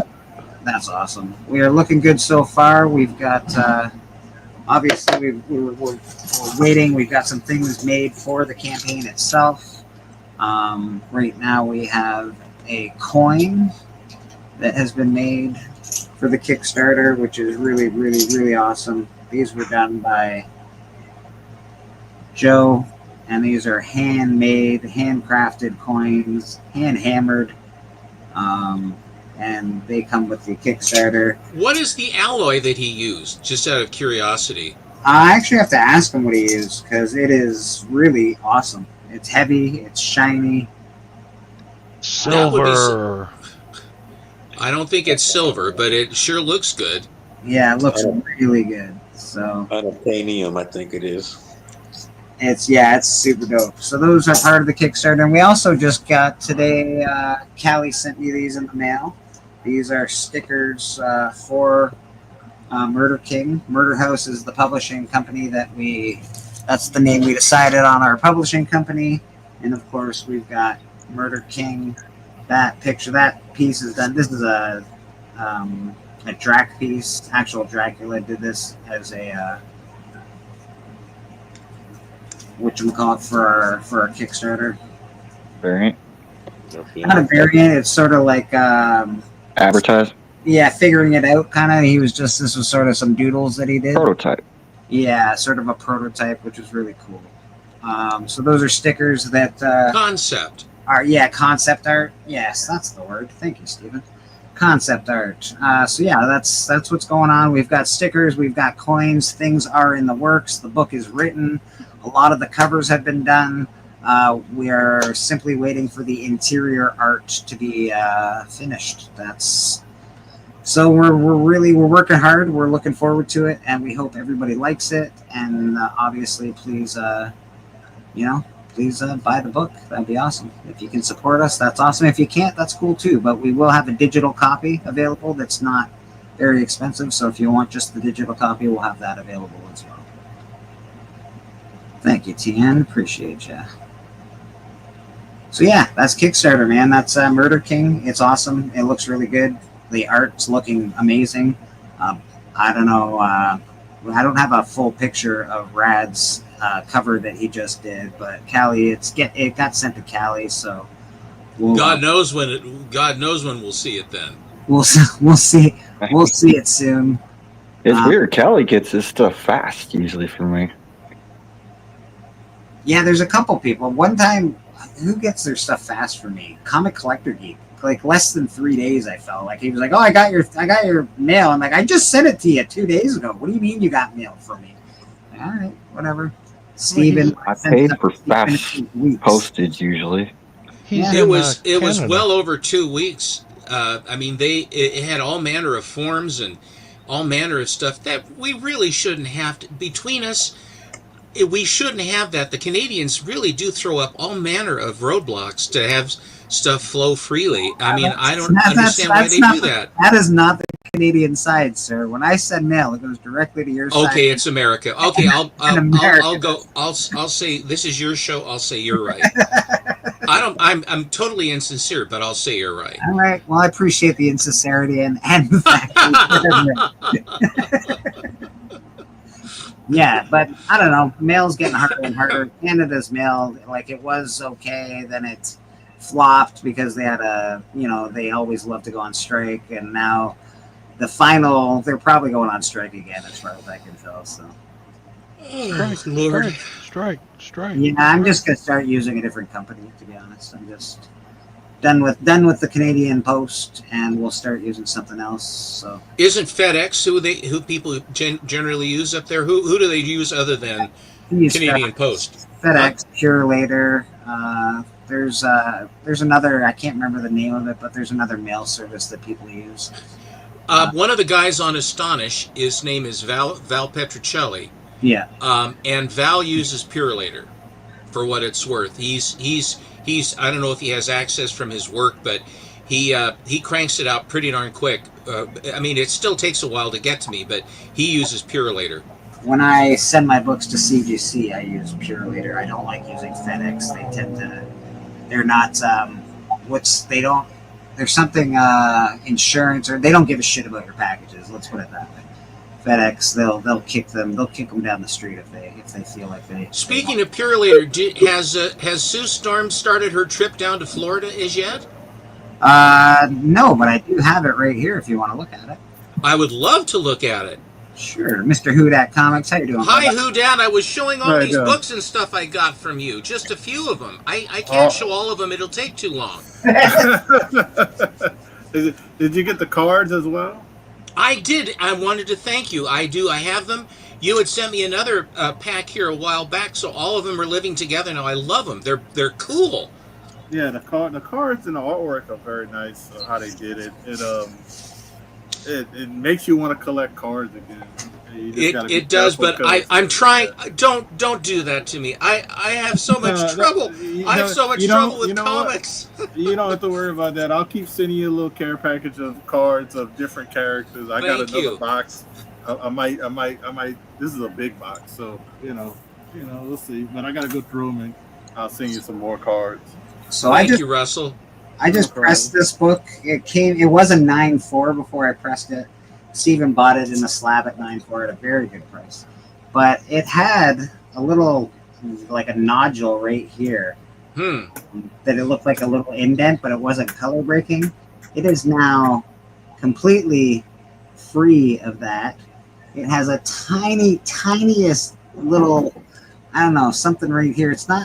I'm not sure if it's color breaking, maybe a tiny little tick, but I feel like this is going to come back at least a 9.6 for Steven. So I feel like we've done Steven a bit of a solid, press that book, and hopefully he gets a 9.6 instead of the 9.4 that he bought. Beautiful cover. I love that book. She's in trouble. There was some notoriety about it, was that she had been done dirty by somebody. What's the drill on that? It's the first appearance of Franklin Richards as Avatar, the adult Franklin Richards, and of course a beautiful John Byrne cover. And her clothes are all torn and ripped. Why is she all torn up? Who tore her up? You have to read it, Stephen. Well, I won't be reading it. I'll go online. Don't open it. I'll go online and read it. Yeah. The press came out great. So. Yeah, it's a good one. I should know that, one of the Steven, Marvel I'm blanking one of the on Marvel zombies here would know what the story was. I remember. I should know it, but that's actually the pre-story. They kind of retcon Franklin Richards later on, and I focused too much on learning what the retcon was after I already knew the original. Oh, the original, and now I don't remember the original. It says the invisible girl fights alone for the life of her son. So she's obviously fighting for the life of her son. Childhood's end. I believe this is when he realizes that he can make an adult avatar of himself, even though he's a kid. He can still be an adult because he manipulates matter and stuff like that. Is he the most Go ahead. Is that originally Reed Richards' son? Could it be Submariners? No. There's never been a DNA check, has there? Not as far as I know. Conspiracy theorist, you. And Namor was the first mutant, and Franklin Richards was a mutant. That's true. Well, if he has red hair, then we know it's him. If he's got weird. If he has scales, if he has the lungs behind his ear, whatever, If he's got pointy ears. The wings on the feet will give it away. Wings on the feet. They're like, we thought they were dew claws. Yeah, so that's pretty fun stuff. But yeah, Stephen, we can send that away really soon, actually, because I want to send away an order myself. So I'll get that. Well, you've got to send over that Frizzen, isn't it? The Frizzen that you have. Yeah. The Voltron, the signed Voltron from Hell. There's that one I've got to send over. I also have to send over the Amazing Spider-Man Error variant with the white. Oh, definitely. Yeah. There's a few. So there's a couple that I want to send obviously for myself, and then there's some that I can send that I can get rid of once there's sell once you've improved them. Get rid of the sales prevention team is at work. Bleeker, make sure that you put a note on the variant book so that they know what they're looking at. Always put notes, because if you assume anything with those people, you're in trouble because they won't get it right. Always assume they're going to get it wrong, so put notes on stuff, anything specific to the book, so that it's right there for them. Yeah, when I fill out my forms, they usually, with that book in particular, I have to put a whole whack of notes, and I have to, just say exactly what it is. And I know it's not her first artwork ever in comics; it's her first published artwork, but that's the big deal. So, has to be said. It's awesome. Really happy to have that book, actually, and I gotta thank Flat Earth Santa again for going out of his way and get me a signature on that book. So it's a beautiful, beautiful book. Yeah. What do we got going on, Mr. Ratter? What are you up to this week, my friend? Just hanging out here, man. All right, brother. You heard it here, Rad. Always just hanging out. But again, if you're looking for commissions, You got something you have in your mind, you want to see it on paper. Brad's a great artist, wonderful in the community, very fast, very capable. So give him a dingle on the old Instagram and talk to him, see what you can come up with, and I'm sure he'd be happy to do it for you. Mr. Steven, what do you got going on this week, sir? Well, tonight I'm going to be on with Matt Atkinson on his Superman show, and Superboy is going to be the topic tonight. I will be. I have a mess of Superboy, so I'll be showing. I will be one of the guys showing stuff. Then, of course, tomorrow is the Monday special with Alan, and on the Monday special, I will be unveiling. I had a book that I gave to Yaniv to sell for me, and I was going to use the money from that to recoup the cost that I had to choke up for my Batman #9 that I finally finished my early Batmans. That was the last one I needed. And I was going to recoup the expense of that. And then, of course, what happened, he says, is there anything you're looking for at all? I'm down here. They got everything. What, do you want anything? I said, no, I don't know. There's one book that I would kind of like to have. He says, oh, I know. I got it. So I've got it. That arrived. And it's not a title that I really have been collecting, but all of a sudden I seem to be collecting. And so I will be showing all of the I will not name what it is, but that will be unveiled tomorrow. It should be really, really good. And then Friday we will have the hangout. I have TM did an interview of myself here recently, and so that will be coming up relatively soon here in August. And that's it. Bobby's playing with toys down here. Got me attention. you got an interview with TM coming up, which is very cool. He's been doing interviews with the community again. I think he's only going to go to 100. I don't know if he's going to continue. Yeah, that's his mission. I think his mission is to 100. And I forgot. I just found this book, and it's awesome. That is the Penguin. Oswald Cobblepot. That's the Danny DeVito issue. Exactly. Danny DeVito. I got that. It's like the New Yorker. Yeah, Frank Quietly. Yes, like the New Yorker. You're right. Yeah. Very cool. So let me get out of here real quick. Boom, shakalaka. There we go. Bobby, what do you got going on with yourself this week, my man? Nice, man. Yeah, well, I'm looking forward to the 100th issue of TM's thing because I'm going to be on that one. I was on the first one. I'm going to be on the 100th. Yeah, you're the Alpha and the Omega. Boom, go full circle. Yeah, the snake eating his own tail. I know it's crazy, but yeah, I'm not doing too much this week. I'm going to take it easy. You know, I got to rethink my, existence. As you heard, I lost my heavyweight championship. So, but. The fix was in, you know it. But at least I was there and it was a good time. And so, yeah, man. And next Saturday, the Chiefs, the preseason starts. Oh. So that's gonna be another. I'm gonna need the prayer next. On the next coming season. Who's the first? Who do they play? I think they play the Cardinals. Yeah. It's just preseason, but it just happens to fall on my birthday. So Chiefs' birthday, I get to see my granddaughter all that day. It'll be a good day Saturday. Yeah, I'm just gonna have a good time. So congratulations. That sounds like an awesome day, buddy. That sounds like it's going to be a great. Yeah. I'm not too big on celebrating birthdays anymore. I'm not big on that thought of getting older and all that, man. You know what I'm saying? I feel you, man. I feel you. Yeah, man. But I love you guys, man. Yeah. Love you too, bro. And that's Bobby. Don't forget to check him out. He's on rocking. Yeah, be excellent to each other. He got robbed. He got robbed last night, so you got to come in 2 weeks and vote for Bobby as he goes and faces that terrible tone. Mr. Papa Wheelie, you writing in the chat what you got going on, but I can tell people what you got going on.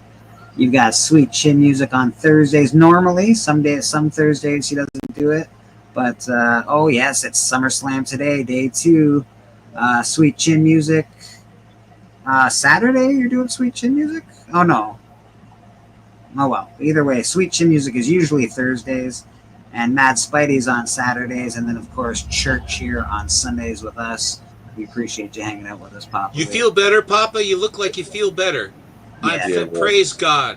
Praise God. Mr. Monty, what do you got going on with yourself, sir? Well, I tell you what, Tell me, please. I don't have too much going on, but I can leave on a positive note. I was just looking through some books, and Ooh, you can find there, sir. a nice looking 7.5 Journey into Mystery 82, right before Thor came upon the scene. What a great book. That red's popping there. That is a gorgeous copy. I've never seen that book. That is a beautiful copy right there. Would you want my address? I think I have your address. You know, you want to be pen pals? Is that what you're doing? Perhaps I'm not clear. Okay. But yeah, I'm not doing much at all. I'll do a show sometime. I don't know when. You know, I guess when I quit hating against StreamYard. Ah, I don't know. you and StreamYard stop fighting. You'll come back. But yeah, pay attention. There may be a time I pop on there, so hit the notification or you'll miss me, and you'll miss a giveaway if I decide on the spur of the moment just to do a giveaway. And in September, That's I absolute got horseshit, Monty. You're never going to do a spur of the moment giveaway. You're going to make us jump through 8,000 hoops. Don't lie. Don't lie in the spur of the moment giveaway. I need a postmark from Guatemala. I need to submit. I am in deep thought of my devious plan for the next giveaway. That's why it's taking so long. So in September, I'm going to my Gold and Silver Con. So really, after September, really pay attention because I'm going to have some. All right, there's Who Dat with Captain America. I'm gonna have some excellent books come back from that. And don't forget my Halloween special and my Christmas special. There'll be some crazy set designs. Always amazing. Always totally amazing. And I'm going to take K-Pop's advice. I'm going to do it the whole month of October and the whole month of December. Okay, you know what? You give K-Pop a lot of credit. We've all said that, Monty. Y'all didn't say that. I did. I only listened to her. You know, we know that. I'm not listening. No. K-Pop, you said it. You're the one. You know, yeah. K-Pop advised me for the whole month, so you know, I got to take good advice when I hear it. Oh my God! And I love. Are we ending? Yeah, we're ending, but let's. Can I do it? Let me show some books. Yeah, of course, Rita. It's your time. It's your time. Tell people what you're doing. Show people some books. What you got going on? This is the stuff you showed earlier. The Whatnot Fantastic Four exclusive. Yes. I did have a few of these, so you know, I'm keeping one, but I'm gonna let some of them go. But he got the trade dressing version. Nice. And he got another virgin variant. This is I think Salvador LaRocca. You got to say virgin olive oil now or something like that. You can't actually say that word anymore. You got to say untraded or undressed or something nonsense. Undressed is much better. Thank you. Yeah, that sounds way worse. This is the silver. So the whatever you want to call them, are limited to 2,000. I think 1,000. Wow. These were a lot less with the silver foil. It's a very nice undressed variant you have there. It's lovely. So we got the silver foil. Then we got Ron Lim. That's the first appearance of Herbie reprint. And then I just had another trade dress of the steampunk. Everyone keeps talking about Herbie, and I'm not gonna lie. When anyone said Herbie, I thought they were talking about Herbie and the Love Bug. I'm like, what? They're making another Herbie movie? No, apparently not.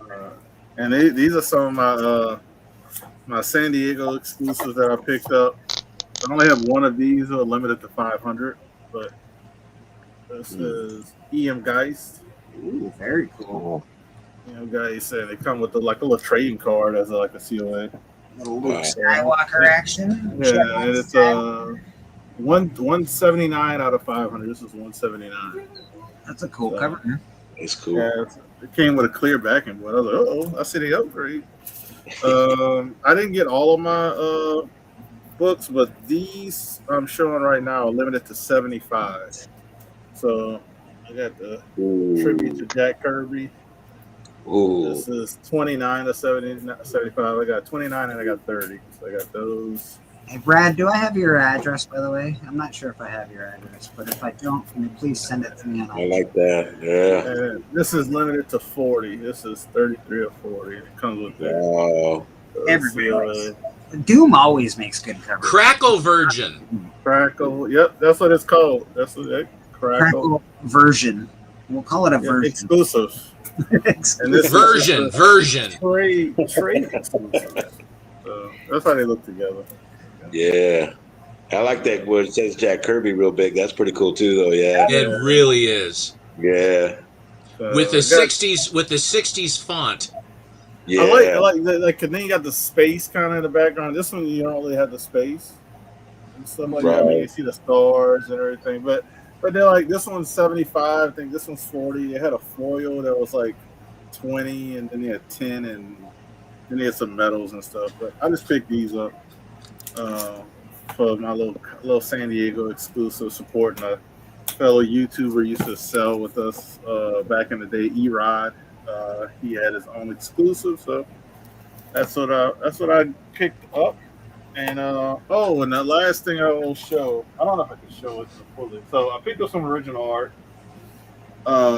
with that to go along with that cap. So Bongo, if anybody knows about Bongo art or pages, they do not come up. They're not available. They're locked away, and just the guy who worked on some of them actually had some for sale through 4C Comics. Bill Morrison? Well, it's not Bill Morrison, but the guy Ken and Bill Morrison had another guy. He had his name. I can't really read it really well, but this is from I think one of those Futurama. Yeah. And I like this one. It was a Zoidberg story, but I liked it because you had everybody. It's 2 pages I end up getting. I like it. You got everybody here. You got, but they have another page, and that with Bender. You see more Bender, and then like the last page looks like it starts a new story with Bender, but because they do it like that. But penciled. This is published art, so I thought that was really cool. Yeah, good luck finding that somewhere. But that was my big art pickup of my little video, and I think I showed this off before. Did I show this off before? I don't know if I did. Yeah. All you could get out of it was a 10. Gosh, I'm so sorry. That's all I can do is what a 10, man. It just and then I had some new cards come in, but these are I'm not selling because these are just really cool. So you got a black. It's hard to see these cards with these cases. Yeah, it's hard in the plastic sleeves. This is a little bit better, like. Yeah. These look like the 92s? The Watu. Yeah. Look at that, you're frozen. Well, the Watchers lost a lot of weight from when I saw them in the 60s. Well, they had their Weight Watchers, That's what they're watching. Franklin Richards. There he is. Yeah, that's a good Future Foundation. Were these from the 92 set? Who that? No, these that came out this year, 2025. 2025 Topps Chrome Marble. Oh. These are numbered to 62. You probably see these better even inside the plastic. But they shiny. Let me show you this one. This is my favorite right here. Does DC do any of these cards, or is it just all Marvel stuff? That's nice. DC does do some of them, but they do them they don't do them like on the Topps Marvel. I mean, not Topps Marvel, but the Topps Chrome. Yeah, this Black Panther is awesome. Number to 62, and you can see kind of like it shines. What you got going on with yourself this week? Who that? Astonishing auctions tonight. I was gonna do a whatnot, but I'm not feeling well, and I'm going to I gotta finish cleaning up the house. So I'm not gonna do a whatnot today, but I'm just gonna go on astonishing auctions and some of the San Diego exclusives I got. Gonna go up and actually I'm gonna do some cheap slabs too. that I didn't throw up before. So that's what I got today. Besides that, I'll probably have another little unboxing this week from CGC. I got some CGC cards coming in, and I should have one slab coming in. I still have like 5 left that are doing pre-screens, but yeah, Russell, I got that coming in. Russell, would you Instagram me which exclusives you have and prices, please? Okay, no problem. Thank you. No problem. And but yeah, so I got that coming on the board. And also, I wanted to say this, and Steppo's the only one that's been winning it. But every live show I do, until I cannot do them anymore, I do like a giveaway for a super chat. So if somebody does $10 or more of a super chat, I give away some books, and if they're the only person, they automatically win. So these are the next books I pulled for the next time I do a live to give away for the super chat live giveaway. So I've been doing that, and this is the stuff y'all were talking about, the channel membership giveaway, since we should be saying goodbyes and stuff. But that's the 2 books that I have currently, and I'll show the books that can be added. So $1.99, you can win both of these books. But if I get up to 20 people, which I'm only 6 away, I'll add these books. First in Humans. We got a first for Red Sonja. And I'm missing a book. Where's the other book? Hold on. There's another book. There it is. I found it. And you got the first Doc Simpson. So if I get 6 more people to join, I'll throw in all 3 of these. You're not gonna pick one to add, so it'll be 5 key, pretty good key books. Pretty good key books for the giveaway. And the last day to enter in to be a channel member, I'm gonna do the giveaway at the end of September. But the last day to join is before the end of this month. So what is it, August 31st? I think it's 31 days. So that's what I got going on. I just wanted to pop in. Oh, shout out to me and my daughter, just some unboxing with these. Nice. I got a little Donald Duck. Little Buckaroo. Little Donald I like that. Yeah, these are actually really, really good. I pulled this out for you earlier. Just wanted to show you my. Oh yeah, I have that. That's awesome. It's awesome, right? Yeah, that's a good book to get signed by like Kevin Eastman and stuff like that. Yeah. And of course, you can find me here every Sunday and on other people's channels. I go on Biggie's channel on Fridays. I'm on The Hunt. I'm not on Alan's channel on his Friday Night Hangout because he doesn't really like me that much and he never sends me a link. But it's okay. I don't really like Alan a lot, so it's fine. Go watch. I can see why you like him. Yeah, but it's fun. We're all here on YouTube. Give us a follow, give us a like, give us a share, a thumbs up, whatever you like to do, but we appreciate it. Follow everyone on the panel. Check out Murder King. Check out everybody's work. Follow Rad. Hoodat, again, he'll be on Astonishing Auctions tonight. If you like to buy books, go to Astonishing Auction. They're a really nice auction. And of course, Band of Brothers auction will be coming up pretty soon as well. We'll have to talk about when we're going to do that. Not exactly sure. And yeah, anybody else got anything they want to plug before we get out of here? No? We're all good? All right. No, good. Have a great week, everybody. See you, everybody. Let's give Biggie Shack some love. Big Biggie.